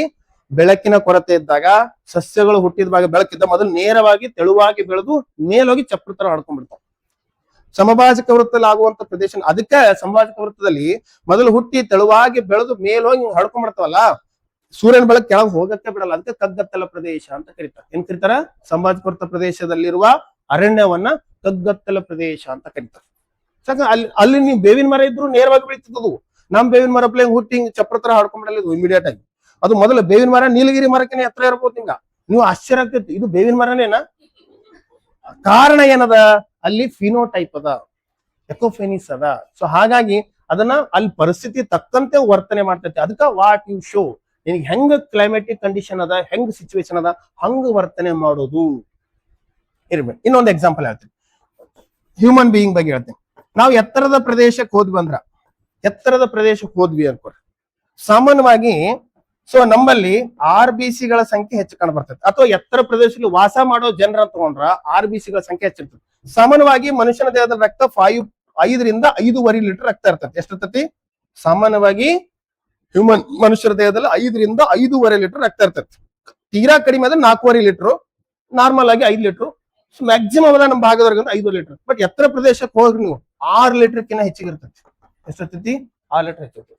ಸೊ ಎತ್ತರ ಪ್ರದೇಶದಲ್ಲಿ ಯಾಕೆ ರಕ್ತ ಹೆಚ್ಚಿರ ಅದಕ್ಕೆ ನೋಡೋರು ನೋಡಕ್ ಹೆಂಗ್ ಕಾಣ್ತಾರೆ, ಕೆಂಪು ಕಾಣ್ತಿರ್ತಾರೆ, ಫುಲ್ ಗ್ಲೋ ಕಾಣ್ತಿರ್ತಾರೆ. ಎಕ್ಸಾಂಪಲ್ 7 ಸಿಸ್ಟರ್ಸ್ ಪಾಪ್ಯುಲೇಷನ್ ನೋಡ್ರಿ, ಹಿಮಾಲಯ ಪ್ರದೇಶದಲ್ಲಿ ವಾಸ ಮಾಡ್ರ ನೋಡ್ರಿ. ಓಕೆ, ಚೈನೀಸ್ ನೋಡ್ರಿ ಹೆಂಗಿರ್ತಾರ ಅವರು, ಕಣ್ಣು ಪೂರಾ ಮುಂದ್ ಬಂದಿರ್ತಾವ, ಕಣ್ಣು ಮೂಗಿಗೆ ಸೇಮ್ ಲೆವೆಲ್ ಇರ್ತೈತಿ. ಇದಕ್ ಕಾರಣ ಏನಂದ್ರ ಅವರು ಕಡಿಮೆ ಒತ್ತಡ ಪ್ರದೇಶದಲ್ಲಿ ವಾಸ ಮಾಡತ್ತಾರ. ವಾತಾವರಣದ ಒತ್ತಡಕ್ಕಿಂತ ದೇಹದ ಒತ್ತಡ ಹೆಚ್ಚಾಗಿರೋದ್ರಿಂದ ಉಬ್ಬಿದಂತ ಇವೆಲ್ಲ ಕೆನ್ನೆಗಳು ಉಬ್ಬಿದಂಗ ಇರ್ತೈತಿ, ಕಣ್ಣು ಉಬ್ಬಿದಂಗ ಇರ್ತದೆ. ಅಂದ್ರೆ ಒತ್ತಡ ಏನದ, ದೇಹದ ಒತ್ತಡ ಜಾಸ್ತಿ ಅದ, ಯಾವ ಒತ್ತಡಕ್ಕಿಂತ, ವಾತಾವರಣ ಒತ್ತಡಕ್ಕಿಂತ. ಹಂಗಾರ ಅವ್ರು ಎಂತ ಪ್ರದೇಶದಲ್ಲಿ ವಾಸ ಮಾಡತ್ತಾರ ಅಂದ್ರ ಕಡಿಮೆ ಒತ್ತಡ ಪ್ರದೇಶ. ಹಾಗಾದ್ರೆ ಎತ್ತರಕ್ಕೆ ಹೋದಂತೆ ಒತ್ತಡ ಕಡಿಮೆಯಾಗುತ್ತದೆ. ಏನಾಗ್ತದೆ, ಎತ್ತರಕ್ಕೆ ಹೋದಂತೆ ಒತ್ತಡ ಕಡಿಮೆಯಾಗುತ್ತದೆ. ವೆರಿ ವೆರಿ ಇಂಪಾರ್ಟೆಂಟ್ ಆಗಿರ್ತಕ್ಕಂಥ. ಹಾಗಾದ್ರೆ ಎತ್ತರ ಪ್ರದೇಶದಲ್ಲಿ ಒತ್ತಡ ಕಡಿಮೆ ಇರೋದ್ರಿಂದ ಆ ಜನರ ಆ ಲಕ್ಷಣ ಕಾಣ್ತದೆ. ಹಾಗಾರ ಒತ್ತಡ ಯಾವುದರಿಂದ ನಿರ್ಮಾಣ ಆಗ್ತದೆ, ಗಾಳಿಯಿಂದ. ಗಾಳಿ ಡೆನ್ಸಿಟಿ ಜಾಸ್ತಿ ಇದ್ರೆ ಒತ್ತಡ ಅದ, ಗಾಳಿ ಡೆನ್ಸಿಟಿ ಕಡಿಮೆ ಇದ್ರೆ ಒತ್ತಡ ಇಲ್ಲ. ಹಾಗಾದ್ರೆ ಆ ಪ್ರದೇಶದಲ್ಲಿ, ಎತ್ತರ ಪ್ರದೇಶದಲ್ಲಿ ಗ್ರಾವಿಟಿ, ಯಾವುದೇ ಎತ್ತರ ಪ್ರದೇಶದ ವಸ್ತು ಗ್ರಾವಿಟಿ ಒಳಗಾಗುವುದರಿಂದ ಅಲ್ಲಿರುವ ಗಾಳಿ ಎಲ್ಲ ಅಧೋಮುಖಕ್ಕೆ ಚಲಿಸೋದಂತ ಕೆಳಮುಖ ಚಲಿಸ್ತಾ ಇರ್ತೈತಿ. ಕೆಳಮುಖ ಚಲಿಸಿದಾಗ ಅಲ್ಲಿ ಗಾಳಿಯ ಪ್ರಮಾಣ ಕಡಿಮೆ ಇರ್ತತಿ. ಹಾಗಾದ್ರೆ ಅಲ್ಲಿ ಗಾಳಿಯ ಪ್ರಮಾಣ ಕಡಿಮೆ ಇರೋ ಸಲುವಾಗಿನೇ ಆಮ್ಲಜನಕದ ಪ್ರಮಾಣನೂ ಕೂಡ. ಹಾಗಾರ ಎತ್ತರದ ಪ್ರದೇಶದಲ್ಲಿ ವಾಸ ಮಾಡೋ ಜನರು ಸಾಮಾನ್ಯವಾಗಿ ಎದುರಿಸುವ ಸಮಸ್ಯೆ ಉಸಿರಾಟ ಸಮಸ್ಯೆ. ಎತ್ತರದ ಪ್ರದೇಶದಲ್ಲಿ ವಾಸ ಮಾಡುವ ಜನರು ಸಾಮಾನ್ಯವಾಗಿ ಎದುರಿಸುವ ಸಮಸ್ಯೆ, ಅದಕ್ಕೆ ಅವ್ರ ಮೂಗು ಅಗಲ ಇರ್ತದೆ. ಸ್ವಲ್ಪ ಅರ್ಥ ಮಾಡ್ಕೋರಿ, ಮೂಗು ಅಗಲ ಬರ್ತತಿ. ಶ್ವಾಸಕೋಶಗಳು ನೋಡ್ರಿ, ನಾವು ಸಾಮಾನ್ಯವಾಗಿ ನಮ್ಮ ಶ್ವಾಸಕೋಶದಲ್ಲಿ ಸಂಗ್ರಹಣೆ ಆಗಿರುವಂತ ಆಕ್ಸಿಜನ್ ಪ್ರಮಾಣ 1.5 ಲೀಟರ್ ಇದ್ರ ಅವ್ರ ಬಳಿ 2 ರಿಂದ 2.5 ಲೀಟರ್ ಆಕ್ಸಿಜನ್ ಸ್ಟೋರೇಜ್ ಇರ್ತತಿ. ಎದೆ ಅಗಲವಾಗಿರ್ತತಿ, ಶ್ವಾಸಕೋಶದ ಚೀಲಗಳು ದೊಡ್ಡವಾಗಿರ್ತಾವ. ಸೊ ಹಾಗಾಗಿ ಹೆಚ್ಚು ಆಮ್ಲಜನಕ ಶೋಷಣೆ ಮಾಡ್ತೈತಿ. ಇದರ ಅರ್ಥ ಏನಂದ್ರ ಅರ್ಥ ಮಾಡ್ಕೋರಿ, ಮರುಭೂಮಿಯಲ್ಲಿರೋ ಒಂಟೆ ನೀರು ಸಂಗ್ರಹ ಮಾಡುವಂತ ಜೀವಿ, ಮರುಭೂಮಿಯಲ್ಲಿರುವ ಸಸ್ಯಗಳು ನೀರು ಸಂಗ್ರಹಿಸಿ ಮಾಡುವಂತ ಸಸ್ಯಗಳು. ಹಾಗಾದ್ರೆ ಯಾವ ಪ್ರದೇಶದಲ್ಲಿ ಯಾವುದು ಕೊರತೆ ಇರ್ತತೋ, ಅರ್ಥ ಮಾಡ್ಕೊ, ವೆರಿ ಇಂಪಾರ್ಟೆಂಟ್, ಯಾವ ಪ್ರದೇಶದಲ್ಲಿ ಯಾವುದು ಕೊರತೆ ಇರ್ತತೋ ಅದು ಸಂಗ್ರಹಣೆ ಆಗ್ತೈತಿ. ಅರ್ಥ ಮಾಡ್ಕೋರಿ. ಪೊಲೀಸ್ ಡಿಪಾರ್ಟ್ಮೆಂಟ್ ಸುಮಾರು ಜನರಿಗೆ ಹೊಟ್ಟೆ ಸಮಸ್ಯೆ, ಬೊಜ್ಜು ಸಮಸ್ಯೆ ನೀವು ನೋಡತ್ತೀರಿ. ಹಂಗ ಆಗ್ಲಿಕ್ಕೆ ಕಾರಣ ಅವ್ರು ಜಾಸ್ತಿ ತಿಂತಾರಂತಲ್ಲ, ಸರಿಯಾದ ಸಮಯಕ್ಕೆ ಊಟ ಮಾಡದೇ ಇರೋದೇ ಆ ಸಮಸ್ಯೆ. ಹಾಗಾದ್ರೆ ಅವ್ರ ಬಳಿ ಏನು ಕೊರತೆ ಆಗತ್ತೈತಿ, ಸರಿಯಾಗಿ ಊಟ, ಅದು ಬಾಡಿ ಏನ್ ಮಾಡತೈತಿ, ಸ್ಟೋರ್ ಮಾಡ್ಕೊಳತೈತಿ. ಅದು ಫ್ಯಾಟ್ ರೂಪದ ಮಾಡ್ಕೊಂಡಿರ್ಬೋದು, ಬೊಜ್ಜಿನ ರೂಪದ ಸ್ಟೋರ್ ಮಾಡ್ಕೊಂಡಿರ್ಬೋದು. ಅದು ಏನಾಗ್ತೈತಿ, ಅವ್ರು ಯಾವಾಗ ಯಾವಾಗ ಆಹಾರ ಸೇವನೆ ಮಾಡ್ತಾರಲ್ಲ, ಕೊಬ್ಬ ಕರಗಿ ಆಹಾರವಾಗಿ ಬಳಕೆ ಆಗ್ತೈತಿ. ನಾವೇನ್ ಅನ್ಕೋತೀವಿ, ಹಂಗ ಅನ್ಕೋತೀವಿ, ಅದು ತಪ್ಪು. ನಮ್ಮ ಮನೇಲಿ ಕೂಡ ಸುಮಾರು ಜನ ಆ ರೀತಿ ಇದ್ರಂದ್ರ ಸರಿಯಾದ ಸಮಯಕ್ಕೆ ಆಹಾರ ಅಂತಿ ತಿಂದು ತಿಂದು ತಪ್ಪಾಗಲ್ಲ. ಎಷ್ಟು ಊಟ ಬಿಟ್ಟವ್ರು ಯಾರಿಗೆ ಗೊತ್ತೈತ. ಮೆಟಬಾಲಿಕ್ ಆಕ್ಟಿವಿಟಿ ಆಕ್ಟಿವ್ ಅದ, ತುಂಬಾ ಆರೋಗ್ಯವಾಗದಾರ, ಸರಿಯಾದ ಸಮಯ ಫುಡ್ ಇಲ್ಲ ಅವ್ರ ಬಾಡಿ ಒಳಗೆ. ಹಾಗೇನ್ ಮಾಡ್ತೈತಿ, ಇರೋ ಕೊಬ್ಬನ್ನ ಕರೆಸ್ಕೊಂಡ್ ಬರ್ತೈತಿ. ಅದು ಇಮಿಡಿಯೇಟ್ ಕೊಬ್ಬು ಕರಗತ್ತಂತಂದ್ರ ನೆಕ್ಸ್ಟ್ ಅದು ಊಟ ಮಾಡಿದಾಗ ಹೆಚ್ಚು ಕೊಬ್ಬ ಆಗ್ಬಿಡ್ತೈತಿ ನೆಕ್ಸ್ಟ್. ಹೌದಲ್ಲ, ಈಗ ನೀವು ನೀರು ಒಂದ್ ದಿವ್ಸಕ್ಕ 2-3 ಲೀಟರ್ ನೀರು ಕುಡಿತೀರಿ ಅನ್ಕೋರಿ, ಮನೆಯಿಂದ 1 ಲೀಟರ್ ತಗೊಂಡ್ಬಂದಿರ್ತೀರಿ, ಸಾಲಲ್ಲ. ಅದಕ್ಕೆ ಏನ್ ಮಾಡ್ಬೇಕಾಗತ್ತ, ಜಾಸ್ತಿ ತಗೊಂಡ್ಬರ್ಬೇಕತ್ತ. ನೀವು ಎಕ್ಸ್ಟ್ರಾ ತಗೊಂಡ್ಬರ್ಬೇಕನ್ನ ಕನ್ಸೆಪ್ಟ್ ನಿಮ್ ತಲೆಯಲ್ಲಿ ಹೆಂಗ್ ಬರ್ತೈತಿ ನೋಡ್ರಿ, ನಮ್ ಬಾಡಿ ಒಳಗೂ ಅದೇ ಮೆಕಾನಿಸಮ್ ಇರ್ತೈತಿ. ಹಾಗಾದ್ರೆ ದಪ್ಪಿರೋ ಬಗ್ಗೆ ಯಾವತ್ತೂ ಏನ್ ಮಾಡ್ಬಾರ್ದು, ಜಾಸ್ತಿ ಊಟ ಮಾಡ್ಯಾರ ಅನ್ಬಾರ್ದು. ಕಡಿಮೆ ಊಟನೇ ಜಾಸ್ತಿ ಸ್ಟೋರೇಜ್ ಮಾಡ್ಕೊಂಡ್ಬಿಟ್ಟೈತಿ. ಅಡಾಪ್ಟಿವ್ ರೇಡಿಯೇಷನ್, ಒಂಟೆ ದೇಹದಲ್ಲಿ ನೀರು ಸಂಗ್ರಹಣೆ ಆಗೋ ಕಾರಣನೂ ಅದೇ. ವೆರಿ ವೆರಿ ಇಂಪಾರ್ಟೆಂಟ್ ಆಗಿರ್ತಕ್ಕಂಥ. ಹಾಗಾದ್ರೆ ನಾವು ಏನ್ ಕಡಿಮೆ ಸೇವನೆ ಮಾಡ್ತಿರ್ತೀವಿ ಅದು ಹೆಚ್ಚಿ. ಉದಾಹರಣೆ ಗಳಗಂಡ ರೋಗ ಆಗ್ತೈತಿ. ಏನ್ ಗಳಗಂಡ ರೋಗ ಅಂದ್ರೆ, ಅಯೋಡಿನ್ ಕೊರತೆಯನ್ನ ನೀಗಿಸೋ ಸಲುವಾಗಿ ಅದು ಊಟ ಬರ್ತೈತಿ, ಹೊರತು ಇದನ್ನ ರೋಗ ಅಲ್ಲ, ಮಾಡಿಫಿಕೇಶನ್ ಬಾಡಿದು. ಅದೇನ್ ಮಾಡ್ತೈತಿ, ಸ್ವಲ್ಪ ಅಯೋಡಿನ್ ಸಿಕ್ಕರು ಹೆಚ್ಚಿಗೆ ಥೈರಾಕ್ಸಿನ್ ಹಾರ್ಮೋನ್ ಉತ್ಪತ್ತಿ ಮಾಡ್ತೀನಿ ಅಂತ ದೊಡ್ಡದಾಗಿರ್ತದ. ಕಡಿಮೆ ಅಯೋಡಿನ್ ಬಳಸಿ ಹೆಚ್ಚು ಥೈರಾಕ್ಸಿನ್ ಉತ್ಪತ್ತಿ ಮಾಡ್ತೀನಿ ಅಂತ ಗಾತ್ರ ದೊಡ್ಡದು ಮಾಡ್ಕೊಂಡದು. ಅರ್ಥ ಆಗತ್ತತಿ. ಅದಕ್ಕೆ ನಾವಂತೀವಿ ಗಳಗಂಡ ರೋಗ ಅಂತ. ಅದು ರೋಗನೇ ಅಲ್ಲ, ದೇಹದ ಒಂದು ಹೊಂದಾಣಿಕೆ ಅದು ಅಷ್ಟೇ. ಇವೆಲ್ಲ ಭಾರಿ ಇಂಪಾರ್ಟೆಂಟ್, ಇವೆಲ್ಲ ಅರ್ಥ ಮಾಡ್ಕೊಂಡು. ಹಾಗಾದ್ರೆ ಬೊಜ್ಜು ಬರೋದು ಅದು ಅವ್ರಿಗೆ ಕೊರತೆ ಆಗುತ್ತೆ. ಒಂಟೆ ಹಂಗಾಗೋದು ಕೊರತೆ ಆಗಿರ್ತದೆ.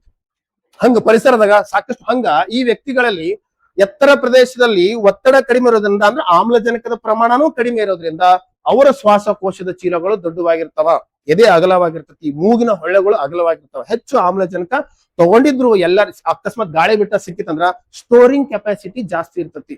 ಒಂದು ಕ್ಷಣ, ಕೆಲವು ಕ್ಷಣಗಳು, ಕೆಲವು ನಿಮಿಷಗಳು ಆಮ್ಲಜನಕ ಸಿಕ್ಕಿಲ್ಲ ಅಂದ್ರೂ ಕೂಡ ಅವರು ಉಸಿರಾಟ ಸಮಸ್ಯೆಯಿಂದ ಸಾವು ಅನುಭವಿಸಲ್ಲ. ಅರ್ಥ ಆಯ್ತಾ? Very important. ಹಾಗಾದ್ರೆ ಕ್ವಶನ್ ಕೇಳ್ತಾರ, ಎತ್ತರ ಪ್ರದೇಶದಲ್ಲಿ ಒತ್ತಡ ಕಡಿಮೆ ಇರೋದ್ರಿಂದಾಗಿ ಆಮ್ಲಜನಕ ಪ್ರಮಾಣ ಕಡಿಮೆ ಇರ್ತತಿ. ಆಮ್ಲಜನಕ ಕಡಿಮೆ ಇರೋದ್ರಿಂದ ಎತ್ತರ ಪ್ರದೇಶ ವಾಸ ಮಾಡೋರಿಗೆ ಎದೆ ಅಗಲವಾಗಿರೋ ಕಾರಣ ಶ್ವಾಸಕೋಶ ಚೀಲದ ದೊಡ್ಡವಾಗಿರ್ತತಿ. ಆಕ್ಸಿಜನ್ ಸ್ಟೋರೇಜ್ ಪ್ರಮಾಣ ಸಾಮಾನ್ಯ ಪ್ರದೇಶದಲ್ಲಿ ವಾಸ ಮಾಡೋ ಜನರಿಗಿಂತ ಅಧಿಕ ಪ್ರಮಾಣದ ಇರ್ತತಿ. ಆಮೇಲೆ ಇನ್ನೊಂದು, ನಮ್ಮ ಈ ದೇಹದ ಪ್ರತಿಯೊಂದು ಜೀವಕೋಶಗಳು ಆಮ್ಲಜನಕ ಒಯ್ದು ಕೊಡೋರು ಯಾರು? ಹಿಮೋಗ್ಲೋಬಿನ್ ಎದ್ರಾಗಿರ್ತತಿ? RBC. ನಾನು ಇಲ್ಲಿ ಬರ್ತೀನಿ ನೋಡ್ರಿ, RBC ಅಂತ. RBC. ಈ RBC ಮತ್ತು ಹಿಮೋಗ್ಲೋಬಿನ್ ಪ್ರಮಾಣನು ಹೆಚ್ಚಿರ್ತದೆ ಈ ಭಾಗದಲ್ಲಿ ಇರೋರಿಗೆ. ಅದಕ್ಕೆ ಅವ್ರ ಬಣ್ಣ ನೋಡಿ ಹೆಂಗಿರ್ತೈತಿ, ಕೆಂಪ್ ಇರ್ತೈತಿ, ರಕ್ತ ಜಾಸ್ತಿ ಇರ್ತೈತಿ ಅಂತ. ಈಗ ಕೆಲವೊಬ್ರು ಕೈ ಹಿಂಗ್ ಮುಟ್ ಮಾಡಿ ಕೆಂಪಾಗತ್ತಿರ್ತದೆ, ನಿನ್ ಮೈಯ ರಕ್ತ ಬಾಳ ಅಂತಾರಿಲ್ಲ. ಡಾಕ್ಟರ್ ರಕ್ತ ಬ್ಲಡ್ ಚೆಕ್ ಮಾಡ್ಬೇಕಾದ್ರೆ ಹಿಂಗ್ ಮಾಡ್ತಾನ, ಹಿಂಗ್ ಬಿಟ್ಟ ತಕ್ಷಣ ಕೆಂಪಾಗೋದು, ರಕ್ತ ಕಡಿಮೆ. ಇದ್ರ ಮೇಲೆ ಅಳಿತಾರ. ನಮ್ ಶಾಲೆ ಒಳಗೆ ಮೊದಲು ನಾವು ಚಿಕ್ಕವರೆಲ್ಲ ಹಂಗ ಅಳಿತಿದ್ರು. ಅರ್ಥ ಮಾಡ್ಕೊಳ್ರಿ. ಹಾಗ ರಕ್ತದ ಪ್ರಮಾಣ ಕಡಿಮೆ ಅಥವಾ ಹಿಮೋಗ್ಲೋಬಿನ್ ಪ್ರಮಾಣ ಕಡಿಮೆ, ಹಾಗ ಅವ್ರಿಗೆ ಉಸಿರಾಟ ಸಮಸ್ಯೆ ಇರ್ತತಿ. ಸ್ವಲ್ಪ ಡಸ್ಟ್ ಬಂದ್ರಂದ್ರೆ ಸಮಸ್ಯೆ ಆಗ್ತಿರ್ತತಿ. ಮಾರ್ಕೆಟ್ ಹೋಗಿ ಬಂದ ತೀರಾ ತಲೆನೋವು ಬರೋದು, ಕೈಕಾಲು ನೋವಾಗೋದು. ಯಾರಿಗಂದ್ರೆ ರಕ್ತ ಅಥವಾ ರಕ್ತದಲ್ಲಿರೋ ಹಿಮೋಗ್ಲೋಬಿನ್ ಕಮ್ಮಿ ಇರೋರಿ. ಅವ್ರು ಹೇಳ್ತಿರ್ತಾರ, ಬೇರೆಯವ್ರು ಹೇಳ್ತಿರ್ತಾರ, ನೀ ಏನು ವಿಚಿತ್ರ ಪ್ರಾಣಿ ಇದ್ದಿ, ಸ್ವಲ್ಪ ಮಾರ್ಕೆಟ್ ಕೊಂಬಂದ್ರೆ ಸಮಸ್ಯೆ. ನೋಡ್ ನನಗೇನು ಆಗಲ್ಲ. ನಿಮ್ಮಲ್ಲಿ ರಕ್ತದ ಪ್ರಮಾಣ ಜಾಸ್ತಿ ಇದೆ, ಹಿಮೋಗ್ಲೋಬಿನ್ ಪ್ರಮಾಣ ನನ್ನ ದೇಹದಲ್ಲಿ ಕಡಿಮೆ ಇದೆ ಅನ್ಬೇಕು. ಹಾಗಾರ ನೀವು ಆಮ್ಲಜನಕ ಕಡಿಮೆ ಸಿಗ್ತದೆ ನಿಮ್ಗಂತ ಅರ್ಥ. ನೀವು ಆಮ್ಲಜನಕ ಪ್ರದೇಶದಾಗ ಇರಬಹುದು, ನೀವು ಮಾರ್ಕೆಟ್ ಹೋದಾಗ ಅಲ್ಲ ಆಮ್ಲಜನಕ ಪ್ರಮಾಣ ಇರ್ತದೆ. ಆ ಕಡಿಮೆಯಾದ ಆಮ್ಲಜನಕ ಪ್ರಮಾಣ ನಿಮ್ಮ ದೇಹದಲ್ಲಿ ಸಮತೋಲನ ಉಂಟು ಮಾಡಲ್ಲ. ಬಟ್ ಹೆಲ್ದಿ ಇರೋರು ರಕ್ತ ಪ್ರಮಾಣ ಜಾಸ್ತಿ, ಕಡಿಮೆ ಆಮ್ಲಜನಕ ಇದ್ರು ಕೂಡ ನಿಮ್ಗೆ ಏನೂ ಸಮಸ್ಯೆ ಆಗಲ್ಲ. ಅರ್ಥ ಆಗತ್ತೈತಿ? ಅವ್ರು ಸುಸ್ತಾಗ್ಬಿಡ್ತಾರೆ ಮಾರ್ಕೆಟ್ ಕೊಂಡ್, ಯಾವ್ದಾರ ಜಾತಿ ಸುಸ್ತಾಗ್ಬಿಡ್ತಾರೆ. ಹಾಗಾದ್ರೆ ಹಿಮೋಗ್ಲೋಬಿನ್ ಮತ್ತು RBC ಕಡಿಮೆ ಅದಂತ ಅರ್ಥ. ಡೌಟ್ ಇದ್ರೆ ಹೋಗಿ ಮತ್ತೆ ಚೆಕ್ ಮಾಡ್ಕೋಬೇಕು. ಮುಂದ್ ಬರ್ತೈತಿ, ಹೇಳ್ತೀನಿ ಏನೇನ್ ತಿನ್ಬೇಕು ಏನೇನಿಲ್ಲ ಅದನ್ನು ಬರ್ತೈತಿ ಈ ಟಾಪಿಕ್ ಅದನ್ನು ಬರ್ತೈತಿ, ಅದು ಹೇಳ್ತೀನಿ. ಬಟ್ ಈ ಕಾನ್ಸೆಪ್ಟ್ ಅರ್ಥ ಮಾಡ್ಕೊಂಡು ಮುಂದ್ ಹೋಗೋಣ. ನಾ ಹೇಳ್ತೀನಿ ಅದು. RBC ಯಾರ ಮೇಲೆ ಹೆಚ್ಚಿರ್ತೈತಿ ಅಂತ ಹೇಳ್ತಾ ನಾನು, ಎತ್ತರ ಪ್ರದೇಶದಲ್ಲಿ ವಾಸ ಮಾಡೋರಿಗೆ. ಅರ್ಥ ಆಗತೈತಿ? ಸೊ ಆಕ್ಸಿಜನ್ ಜಾಸ್ತಿ ಸಿಗ್ತತಿ, ಸ್ಟೋರೇಜ್ ಜಾಸ್ತಿ ಇರ್ತೈತಿ, ಆಮ್ಲಜನಕ ಪ್ರಮಾಣ ಕಡಿಮೆ, ಸ್ಟೋರೇಜ್ ಜಾಸ್ತಿ ಇರ್ತೈತಿ. RBC ಏನ್ ಮಾಡ್ತೈತಿ, ಅದು ತಗೊಂಡು ಎಲ್ಲಾ ಕೋಶಗಳಿಗೆ ಸಪ್ಲೈ ಮಾಡ್ತಿರ್ತೈತಿ. ಹಾಗಾದ್ರೆ ನಾನು ಹೇಳಿದ ಅಡಾಪ್ಟಿವ್ ರೇಡಿಯೇಷನ್ ಅಂತ ಒಂದು ಪದ ಹೇಳಿದ. ಅಡಾಪ್ಟಿವ್ ರೇಡಿಯೇಷನ್ ಅಂದ್ರೆ ಏನು? ಯಾವ ಪ್ರದೇಶದಲ್ಲಿ ಯಾವ್ದು ಕೊರತೆ ಇರ್ತತೋ ಅದು ಸಂಗ್ರಹಣ ಸಾಮರ್ಥ್ಯ ಹೊಂದಿರ್ತತಿ. ಮರುಭೂಮಿಯಲ್ಲಿ ನೀರಿನ ಕೊರತೆ ಅದ, ಒಂಟೆಗಳಲ್ಲಿ ಮತ್ತೆ ಅಲ್ಲಿರೋ ಪ್ರಾಣಿಗಳಲ್ಲಿ, ಅಲ್ಲಿರುವ ಸಸ್ಯಗಳಲ್ಲಿ ನೀರು ಸಂಗ್ರಹಣೆ ಸಾಮರ್ಥ್ಯವಿದೆ. ಪಾಪಸ್ ಕಳ್ಳಿ ಅವೆಲ್ಲ ಅವಲ್ಲ, ಬೇಕಾದ್ರೆ ತೆಗೆದು ನೋಡ್ರಿ, ಅದ್ರೊಳಗೆ ನೀರ್ ಇರ್ತತಿ. ದಪ್ಪ ತೊಗಟೆ ಇರ್ತಾವ, ದಪ್ಪ ಎಲೆ ಇರ್ತಾವ. ಏನ್ ಮಾಡಿ ಅವು ನೀರನ್ನ ಸಂಗ್ರಹಣೆ ಮಾಡ್ಕೊಂಡಿರ್ತಾವ. ಬಾಷ್ಪೀಕರಣನೇ ಆಗ್ಬಿಡಂಗಿಲ್ಲ, ಅದಕ್ಕೆ ಮುಳ್ಳುಗಳು ಉತ್ಪತ್ತಿ. ಟೊಮ್ಯಾಟೊ ಇದ್ರೆ ಬಹಳ ಚಿಕ್ಕ ಇರ್ತಾವ, ಅಲ್ಲಿ ಅವು ಆಕ್ಟಿವ್ ಆದ್ರೂ ಬಿ ರಾತ್ರಿ ಆಕ್ಟಿವ್ ಆಗ್ತಾವ. ಅದಕ್ಕಾಗಿ ನಿಶಾಚರಿ ಪ್ರಾಣಿಗಳು ಹೆಚ್ಚು ಕಂಡು ಬರುವುದು ಎಲ್ಲಿ ಅಂದ್ರೆ ಮರುಭೂಮಿಗಳಲ್ಲಿ. ಟೆಂಪರೇಚರ್ ಅವಾಗ ನಿಶಾಚರಿ ಅಂದ್ರೆ ಏನು? ಇಂಗ್ಲಿಷ್ ನ ಒಂದು ಪದ ಹೇಳಿದೆ ನಿನ್ನೆ, ನಾಕ್ಟರ್ನಲ್. ಯಾವ್ದ್ರಿ? ಅವು ನಾಕ್ಟರ್ನಲ್ ಅಲ್ಲಿ ಹೆಚ್ಚು ಆಕ್ಟಿವ್ ಆಗಿರ್ತಾವ. ಹಾಗಾದ್ರೆ ಮರುಭೂಮಿಗಳಲ್ಲಿ ಪರಾಗಸ್ಪರ್ಶ ಆಗ್ಬೇಕಾಗಿತ್ತಂದ್ರ, ಅಲ್ಲಿ ಏನಾರ ಜೈವಿಕ ಚಟುವಟಿಕೆ ಚಲೋ ನಡಿಬೇಕಂದ್ರ, ಸರಿಯಾದ ಎಕೋಸಿಸ್ಟಮ್ ನಡಿಬೇಕಾಗಿತ್ತು ಅಂದ್ರ ರಾತ್ರಿ ಆಕ್ಟಿವ್ ಆಗಿರ್ತಾವ. Very important. ಅದ್ರ ಬಗ್ಗೆ ಚೆನ್ನಾಗಿ ಹೇಳ್ತೀವಿ. ಅರ್ಥ ಆಯ್ತಾ ಈ ಕಾನ್ಸೆಪ್ಟ್? Very important. ನಾನು ಇಲ್ಲಿ ಹೇಳಿರೋ ಉದ್ದೇಶ ಏನಂದ್ರ, ಫಿನೋಟೈಪ್ ಅಥವಾ ಎಕೋಫಿನಿಸ್ ಅಂದ್ರ ಆ ಪರಿಸರಕ್ಕೆ ತಕ್ಕಂತೆ ಮಾಡಿಪಡ. ಇನ್ ಕೇಸ್ ನಾವ್ ಎತ್ತರ ಪ್ರದೇಶಕ್ಕೆ ಹೋದ್ರೆ ಹೆಂಗ್ ಸರ್? ಪ್ರಾರಂಭದಲ್ಲಿ ಮೂಗಿನಿಂದ ರಕ್ತ ಬರ್ಬೋದು. ಯಾಕೆ ಹೇಳ್ರಿ? ಅಲ್ಲಿ ಹೋದ್ಮೇಲೆ ಏನಾಗ್ತದೆ ಗೊತ್ತ್ರಿ? ವಾತಾವರಣ ಒತ್ತಡ ಕಡಿಮೆ ಇರ್ತೈತಿ, ನಮ್ಮ ದೇಹದ ಒತ್ತಡ ಹೆಚ್ಚಾಗ್ಬಿಡ್ತೈತಿ. ಆ ಒತ್ತಡ ನಮ್ಮ ಬಾಡಿಗೆ ಅಡ್ಜಸ್ಟ್ ಆಗಲ್ಲ. ಅವಾಗ ಏನಾಗ್ತೈತಿ? ಮೂಗಿನಲ್ಲಿರುವಂತ ರಕ್ತನಾಳ ಉಡಿಬಹುದು, ಕಣ್ಣು ಉಬ್ಬಿದಂಗ್ ಕಾಣಬಹುದು. ನಿಮ್ಗ ಹೆಚ್ಚು ಕಮ್ಮಿ ನೀವು ಒಂಥರ ಚೈನೀಸ್ ಕಣ್ಣಂಗ್ ಕಂಡ್ರೆ ಕಾಣಬಹುದು, ಕಣ್ಣು ಹಾಕೋ ದೊಡ್ಡ ದೊಡ್ಡ ಕಾಣತಾವ. ಹಿಂಗ ಕೆಲವು ವರ್ಷಗಳು ಅಲ್ಲೇ ಉಳಿದ್ರಿ ಅಲ್ಲೇ. ಆವಾಗ ಏನಾಗ್ತೈತಿ? ನಿಮ್ಮ ರಕ್ತದ ಪ್ರಮಾಣ ಆಟೋಮೆಟಿಕ್ ಹೆಚ್ಚು ಮಾಡ್ಕೊತೈತಿ ನಿಮ್ಮ body. Very very very important. ನಿಮ್ಮ ರಕ್ತದ ಕೋಶಗಳ ಸಂಖ್ಯೆ ಆಟೋಮೆಟಿಕ್ ಏನಾಗ್ತಾವು? ಹೆಚ್ಚಾಗ್ಬಿಡ್ತದೆ. ರಕ್ತದ ಕೋಶಗಳ ಸಂಖ್ಯೆ ಹೆಚ್ಚಾದು ಅನ್ಕೋರಿ, ಆಟೋಮೆಟಿಕ್ ಸ್ಕಿನ್ ಏನಾಗ್ತತಿ? ಗ್ಲೋ ಸ್ಟಾರ್ಟ್ ಮಾಡ್ತೈತಿ. Very very important. ಇನ್ನ ನೀವು ಅಲ್ಲೇ ಉಳಿದು ಆ ಪರಿಸರ ಜೊತೆ ಹೊಂದಾಣಿಕೆ ಮಾಡ್ಕೊಂಡು ವರ್ಷ 2 ವರ್ಷ 3 ವರ್ಷ ಅಥವಾ 1 ತಲೆಮಾರು 2 3 ತಲೆಮಾರು 3ನೇ ತಲೆಮಾರು ಸೇಮ್ ಆ ಪ್ರದೇಶದ ಹೆಂಗ್ ಮಕ್ಕಳು ಹುಡ್ತಾವ ಹಂಗ ಹುಡ್ತಿರ್ತಾವ. ಅವು ಹೊಳ್ಳಿ ಇಲ್ಲಿ ಬಂದ್ಮೇಲೆ ಇದು ಹೆಂಗದ ಚೈನೀಸ್ ಇದ್ದಂಗದ. ಇದು ಪರಿಸರದ ಆಯ್ಕೆ. ನಾ ಹೇಳ್ದಲ್ಲ, ನಿಸರ್ಗನೇ ಆಯ್ಕೆ ಮಾಡ್ಕೊಂಡ್ಬಿಡ್ತೈತಿ. ಈ ಪರಿಸರ ನೀನ್ ಇರ್ಬೇಕಾಗಿತ್ತು ಅಂದ್ರ ನೀನು ಹಿಂಗ ಇರ್ಬೇಕು. ಈ ಪರಿಸರ ನೀನ್ ಇರ್ಬೇಕಾದ್ರ ನೀನು ಇದೇ ರೀತಿನೇ ಇರ್ಬೇಕು ಅಂತ ನಿಸರ್ಗನೇ ಆಯ್ಕೆ ಮಾಡ್ಕೊತ. ನಾ ಹೇಳ್ದಲ್ಲ, ಹುಲಿಗಳ ಮೇಲೆ ಕಪ್ಪು ಪಟ್ಟಿ ಬರಲ್ಲ, ನಿಸರ್ಗ ಆಯ್ಕೆ ಮಾಡ್ಕೊಂತದ್ದು. ಎಲ್ಲಿ ಯಾವಾಗ ಏನ್ ಬರ್ಬೇಕಂತ ನಿಸರ್ಗ ಆಯ್ಕೆ ಮಾಡ್ಕೊತದ್ದು. ಕೆಲವೊಂದು ಮರುಭೂಮಿಗಳಲ್ಲಿ 2 ಡುಬ್ಬದ ಒಂಟೆಗಳು ಸಿಗ್ತಾವೆ ನಿಮಗೆ. ಇನ್ನೂ ಕ್ರಿಟಿಕಲ್ ಕಂಡೀಷನ್ ಅದ ಅಂತ ಅರ್ಥ ಮಾಡ್ಕೋಬೇಕು ನೀವು. ಚಂದ ಅದಾವ 2 ಡುಬ್ಬ ಒಂಟಿ, ನಮ್ಮಲ್ಲಿ 1 ಡುಬ್ಬದ ಒಂಟಿ, ಅಯ್ಯೋ ನಾವು ಬ್ಯಾಡ್ಲಕ್ ಅನ್ನಂಗಿಲ್ಲ.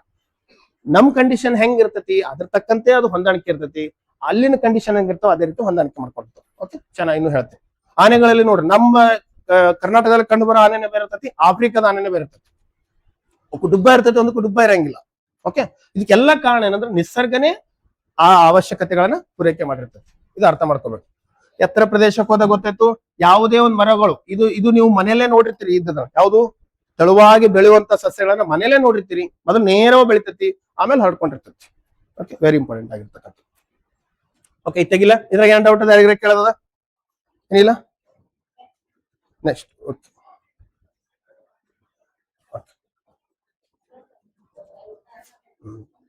ಓಕೆ, ನೆಕ್ಸ್ಟ್ ಕಂಟಿನ್ಯೂ ಮಾಡೋಣ.